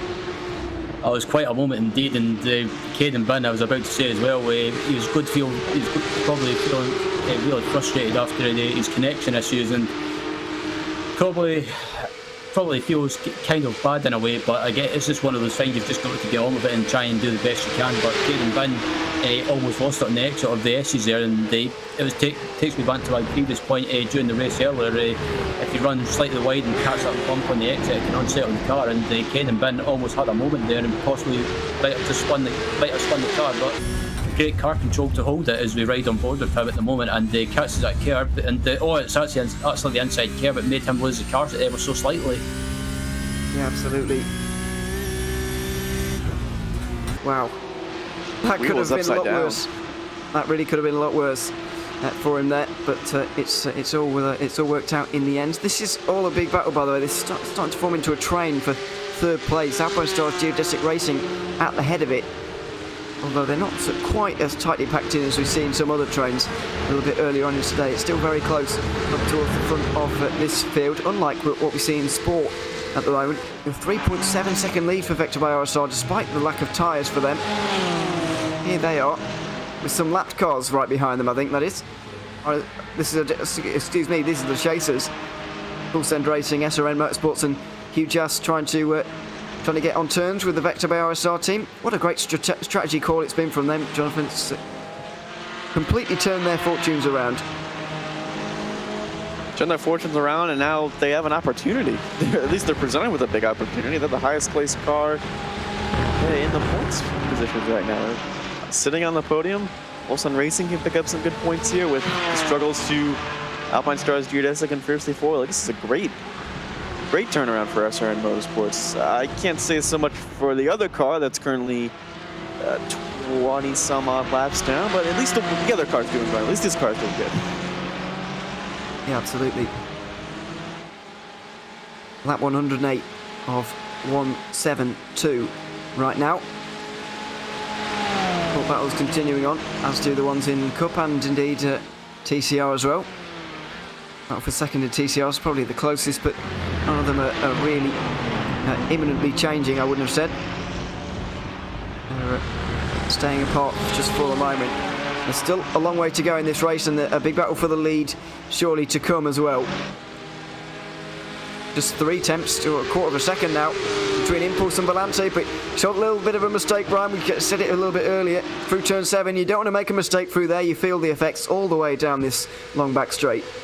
You do indeed, and I think Vince Peters is getting closer in that slipstream. He's going to go for a move. Is he going to try and send it up the inside? He's up the inside, and it looks like Alexander Hetman maybe decide to back out of it and not fight too much at the moment. But Vince Peters, like I was talking about before, once he's on the pace and once he's in the zone, he is absolutely rapid, and especially with this car, and it's shown right now up into the lead. It is indeed.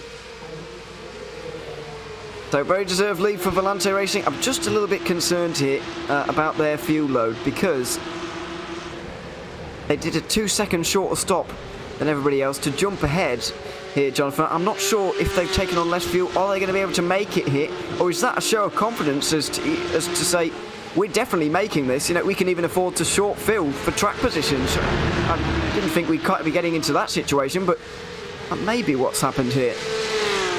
Maybe confidence in the engineers, confidence in the team, saying like, okay, this is going to be the winning strategy. This is going to be able to get us to the end. And honestly, if you short fill a little bit for track position and you have a little bit less fuel, it helps weight out a little bit too.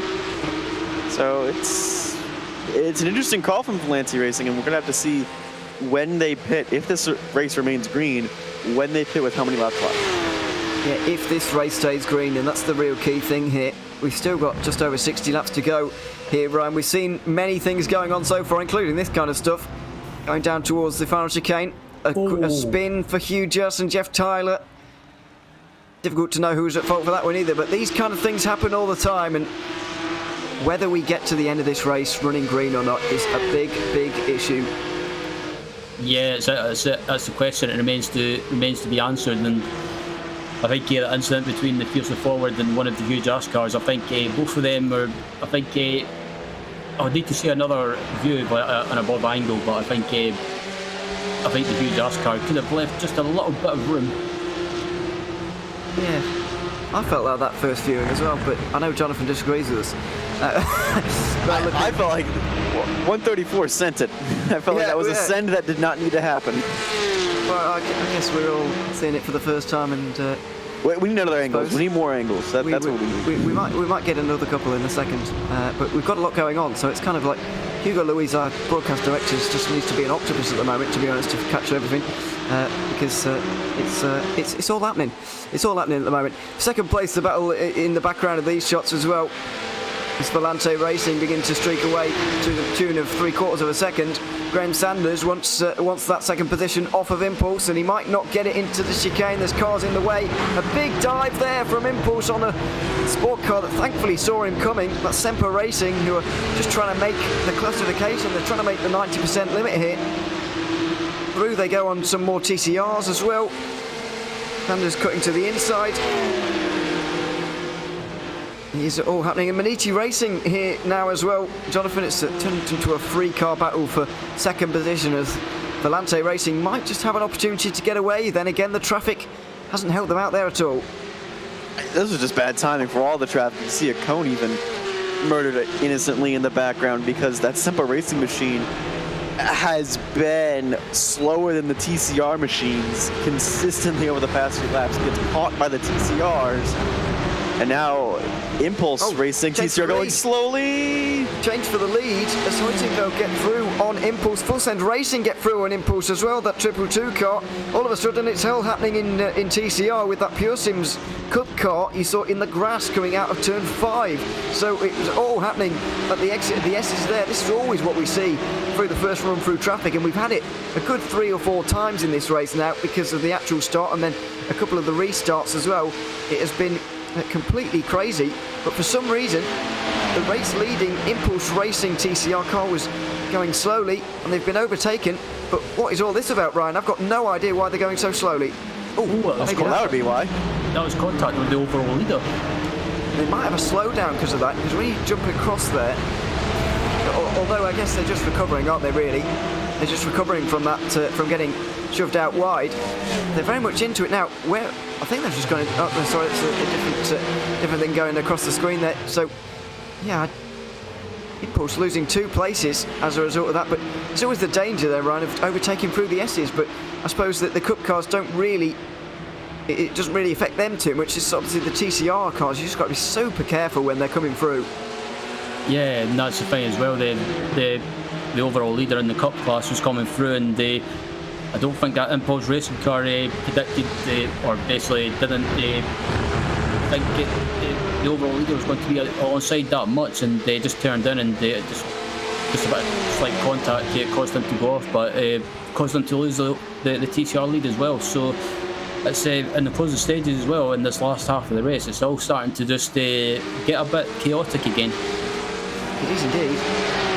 Vulcan Sim Racing going through now as well. We're getting towards the back end of the Cup cars.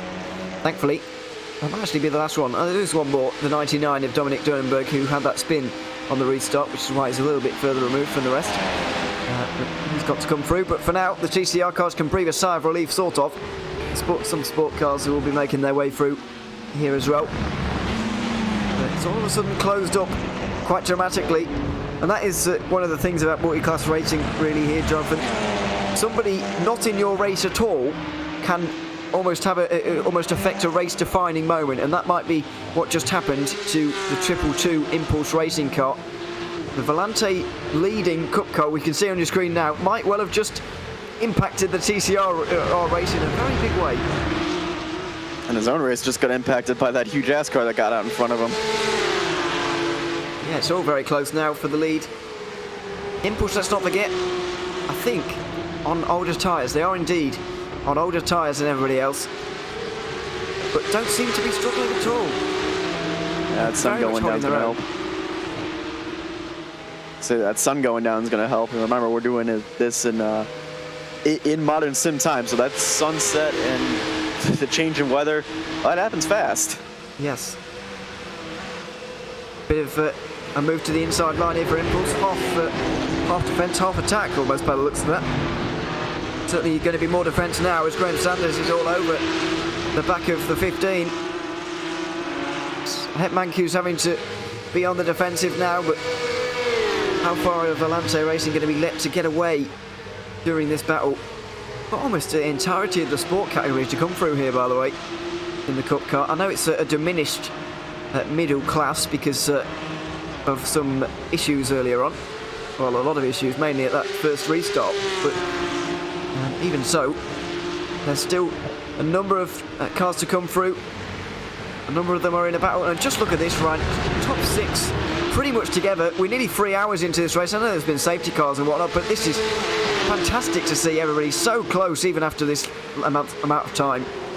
Yeah, absolutely is, and it's been a fantastic race. There's been lead changes by several times, and it's not just been one car dominating this race up at the front. There's been cars switching positions all the time, and with strategy and pit stops and safety cars and incidents as well. And but still, it's been a great race nevertheless. And Valenti Racing up at the front, but again, they've been closed back down by the Impulse Racing Cup car, and also Alpine's Geodesic Racing and Maniki Racing. And also still in this battle as well, you've got Aurora Racing, and joining the party now is RPC Esports along with Pure Sims Esports. Yeah, they're all here. Well, Sanders trying to get through though. And that Magnus Vulcan Sim Racing make a move on Phoenix Racing Esport. Actually, I think they're trying to retain their place there. Well, they are making moves. Justin Horadek going down the order a little bit. Another TCR car. This is the championship leading 233. They're passing there. Not their greatest day. Losing a number of points to Huizenveld and so on in their category. Everybody makes their way through in these cup cars, of course. Sort of interest lines being taken at the exit of 5 to get around that TCR car. Yeah, people are starting to push the boundaries a little bit, but then again, turn 5 is quite a difficult corner anyway. There's so many bumps through there that it's hard to keep your car under control, as we saw from Pure Sims not so long ago. That big save had to be done, and we may well see that again soon, because it's a very difficult corner. We go down into the chicane once again. Sanders being cautious, but when you're the second car like this, you've got the advantage of being able to follow the one in front through the traffic, which is sort of what the 62 car did there, but not quite to the effect that he might have wanted to there. So we're going to have to wait and try again a little bit later. But yeah, Sanders applying the pressure for the moment as Valente get out to a 1 second lead.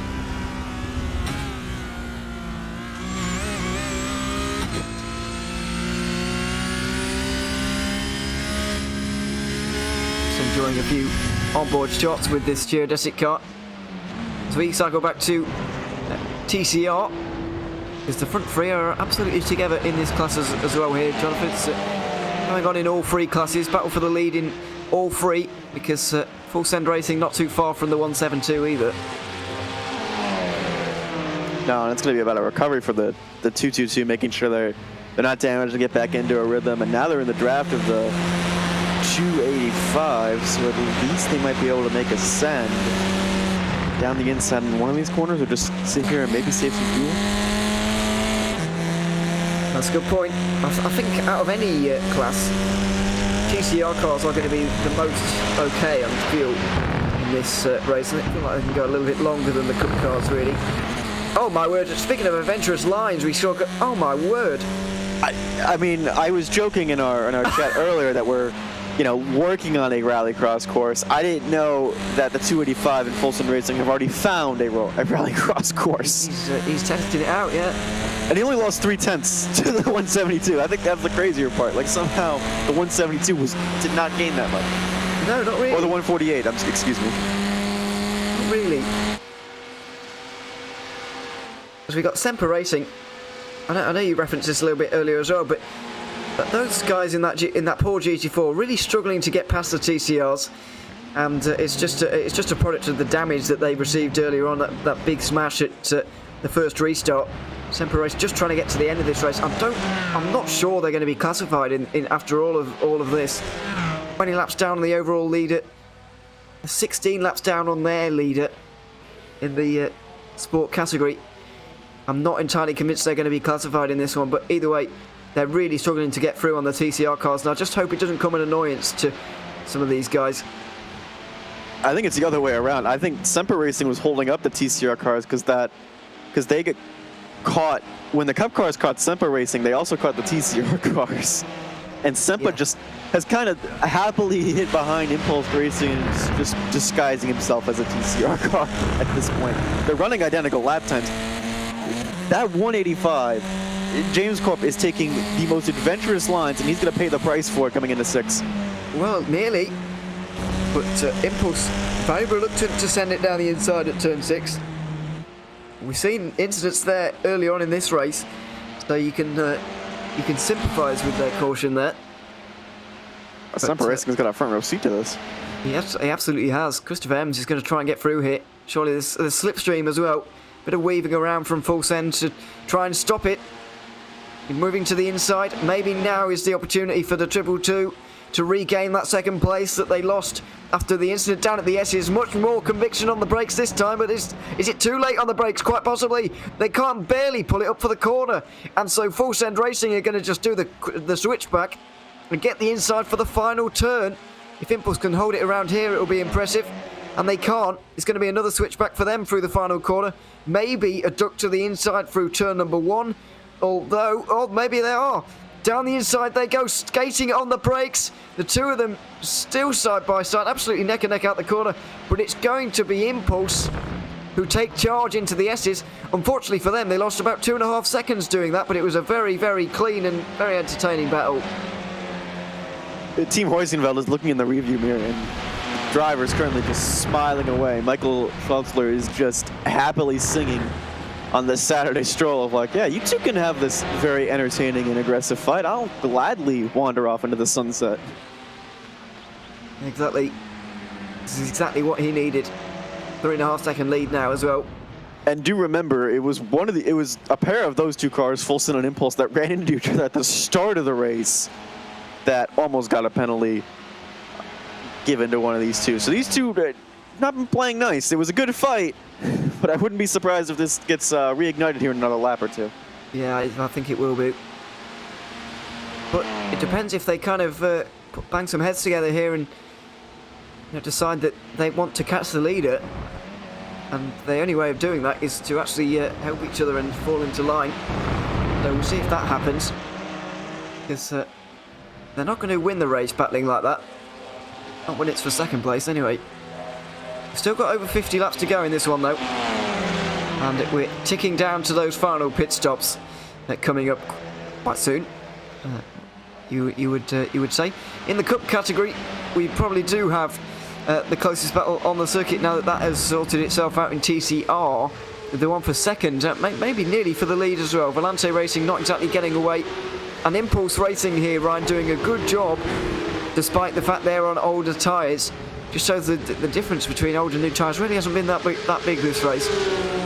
Yeah, but Alexander Hetman has been doing a great job defence-wise, holding back 62 Alpine geodesic car, currently being driven by, at the moment, it's still Graham Saunders at the wheel at the moment, so Alexander's been doing a great job on old tyres, and he's not fallen back as much as I thought he would, like the Vulcan Sim Racing team did earlier on. They're still keeping in contact with the Volante Racing car that's leading at the moment, but I think Alexander's having to keep an eye on his mirrors more and more now, because Graham Sanders, as I mentioned him, he's got a great run head on the back straight, but in front of them they've got a TCR and a GT4 and a few other cars in front of them as well. So it looks like Sanders has got the run. He's up the inside, heading down to the chicane. Can he get the move done? It looks like he might be able to, but Alexander's not giving up by any means, and it looks like yep, Sanders has got the move done up to second place. Nicely done. And the championship leaders move up into second. And the race winners from last time out, Volante Racing, suddenly getting a great deal of form in Club Sport. Suddenly have a job on their hands to hold off the 62 team as we're back into traffic again. That TCR battle we were watching recently is in the way of these guys once more, as the battle for sport has been resolved by the fact Full Send Racing into the pit lane. So don't quite know why they pitted quite so early in that one, because that was the Vector car. Yeah, sorry, I meant Vector Barrow, so I just didn't say that out loud. Just over 20 laps on that stint. That seems early to me, though. Does seem early. Didn't they short fill earlier? I thought we said they short filled. Like they jumped a few cars. Or yes, drive time. They could be concerned about drive time. That's a good point as well. I did say that their pit stop was shorter than everybody else's, but I'm not sure why, whether it was tyres or fuel, as you say, because if it was fuel, then it makes absolute sense, but I thought it would have been tyres, but maybe not. sure we'll get to the bottom of it soon. But in the end, they didn't have to battle it out for the race lead there. It was eventually resolved through the pit stops, although it's just under 2 seconds even still in that category. So not over by any stretch of the imagination. Just a second and a half for the lead of this race. Volante versus Geodesic.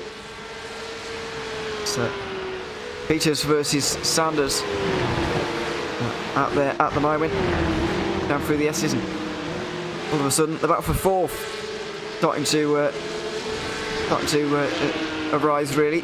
Orion Racing Team in fifth at the moment, Maniti in fourth, and they're trying to take that position off them for now. The sun is certainly going down. I guess to your point earlier here, Jonathan, we might not see very many tyres being changed for the Cup category in this final pit stop. I think it's actually a great idea to cut out that final tyre stop, especially since tyre wear will be going down. And especially for some cars that may have planned to have those longer tire stints, because now I'm starting to think, because this 44 is starting to get a little faster, I'm wondering if they're set up for long runs and have unfortunately been a little screwed over, as they say, by the yellows. Yes, have been a bit. As down the inside into the chicane they go again, having to come through on a load of lap cars that are finding themselves all at the same point in the racetrack for whatever reason. Through the final corner and onto the home straight once more, but not really closing just yet. So all in all here, Ryan, it's been a good day for Alpine Stars Geodesic Racing in terms of the Cup category. Obviously the less said about their sport effort the better really, but in the Porsche Cup category they've more than held their own here today, and it looks like if things stay as they are, then they'll be extending their championship lead over everybody else even further. They absolutely will, and they just need to basically finish the race and pick up the points, and they'll still be doing well in the championship. But looking at the Orion Racing Team, and it's a good point that Jonathan brought up. I've just been watching their lap times, and yeah, I have to agree. I think they've set up for maybe the end of the race when the track conditions and track temp get cooler, and maybe that'll help them bring them back into this battle for maybe the race win or even a podium position. But still, at the moment, it seems to be they've just been something's happened, I believe. Oh, the Orion Racing Team just drove onto the grass there for a brief moment. He's misjudging the slight bend in the road there towards the chicane. I don't know what that was all about. They must have got the track back from Full Send Racing about the rallycross course. Just trying out a few new tracks down the right hand side there, but yeah, that was a strange moment. Either way, these guys, we're just over 20 laps into this stint then, or just over 25 laps now, but we've got nearly 50 laps to go. That's the problem. How much further can these guys actually manage? Because even if they do 10 more, well, yeah, I suppose they're going to be getting less than 40 laps to go, I suppose. So I really do think it is on the limit here. Somebody in the know with the Porsche Cup cars watching us right now is obviously figuring out exactly what's happening. But it's very much in the balance still in this race, Jonathan. Sometimes in these ones, like at rotate. Oh, it's that car. Oh, it was the Geodesic car, the championship leader. And just as I said things were going well for them, Graham Sanders drops it out of turn 7, and a big moment there in the course of this race as he spins, goes into the barriers slightly. Well, that completely changes things. Let's have a look at how it happened. Is this just all by himself? Oh, he's just caught the gravel. Slightly on the grass, yeah, but fine margins. In the end, big consequences. As Alpine Stars Geodesic Racing from a comfortable second place dropped down to 7th. 5 cars go through, and that is an absolute disaster for them, I'm afraid. Pearson's Eastpool's one of them. So go on. I was gonna say, like, Pearson's is still in 6th, so it's like, I mean, points lead is not destroyed, but it's definitely gonna shake things up here at the end if they hold in those positions.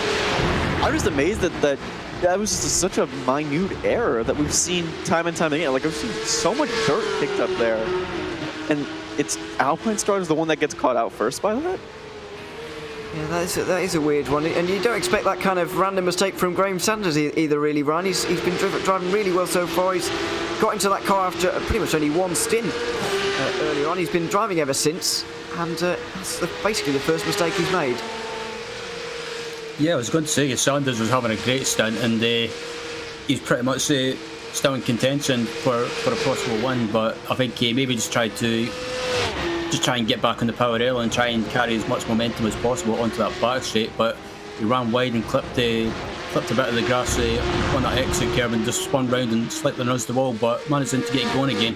But I think that spin might have just woken him up a little bit and told him not to make any, or try not make any mistakes at the rest of the race. But still, watching this battle for it looks like a fifth position at the moment with Pierre Sims and RPC Esports. These guys have been pretty much together for several laps now, and all by themselves as they've lost contact with the battle for fourth place in front of them. Yeah, they really have. And that battle for second, by the way, Maniti Racing and Tim Masker, who's now driving that car, has got into second place. All of a sudden that car begins to climb up the order once again, and there he is. But we talk about these championships, and you might be thinking, you know, we talk about a lot of points. These championships must not be very close. Well, the points system in IVRA racing as a whole actually just mean that the points gaps do get quite large. But if you suddenly drop down the order quite a long way, then you all of a sudden lose a lot of points as well. So you can't really afford to have any zeros next to your name. And also, you've got to fight for every position, especially at the front, because, for example, Pure Sims Esports currently second place in this championship, but they just are 32 points behind as a result of the halfway stage points, but they just gained 7 points with that one overtake here, Jonathan. You know, this is going to remain very close right to the very end of the championship, because that, for example, that one overtake was worth so many points. It's going to be a mixed bag going into Zolder in 1 month's time. Like, we're just not going to know the full picture, really, of how the championship is going to shake out until, like, after we've done the final calculations. And even if we get some, you know, post-race penalties or anything like that, we shouldn't. Race Control's been very on top of all of the requests and penalties. In fact, we're pretty caught up in terms of reviews. But if anything shakes out, like, you can't really plan for the next two races until you get to the end of this one, you get that final points tally. Yeah, absolutely. Oh, into the pit lane. Well, this is not good news for Hugh Jass. If this is the limit they can go to, and if this stays green to the end, then they're going to be in a bit of trouble, because pit lane already for these guys after what is only 28 laps. So is that an early strategic stop from them, or is something else going on here? It does seem a bit early here, Ryan. They're taking tyres, possibly for the last time today. With 45 laps remaining, there's no way they're going to be making it to the end, I wouldn't have thought. Yeah, I was going to say, I wonder if the sense is going to be a safety car towards the end, but I have to agree with you. It's a bit early to be making a last stop. So if they're pitting right now, I think they'll have to make a splash and dash towards the end. There's no way they can make it from here. I said that, but just looked at the estimated time remaining. This is 1 hour, pretty much as we speak now. First of all, I don't know if I believe that or not, because I never know whether to believe it or not. However, 1 hour in a GT4 car doesn't sound out of the realms of possibility, Jonathan, but then when you pose it to 45 laps in one stint, that does seem like a lot. So I'm not entirely sure whether they'll be okay or not. They could well be pitting at the very earliest they can to get to the end of the race here. Possibly, and remember, these do have a fuel restriction on them. I'm trying to double check where that fuel restriction is about. It's somewhere in the briefing, but I'll double check. But they have some sort of fuel restriction on them as well, and generally they've usually been designed to go the hour, at least to the hour. So maybe they can make it. Another huge ass car is in, and I don't know. And I think the fact that there's only a handful of cars coming in, I think tells us that, like, we're on the very, very edge of possibility. Quite possibly. Giovanni Romano is the other one in, also from Hugh Jass, and that does open up another set of possibilities, really. The fact that it's only been huge ass cars so far. Is there something they know that everybody else doesn't? Are they playing some kind of game? Yeah, they're only... Everyone but the TCRs has a 3/4 fuel limit, so they can only fill up 75% of their fuel. TCR can only fill up about a little more than half. Yeah, but considering how long they can actually go, it's not too damaging for them. It does open up more stops. What it does do is make more stops in a race, basically, which is the idea. And probably a good thing as well, because more stuff can happen in the pit lane, as we've seen today, because of those rules. But with 43 to go now, how much further can these Porsche Cup cars actually go? Down into the chicane again. It's only a 1.2 second lead, and Tim Matschke here, Ryan, is absolutely on a mission, as we expect to see from him. Volante Racing is certainly going to be looking over their shoulder at this stage. They are, and I was just about to bring that up as well. I was about to say the gap up between the top two is starting to come down, and I think Tim Matschke, since he's got by the impulse racing car of Alexander is starting to pull away, and that gap at the front now coming down, and Vince Peters has been held up a lot by one of the huge ass GT4 cars, and that's going to allow Matschke to close the gap dramatically. It has indeed. Almost nose to tail, pretty much our nose to tail. This is what happens through the S's. The car in front does often have no way of getting through, even on a slower car. Around the outside there, nicely done, but the damage is already done here for Volante. As we're into a bit more traffic again, this particular car is not going to be a problem for them. But what lies down the road here for Volante Racing? Tim Matschke has kind of spearheaded Maniti Racing's charge in the HyperX GT Sprint Series at IVRA, winning that championship. Probably going to be looking to do it again this season. It kicks off in a couple of weeks' time. Actually, it starts the end of February, doesn't it, actually? So watch out for that. Going to be on RaceSpotTV for that one.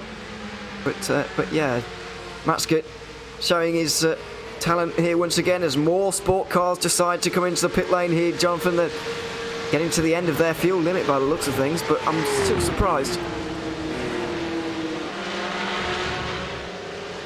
Yeah, I'm also a little surprised. However, like, I have known on these races, generally the fuel limit has been around an hour. Like, that's generally where we've been, 45 to an hour. So if that's where this fuel limit is, maybe you might as well take the gamble. That's another huge ass car. That's a fiercely forward car, and they're far enough back, I think, to make that risk. I think it's interesting to see these are cars that are 5th or worse on track making these gambles and not the top 3. Also, this gaggle of cars here is a mess. It is. It has the potential to turn very messy. So the Cup cars are going to get their way through without problems, basically. But that's a number of sport battles going on, involving the 164 geodesic car. But the leaders of the overall race have been able to get through very nicely indeed. 41 laps to go at the line. But how much further can they go on this tank of fuel? 34 laps completed on this stint.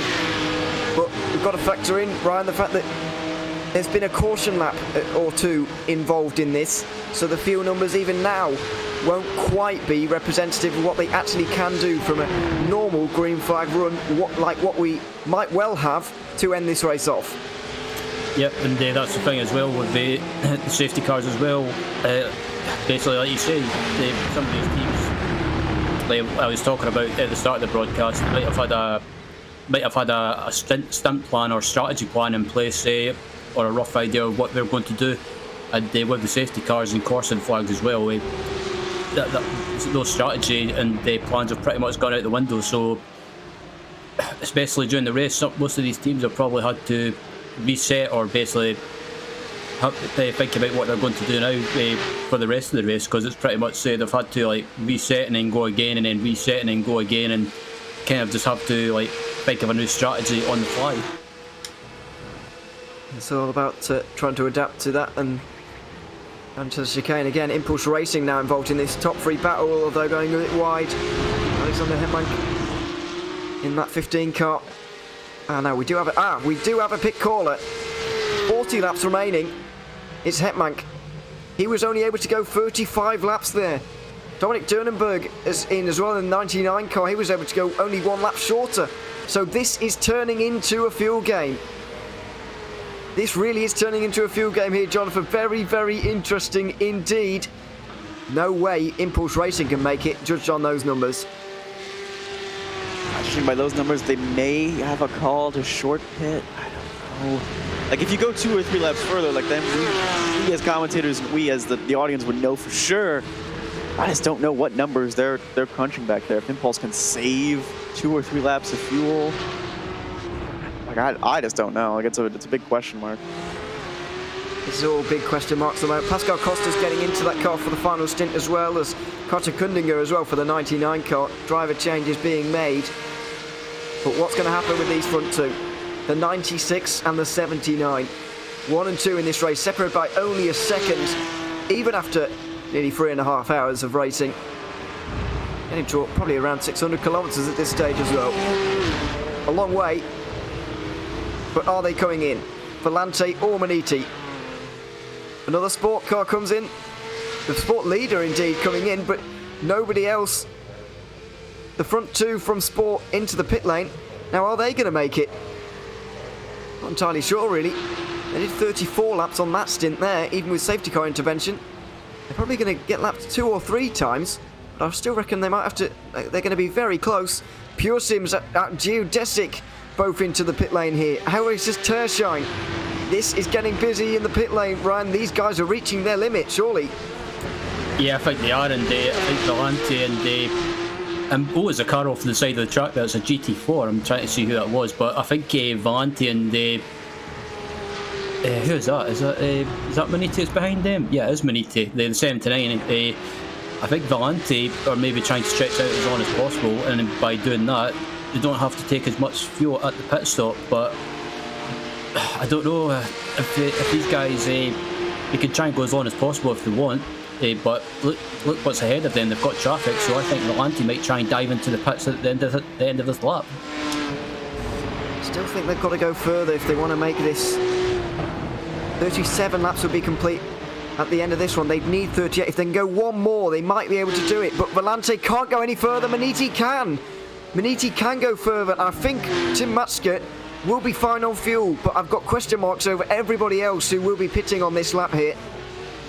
Question marks certainly have to be put over everybody pitting at this stage.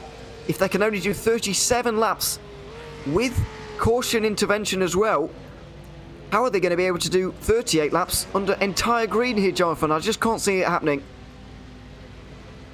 Yeah, like I was thinking, like, oh, maybe everyone's short pitting and stuff like that. But then as I've seen people trickle in, I'm like, no, they're reaching limits. Like, this is a race of limits. The final sport car that was out there, Shipsky Racing, I think did 35. They might be able, if they super save, maybe stretch it. But that's a big gamble, assuming we don't get a yellow flag. And I think that's maybe what some people are preying on. Yeah, maybe. Might be some people's only hope at this stage. Pure Sim's just about in front of Maniti Racing right now on the lead. That could be crucial if there is a safety car right there. Not right now, but it doesn't look like there's going to be. As we see changes at the front of Sport, we'll get to that in a minute because it's all happening in the Cup category at the moment. Coming through the chicane. Are they going to be coming in this time? Maniti Racing do indeed make that pit stop with Tim Matske. RPC Esports also managed to reach that third magical 38 lap point. So did the other Maniti Racing car. So I think here, Ryan, we've got the remarkable situation. Only 3 cars are actually safe on fuel. Yeah, it's amazing. It's only 3 cars that are safe on fuel. Thinking about it, but still, I think this 79 Maniti Racing car, when it comes to fuel, they might be in the box seat, and I think if there's a caution as well, hopefully there's not, but if there is, they don't need to worry about fuel. I think it's the ones that have pitted early, maybe 2 or 3 laps early, they're the ones that are going to have to worry because I wouldn't like to be in their shoes as they're contact. Oh, Hell Racers trying to make a move in one of the Impulse TCR cars, and that was never ever going to work. Didn't work through the S's there, I'm afraid. Now, Volante racing with Vince Peters and Maniti racing but with Tim Matchgood. Going to be coming out the pit lane here very close to each other, and RPC Esports have rolled the dice. They've packed it full of fuel but absolutely nothing else. They have gone for this and they're leading with 35 laps remaining, just over. What a strategy call this could be. For the 31, Roger Fridstad Christensen, who started this race in that car, is now finishing it off and leading at the moment.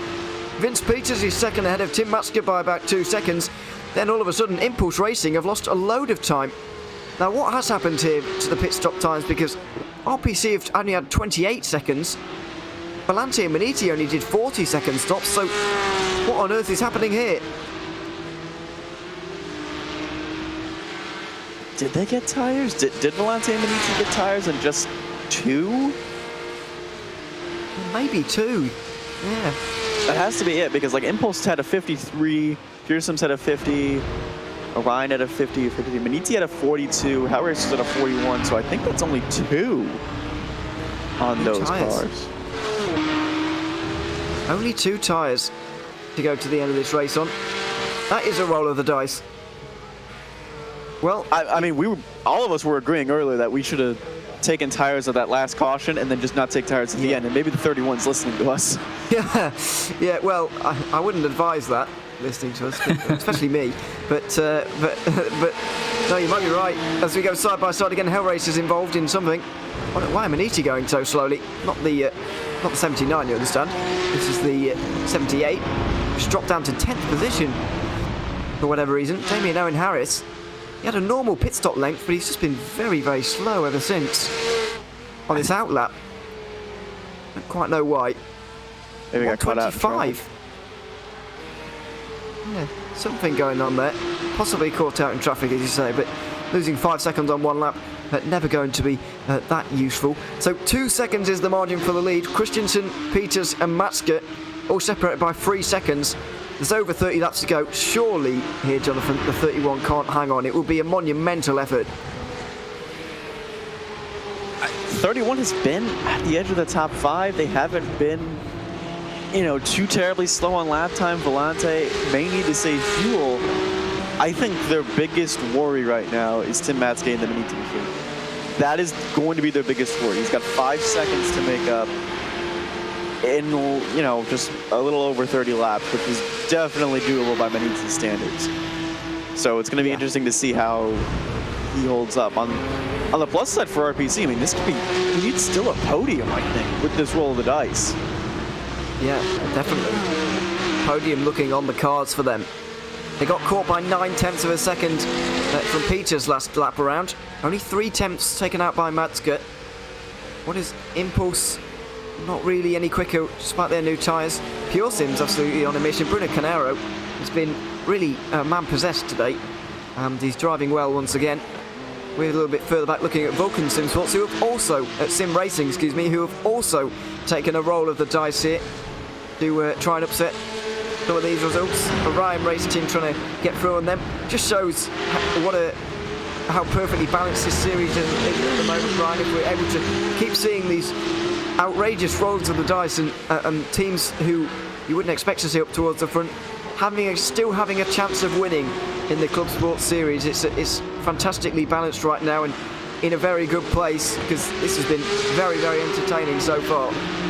Yeah, it's been a great race, and I think RPC, they were pretty much nowhere to be seen at one point in the race, and they were on the fringes of the top 5 or top 6, but as they look at Vulcan Sim Racing or Orion Racing Team, it looks like Orion Racing Team are about to move up the inside up into the chicane, but Vulcan Sim Racing are not giving up, and it looks like Orion Racing Team are up into 6th position with Greg Sams at the wheel.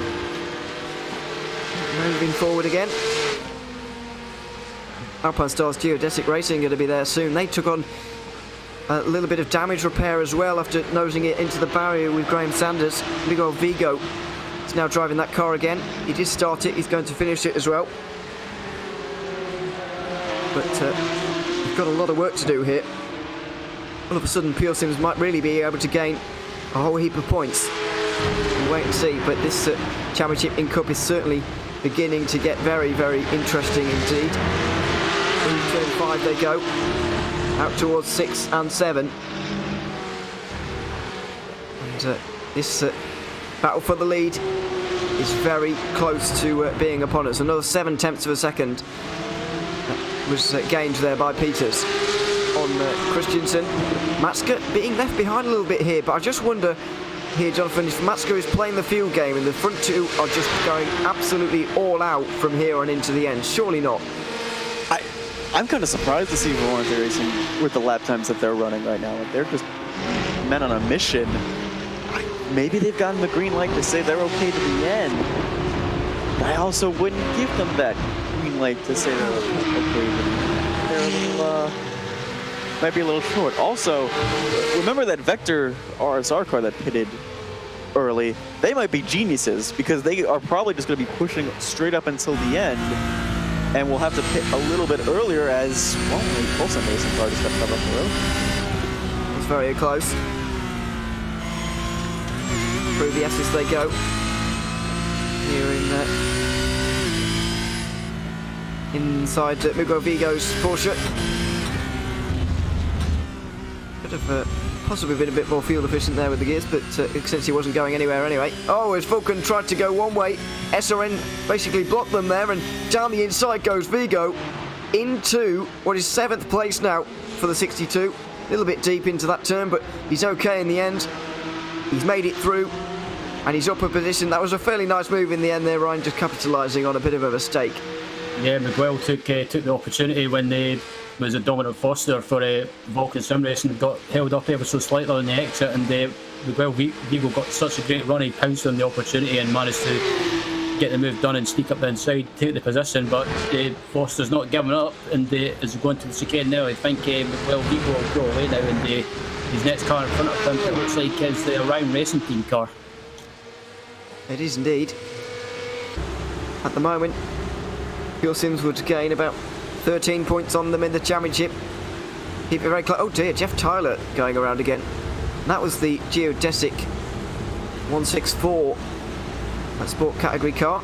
Didn't quite see who was at fault for that one either really, but safe to say that's not the first time that car has been around, Jonathan. Not the best day for them, although they're one of their teammates leading this race in sport, so it's a bizarre day.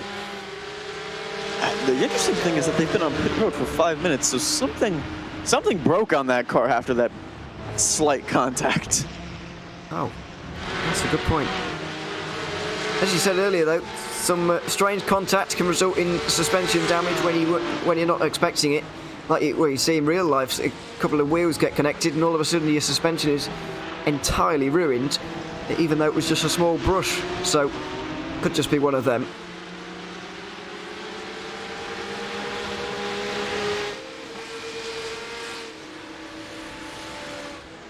So we'll see on that, but the battle for the lead is certainly closing in again. Another half second gained by Peters. Matska starting to find his rhythm as well. And here are the leaders. Oh, with a GT4 car a bit astray just in front of Volante there. Didn't want to get involved with that, so finally ducked around it. But and that's the 13 car, by the way, just behind. Not Maniti just yet. No, Matska's improving as well. That was a very interesting way of letting the faster traffic go. Yeah, it was a bit. But thankfully everybody's out the way now. I'll say that, there's a few more TCRs down the road here. It's spread out a little bit more in TCR as well, by the way. That might be a TCR battle for position, but I feel like not. No, most definitely not. I don't think there are any battles for position at the moment. The closest gap is nearly 3 seconds. Hussingveld currently leading the race there.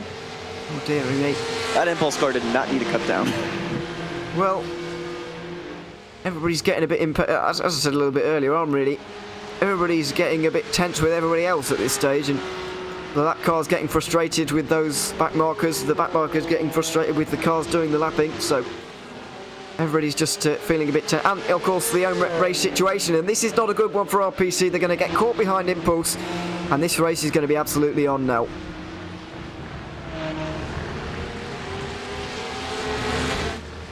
just under half a second. Yeah, they did the best they could out of that exit, but the best they could, unfortunately, lost them 0.3, and now Volante's within striking distance. Exactly. Not a lot you can do when there's a lap car in front. You can't just punt your way through. And now, Christensen has got a lot of defending to do. How's the straight line speed of this 31 car compared to the 96? Volante Racing have got the slipstream right now, and they are gaining quarter of a second here into the chicane and into and out of on to complete another lap, but they're not ticking by quite quickly enough for Christensen here. 29 to go, Ryan, a monumental effort ahead of him. Yeah, absolutely, and as they head down to turn 1 now, I think it's just a matter of time before Vince gets by, and but credit to this these RPC esports guys, or team rather, they've been doing really well, and as they go over the curve heading through the S's, car bouncing around a lot, and yeah, these guys have done pretty well to get up to the front, and but it's just a matter of time before Vince gets by. But if they just keep their nose clean, and they've got a reasonable gap to the Impulse Racing car in 4th place, they should be on for a podium finish. But I think that 31 car, just something in the back of my mind makes me think they might have to make a splash and dash. Yeah, I'm not convinced anybody's making it here other than Maniti. And of course we had that. We had another car stay out with them as well. Was it Orion? I think it was 3179. 78. Yeah. So the two Maniti cars. Are they? I'm sure I heard a clutching in there. I'm very sure I heard clutching. It's difficult to tell from these trackside cameras because they might just be going away from the camera and kind of dipping the sound there, but I'm sure there was some clutch action going on there. I think these guys, I think we've understated how desperate these guys actually are for fuel in this situation. I mean, the best lap that this Ryder Christensen has run is faster than both Volante and Maniti, so it's not like this 31 car is slow, but it's how desperate are they for fuel? And also, how much fuel does he need to save for defense? Well, yes. I hope we can maybe go on board as we run down the back straight in a few moments to see really what these guys are doing. Here it is with, oh my word, Peters clutching it in towards turn 6 into 7. Now have a look at it down towards the chicane as well, because there's going to be a lot of lifting off here, shifting a tiny bit early as well for the Volante Racing driver. He's gaining here on RPC. I don't think they want to lead anymore. I think they'd rather have the slipstream, and there's a cat and mouse game going on here. Neither of them are full throttle at the moment. Everybody is so desperate for fuel. I've never seen anything like this. Nobody wants to lead this race because everybody is absolutely crying out for fuel because nobody's got any left, and there's still nearly 30 laps to go. I've never seen anything like this, Ryan. Yeah, it's a bit funny this, to be honest. Both these guys not wanting to, one doesn't want to lead and neither does the other one, so it's a cat and mouse game. Pretty much these guys are in a way playing mind games with each other as well, and talking about a splash and dash as well, who do you think will pick first? If I was 31, I would maybe dive in first and maybe try and do an undercut in this 96, but don't forget as well that this Maniti racing car in 3rd place is catching these guys, so I think thinking about it, I think Maniti will be in the box seat. I think they might just be able to make it. Tim Matska is gaining a lot of time here, and he's going to be on the back of these guys very soon. Let's have another listen down this back straight here to Vince Peters. How much fuel saving is going on here? It looks like, I want to know for RPC as well, to be honest, because if Peters is having to go this slowly to stay behind RPC, they can't be on full throttle for a lot of this straight, and gee, the lifting off there, I mean, you can count the seconds they're clutched in there for, Jonathan. It's quite remarkable. You can even see it down the front straightaway. Like the dash is not even lit up halfway down the front straightaway for most of it. Like they're staying in 5th gear all the way through the last corner.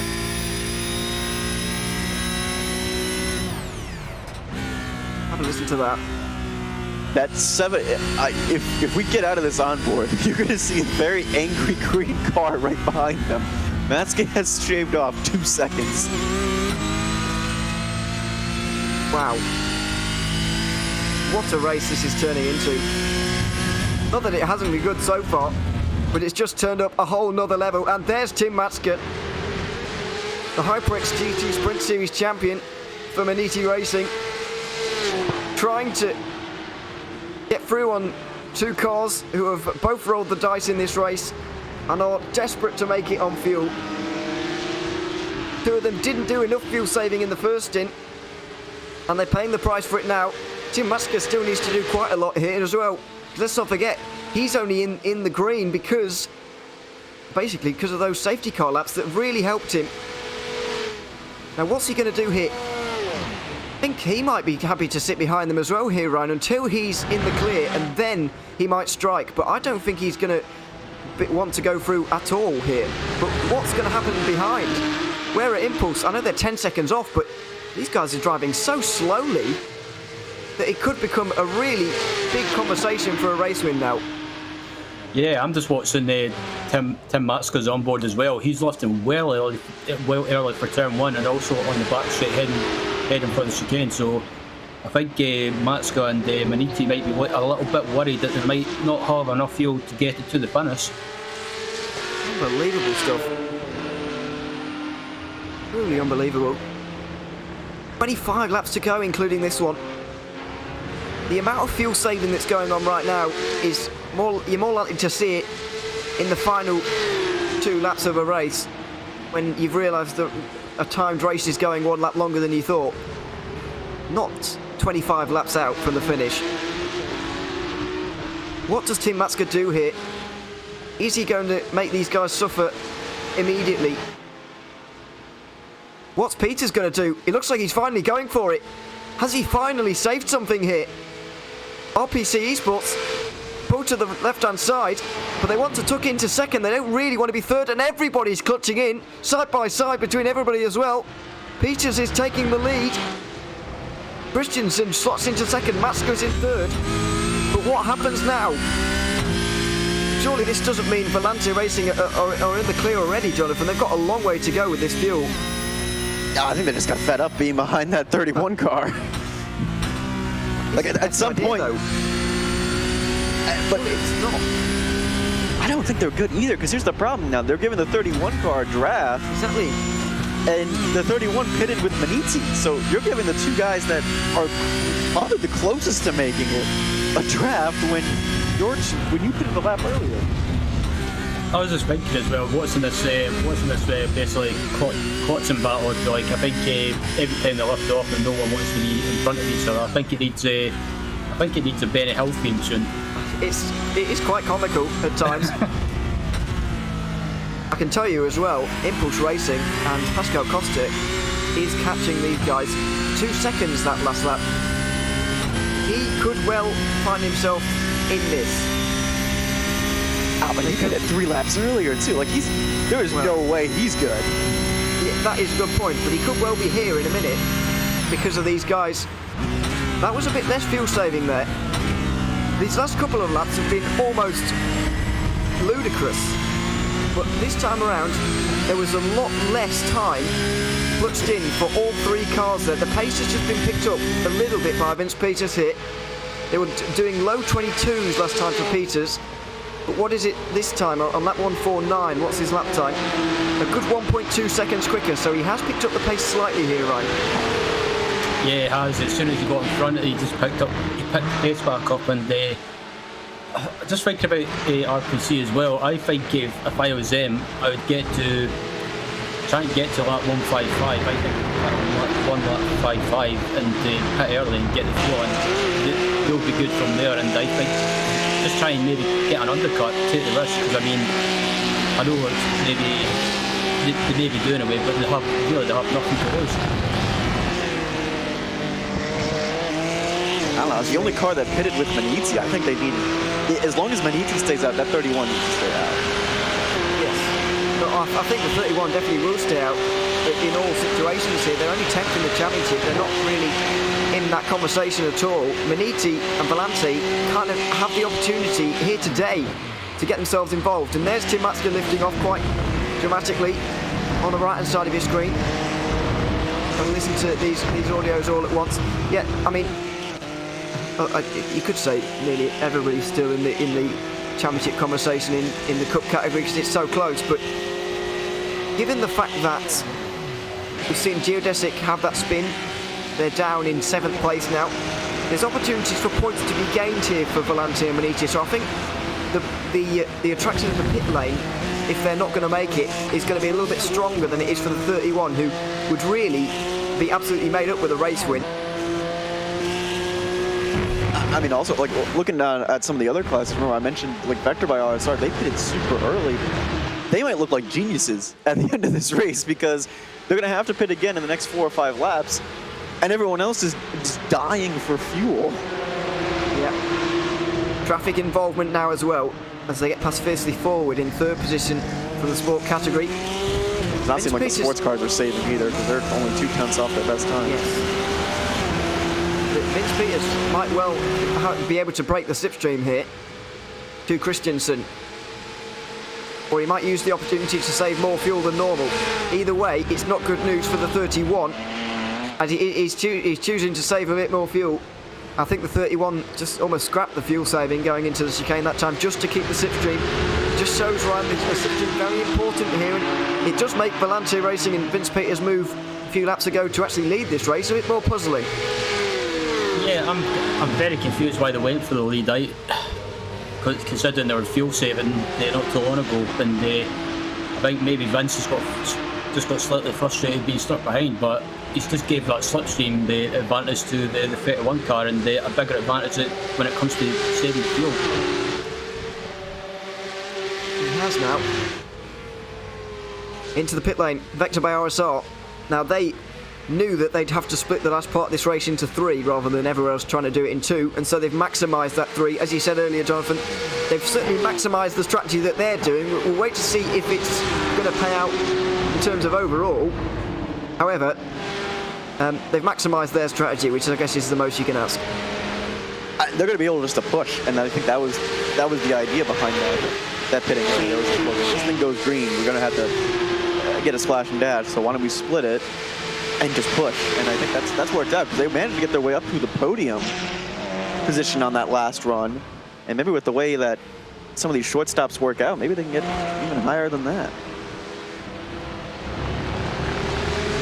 Let's see. Just currently leading in sport, and it's team hosting vote in TCR, but this is the battle we're watching. It's going to be a big run here for the 31 onto the front straight. They're going to be able to save a lot of fuel with this run. You can hear it, even from here. Volante's trying to get out of the way. I think he's trying to let him back by. Please go through. It's like what we saw a little bit earlier with the cat and mouse, because RPC Esports were definitely not full throttle down the back straight while we were on board with Vince Peters, because the slipstream effect is not that powerful, and the Volante surely don't have that much of an advantage in a straight line, and we know they don't. There was definitely lifting going on even from the leader halfway down that straight. Nobody wants to lead here. Peters has finally been shoveled to the front, but I feel like you that he might be regretting his choice slightly. And to keep in mind, also for viewers, like, why are these 3 going slowly and everyone else is like, has their pace up? Well, no one else is really together besides a few lap cars in between. Even in the TCR category, they're about a second off the pace of what they should be. But it's just that none of them are together. These are the only 3 together that can use the slipstream effectively, at least to save fuel. Oh, Matsker. Matker's going for it. That's a send. Now then, Maniti Racing might well be getting close to where they can push to the end. We're still a little bit far away from that, and Matsker might have just wanted to be slightly closer to the front, because in a few laps' time, Impulse Racing are going to be right on the back of these guys. I would say in 2 to 4 laps' time, the 15 car is going to be with these guys. It might not be a contender for the race overall with Pascal Costa, but the car on the back of this train is going to be under immediate attack from Costa. And Tim Matsker doesn't want to be that car here, Brian, so he's got himself into relative safety, being in second. Yeah, he pretty much has. Means you can use that slipstream and save some fuel. Is it? Oh, one of the TCR cars moves offline at the last second and tries to keep out of the way of the full send racing. No, was it full send racing GT4? Yes, it was.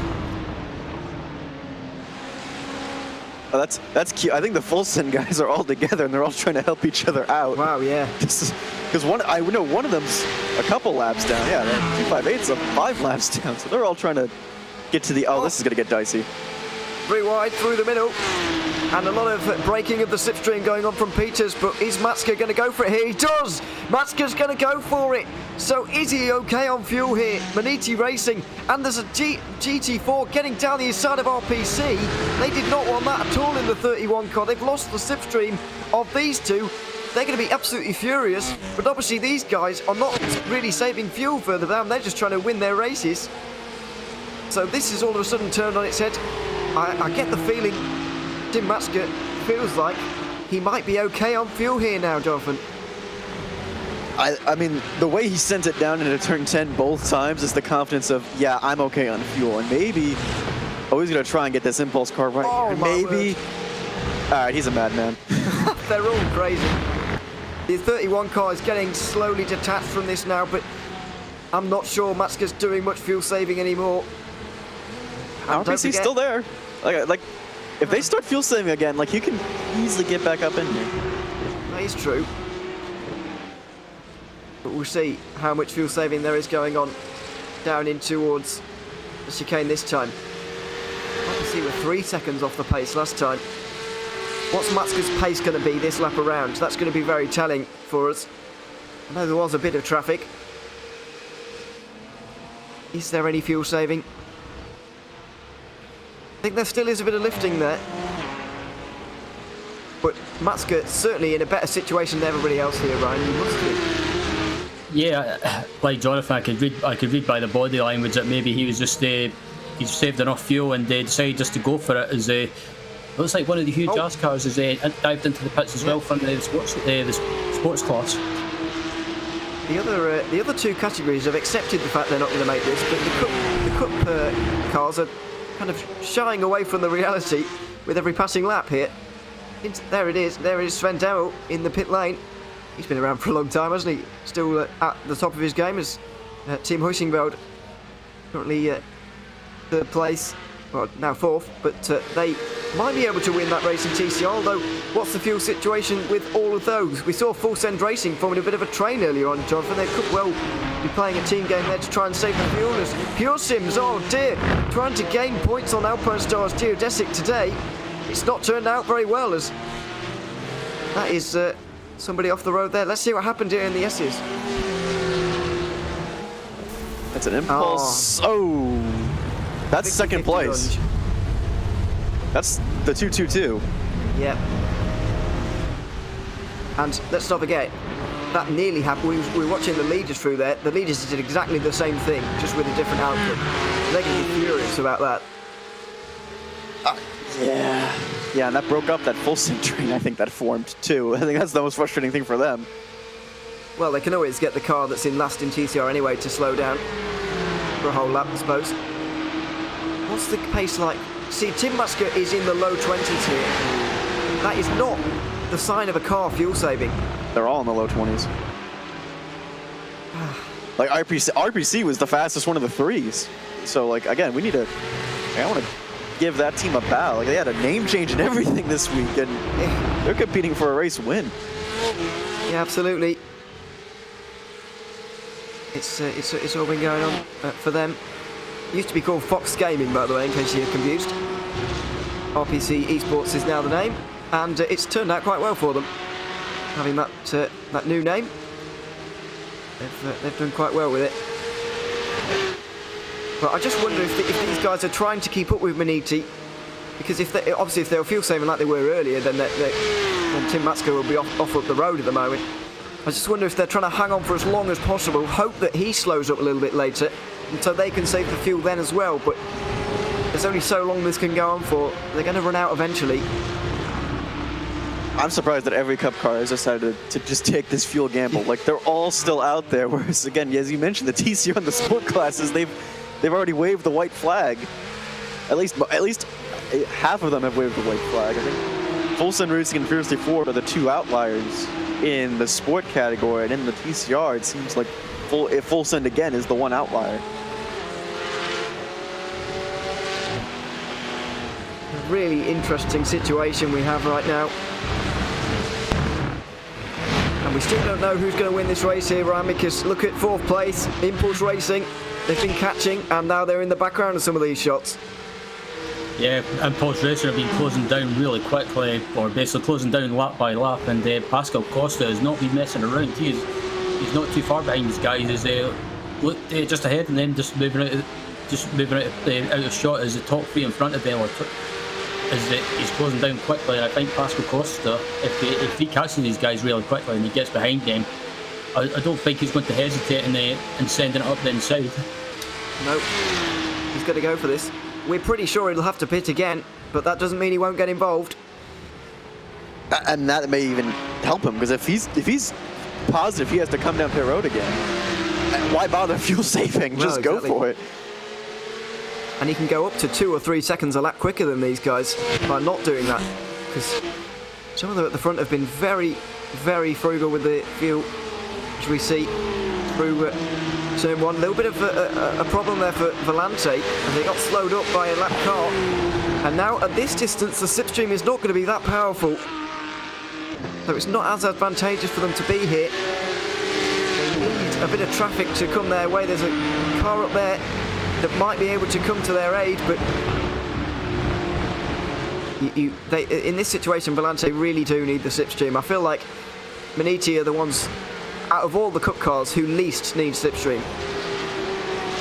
Yeah, because they sat behind that double slipstream for so long, and let's not count out the other Maniti car, the 78, can make up a bunch of positions as well. And RPC has been saving a little bit. I think it really matters also what Impulse does. Is Impulse going to make a dive up the inside of that 31 and show their hand and go, look, we're going to be aggressive. We just made up 18 seconds in about 20 laps. We are faster than you. Can we make up another gap and maybe just do a spike for that? All these questions answered in the next 13 laps. Goodness, Tim Matska knew he wasn't going to get through on that GT4 before the final corner, so he backed off and nearly got hit by the Volante car. I think he tried to judge that so that he would get through before turn 1 and Volante wouldn't, but he actually ended up neither of them doing it.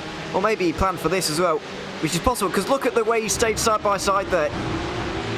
He slowed down to first save the fuel, so block Volante from getting through and make them use this 50-50 lunge.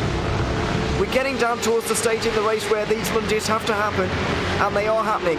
Tim Matska playing the traffic extremely well.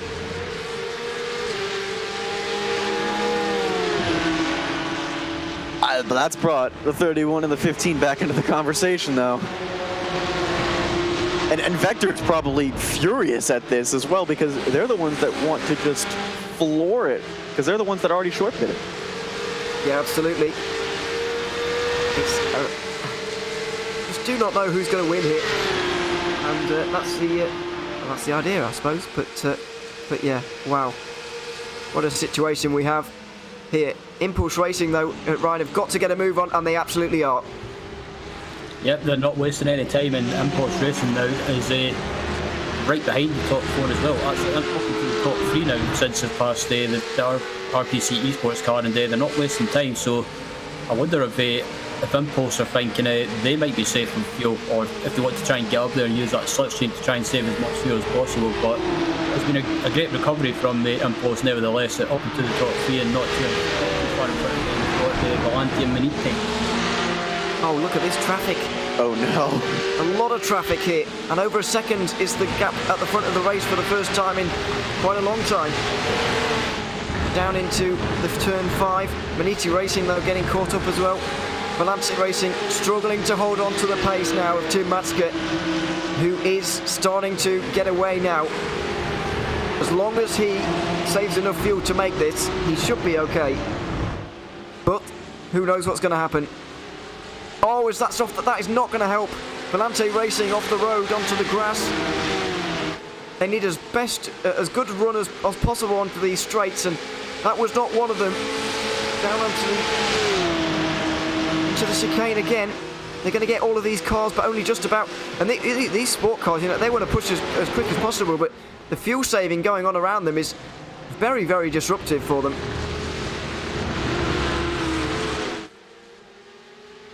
Yeah, and the problem is also, we mentioned that the McLaren sport car in particular is fast in a straight line. So that was even more upsetting, the overtaking. I thought the 31 didn't even get around the McLaren. Oh, side by side up towards the S's there. The 99 of Carter Kundinger getting through on the 49 Motorsports car for 12th position. It's a TCR leader, play nice. Yes, TCR leader. Well, not anymore. That's the Huizenberg car, but they're 11 seconds down on Full Send Racing. Because they've made an extra pit stop, whereas Full Send Racing haven't. And they're the only ones in TCR rolling the dice. Oh no! Oh dear! Impulse Racing! Pascal Costa loses it on the exit of turn 5. That was a big one. It was. There's going to be hefty damage there. They're going to need not only fuel, but probably a bit of damage repair here, Ryan. Let's have another look. Yeah, look at the replay now. Now, I think they come on the exit of the S's now. The car looks like Costa just lost by himself on the bump. Yeah, the bumps have really done for him there. Side by side. Oh goodness, these guys still going at it. Kundinger round the outside through the final turn. Always gets very close. But they've kept it clean this time. Looks like finally the 99 will be able to go through. Although maybe not. Still side by side between the two of them. Finally though, he should be able to have that one. Oh dear! 49 Motorsports very nearly clattered straight into Kundinger there. Out of control, taking a different line through those corners. But back onto the road now and just trying to stay out of everybody's way. Let's have another look. Just looked like they were getting a bit loose at the top of the hill.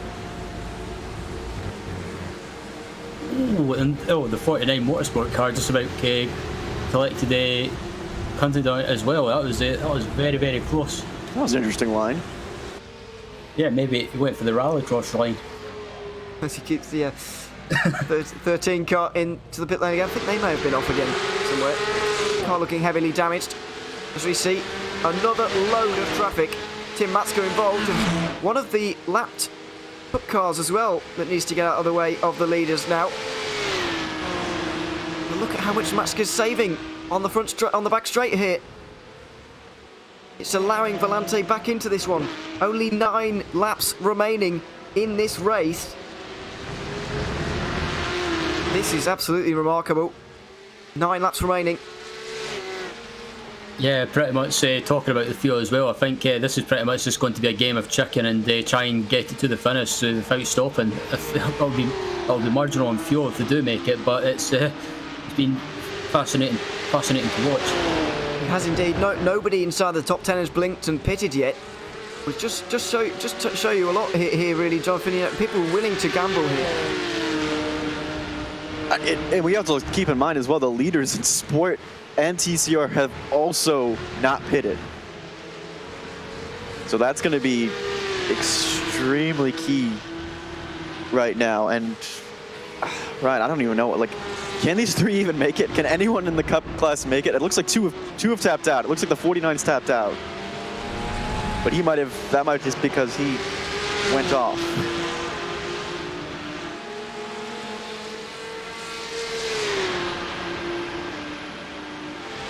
Now we're watching the leaders, Maniti and Monte Maniti, probably having to fuel save more and more to pass a full send racing machine.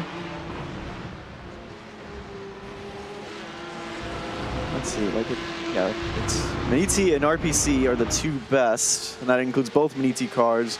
Those that pitted 1 lap before are Volante, Orion, and Vulcan. So maybe they make it to the end. The Mighty Zerberworks car looks like they are done for the day. And that comes full send down, so I guess all the TCR cars have chickened out of this fuel saving fest.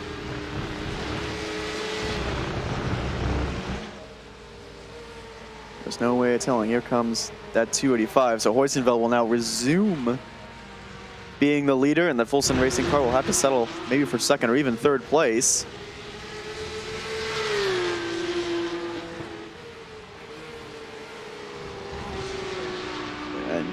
Ryan, maybe that's our first answer. I think Hellracers have just come down pit road. Yeah, I was just about to say they've dived into the pits now, so this might be a good indication of it might give us a good indication of if anyone up at the front is going to dive into the pits on this lap or within the next couple of laps at least. If they don't dive into the pits within the next couple of laps, that means that they're braving it out and they decide to try and get to the finish. I mean, 37's a tough ask, I think, from a lot of these.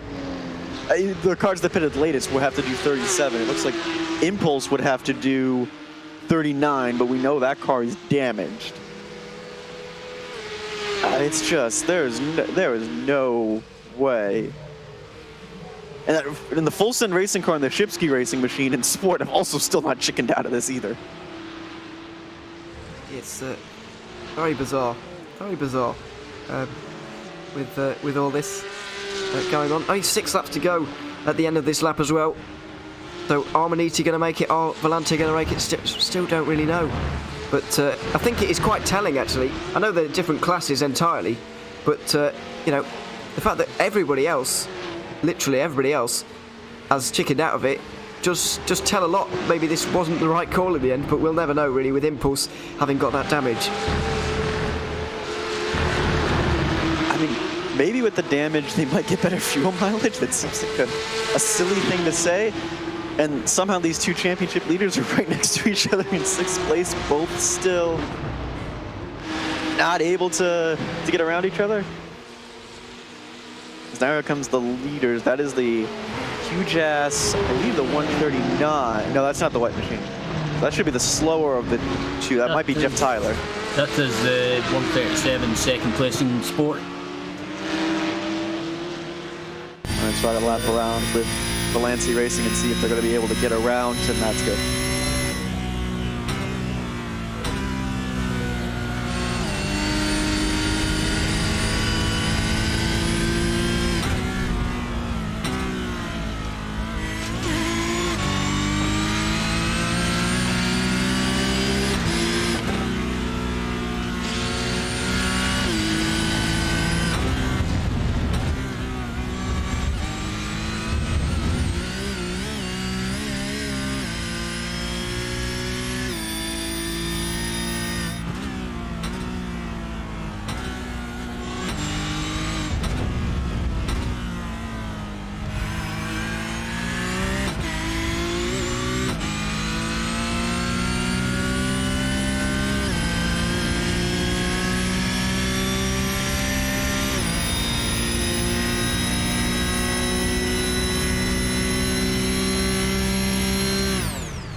And we're riding on board with the 96. It looks like Matsuke was able to pull away just ever so slightly.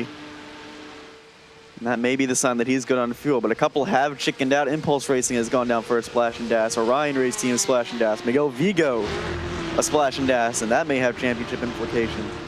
The Full Send Racing of Fraser Smith had to come down for a splash and dash. He's only 3 seconds ahead of the huge-ass Fendamel machine in the sport category.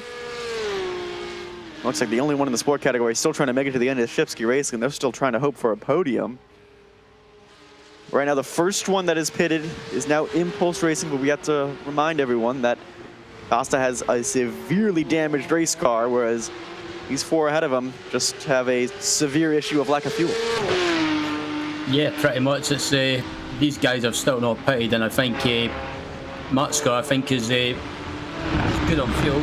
But Vince Peters, I'm not so sure about. I think he's fallen back ever so slightly, but I think if you're any of these guys up at the front in the top 3, or the top 3, I think, and you're trying to save fuel, you've got to be worried right now, thinking about if that car's going to spot her on the last lap. Pure Sims has called it quits. Pure Sims is in and had the top off. They were in the box for 28, or they're in the pit lane for 28 seconds. So these two, we just don't know. Volante is on the literal limit, I think, of fuel. And RPC Racing, you've noticed they've kind of dropped back in the distance. They ran 2 seconds slower last lap, so they know it is going to be close, and they know they need to save as much as possible. Yep, as the top 2 come across the line now, and Vince Peters has closed that gap back down, so I think he just gave up worrying about fuel, and if he runs out of fuel in the last lap, then it's a risk he's prepared to take. But yeah, if I was either of these two, I would be absolutely worried. As Matska runs wide onto the entry of the S's now, and that gives Peters an opportunity to close right up now. I don't know if Peters is going to make the lunge. He's looking into turn 5, unable to do anything there. He's going to have a big draft down the straightaway to try and save some fuel. But it looks like Maniti was able to gap them right then and there. This is further back in the field. This is the other Maniti Racing machine. We mentioned they might also be good on fuel. They're all the way into 5th place and now fighting with Pure Sims. They also were the last ones to pit. It's both Maniti drivers in the 78 and the 79 and the RPC Esports machine that were the last on pit road 34 laps ago. Now the question is, can they make it? It'd be a double top 5 for Maniti Racing, and it'd keep our championship leaders out of the top 5. Pure Sims and Alpine Stars Geodesic might not even finish in the top 5, which is crazy to think about when they've been the most consistent teams. Absolutely, and yeah, someone's just mentioned in the YouTube chat that Volante might be tight on fuel, or they might not be able to make it. So yeah, we're on to lap 71 now, and I believe it might be the last lap next time around. So yeah, I'm guessing most of it will be pretty tense for these drivers on the sidelines that have finished their stints. Pure Sims is doing something absolutely insane right now. They're going 3 wide with them and Orion. That's all for position. That's for the edge of the top 5. And Alpine Stars Geodesic now gets involved. This is we're getting this off all in the last lap, Owen. Yeah, we are. Yeah, it's been an amazing race. I know a lot of people have decided to come down pit lane now, and it's not gone well for a lot. But I'm amazed these guys are still out front, still doing this. Matska and Peters as well. It's quite phenomenal that they're still even out here at the moment. But 1 lap to go. Who even knows who's going to win this race at this point? And these guys as well, I guess, that battling, playing for keeps, as you might say. A little bit further down, it's crazy back there as well. So who knows where to look? They're all good on fuel besides Maniti. They're all the ones that chickened out. It's just the top 3, and it looks like Chipsky Racing that are all that remains of the ones that are trying to get to the end. That's a bad place for a full sim car to be. Yeah, it is. I do feel like we're being a bit harsh saying they're chickened out, to be fair, because it's a big ask, and you know, they've all given it a very good go, but only very few have actually been able to make it here. I'm quite surprised Matska and Peters are so close at this stage in the race. Volante, Vince Peters has done a very, very good job with that car, saving all that fuel, because he pitted a lap later, let's not forget, than Tim Matska, who's just up in front of him. And this race is certainly not over yet. There's only a few corners to go, and they're separated by literal tenths of a second. After all of the fuel saving, I think it's all behind them now, but you still never really know. You still never really know with these two. It's not a great exit from Peters at all. Tim Matska has got a fantastic run onto the back straight here. They both should be good at this point. Volantis should be able to open the taps and try and do something into the final chicane. Is this race 700 kilometres at Road Atlanta? Is it going to come down to the final few corners? It might well do. Tim Matska has to defend this contact very nearly. Peters to the outside line. He breaks so much later. Matska can't defend. He's got the outside line for the second part. and he can't hold on.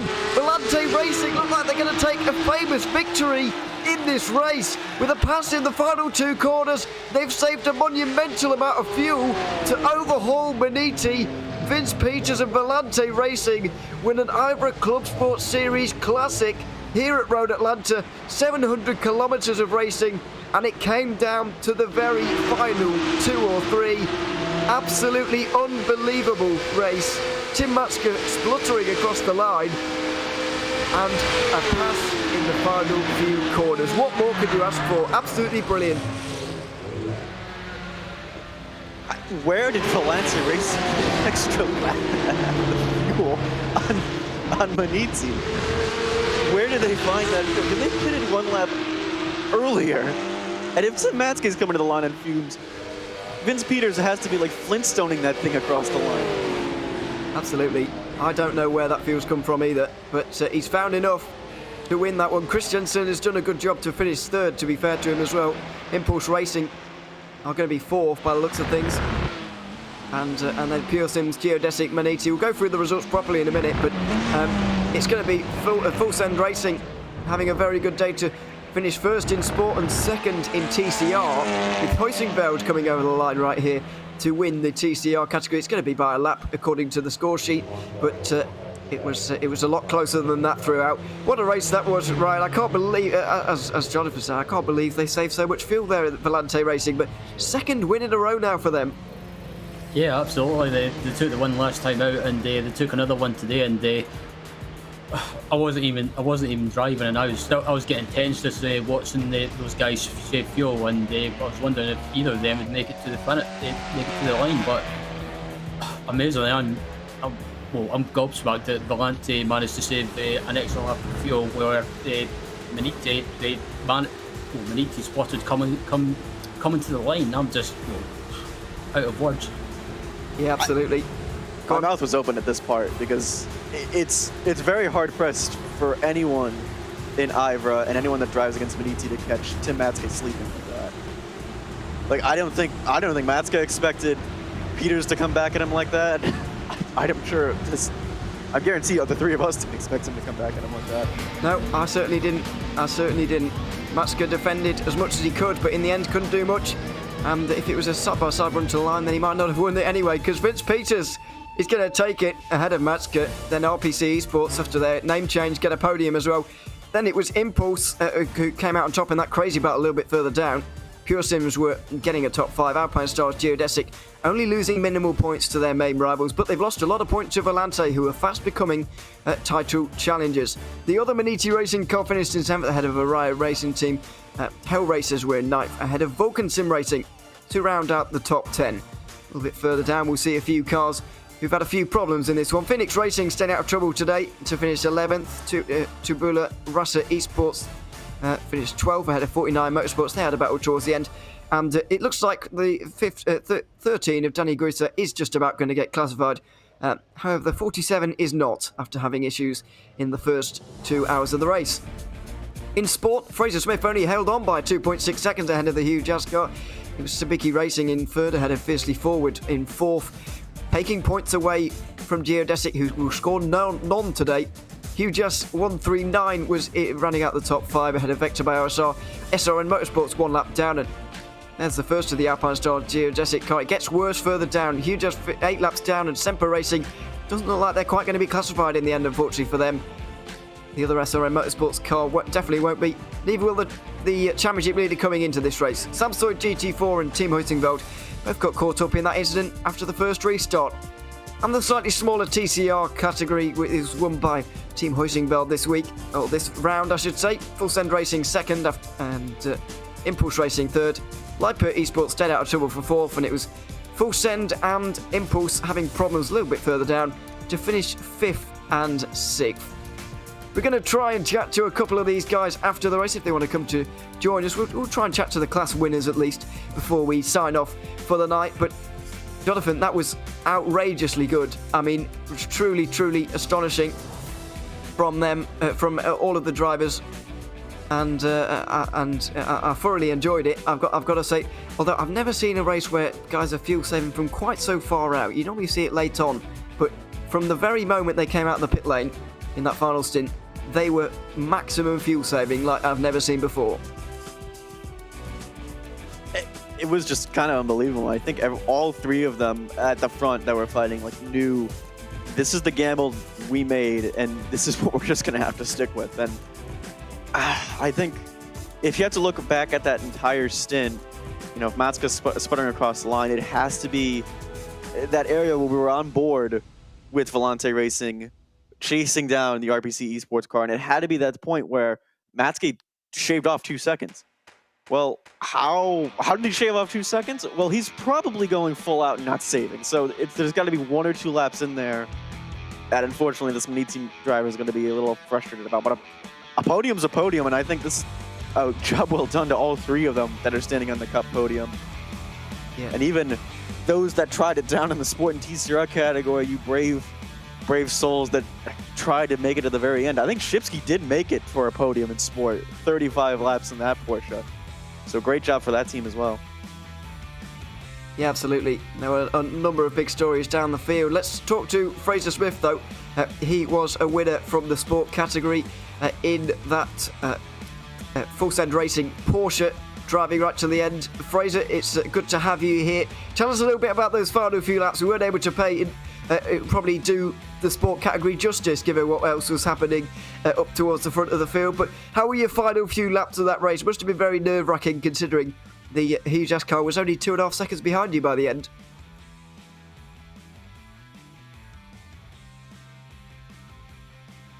I don't know. We can't hear Fraser at the moment. I don't know why. Some problem has gone on there. I'm asking a question to someone who can't answer, unfortunately. Yeah. Unfortunately, we can't hear him just for the moment. Hopefully, yeah. I don't know quite what's going on there, but we can't hear Fraser just for the minute. Yeah, as I said, it's only 2.5 seconds. We're gonna maybe try again. Only a 2.5 second win for those guys, though. I didn't quite realise how close it was getting there, but it was just about. It was close, very close. They had to make a late pit stop because of the fuel situation. As you mentioned, Jonathan, Sabiki Racing made that all work in the end. But yeah, I mean, it ended up being Full Send Racing who won out. I just want to talk a little bit, Ryan, about that final pass for the win, though, from Vince Peters after an emotionally and mentally draining hour of that final stint. You know, to be able to pull off a move like that was very, very impressive. Speaking of Sabiki, we're going to get Christopher Pays in from the 111 team. Welcome along. Good to have you here.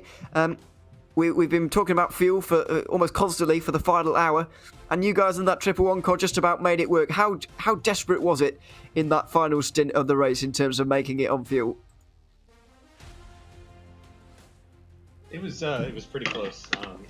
Frankly, I had Billy Smith telling me how many laps we had, and I needed to save, and I think by the end of it, we went 2 laps further than we normally would on a going full out. So it was full on save mode from the very beginning. But to be honest, it was actually one of the most relaxing drives I had there. Just get off the gas or get off the brake. Don't use the gas. Just roll the speed through the corner. Felt great. Yeah, it's you make it sound quite easy, but it certainly wasn't. You got third position for you guys after that fuel saving effort that not everyone was able to do by any stretch of the imagination. Is that a good result for you guys? Are you pleased with that, or do you think you can go further with this car and this series? No, we were really pleased with that. We've had a little bit of trouble these first few races getting our legs underneath us, but we were able to persevere. We won it on, or not won it, but we got podiumed on strategy for this one. So hopefully going forward we can take that and bring it up forward and make good showings towards the end. And Billy Smith also joining us from the 111. Quick word from you. How are you feeling after that epic third place drive for you guys today? I mean, I feel amazing, as Chris was saying. I mean, it kind of fell into our lap there early on. Had a few little issues and everything, but yeah, I mean, it's couldn't have gone better. I mean, other than picking up the win, but I think the strategy kind of fell into our lap there.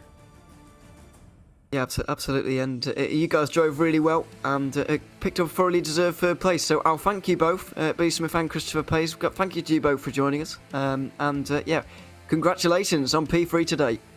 Thank you very much. Thank you very much. There we are, the 111 guys from Sabiki Racing, getting a third place in sport today. Now, Jonathan, I hear you're standing by with the man of the moment. Vince Peters, do you have a copy?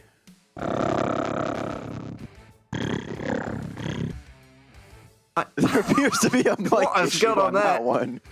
There appears to be a technical failure of a headset on that one. Those robot sounds would actually explain the last hour, really, wouldn't it? That wasn't human. What we just saw there, and what we heard there, definitely wasn't human. I don't know quite what was going on there, but either way, what more can you say about it? I think we're going to leave the interviews for now because they're not going our way today. I think it's safe to say. So we'll wrap up there here from the IVRA ClubSport Series. It's been great to have everybody along here. For all of you who've been watching at home, I hope you've enjoyed the show here this afternoon, and if you have, make sure you join us for the 700 kilometres of Zolder. It's coming up on the 26th of February, and why don't you join us for the Red Bull Ring race at the start of April as well. They're going to be both fantastic. A big thank you to Ryan Walker and Jonathan Burke for being alongside me here this afternoon, Ewan O'Leary and Hugo Luis, who's been behind the cameras all afternoon as well. We hope to see you in a month's time for the 5th round of the IVRA ClubSport Series. But for now, from Road Atlanta and from all of us at RaceSpotTV, it's goodbye for now.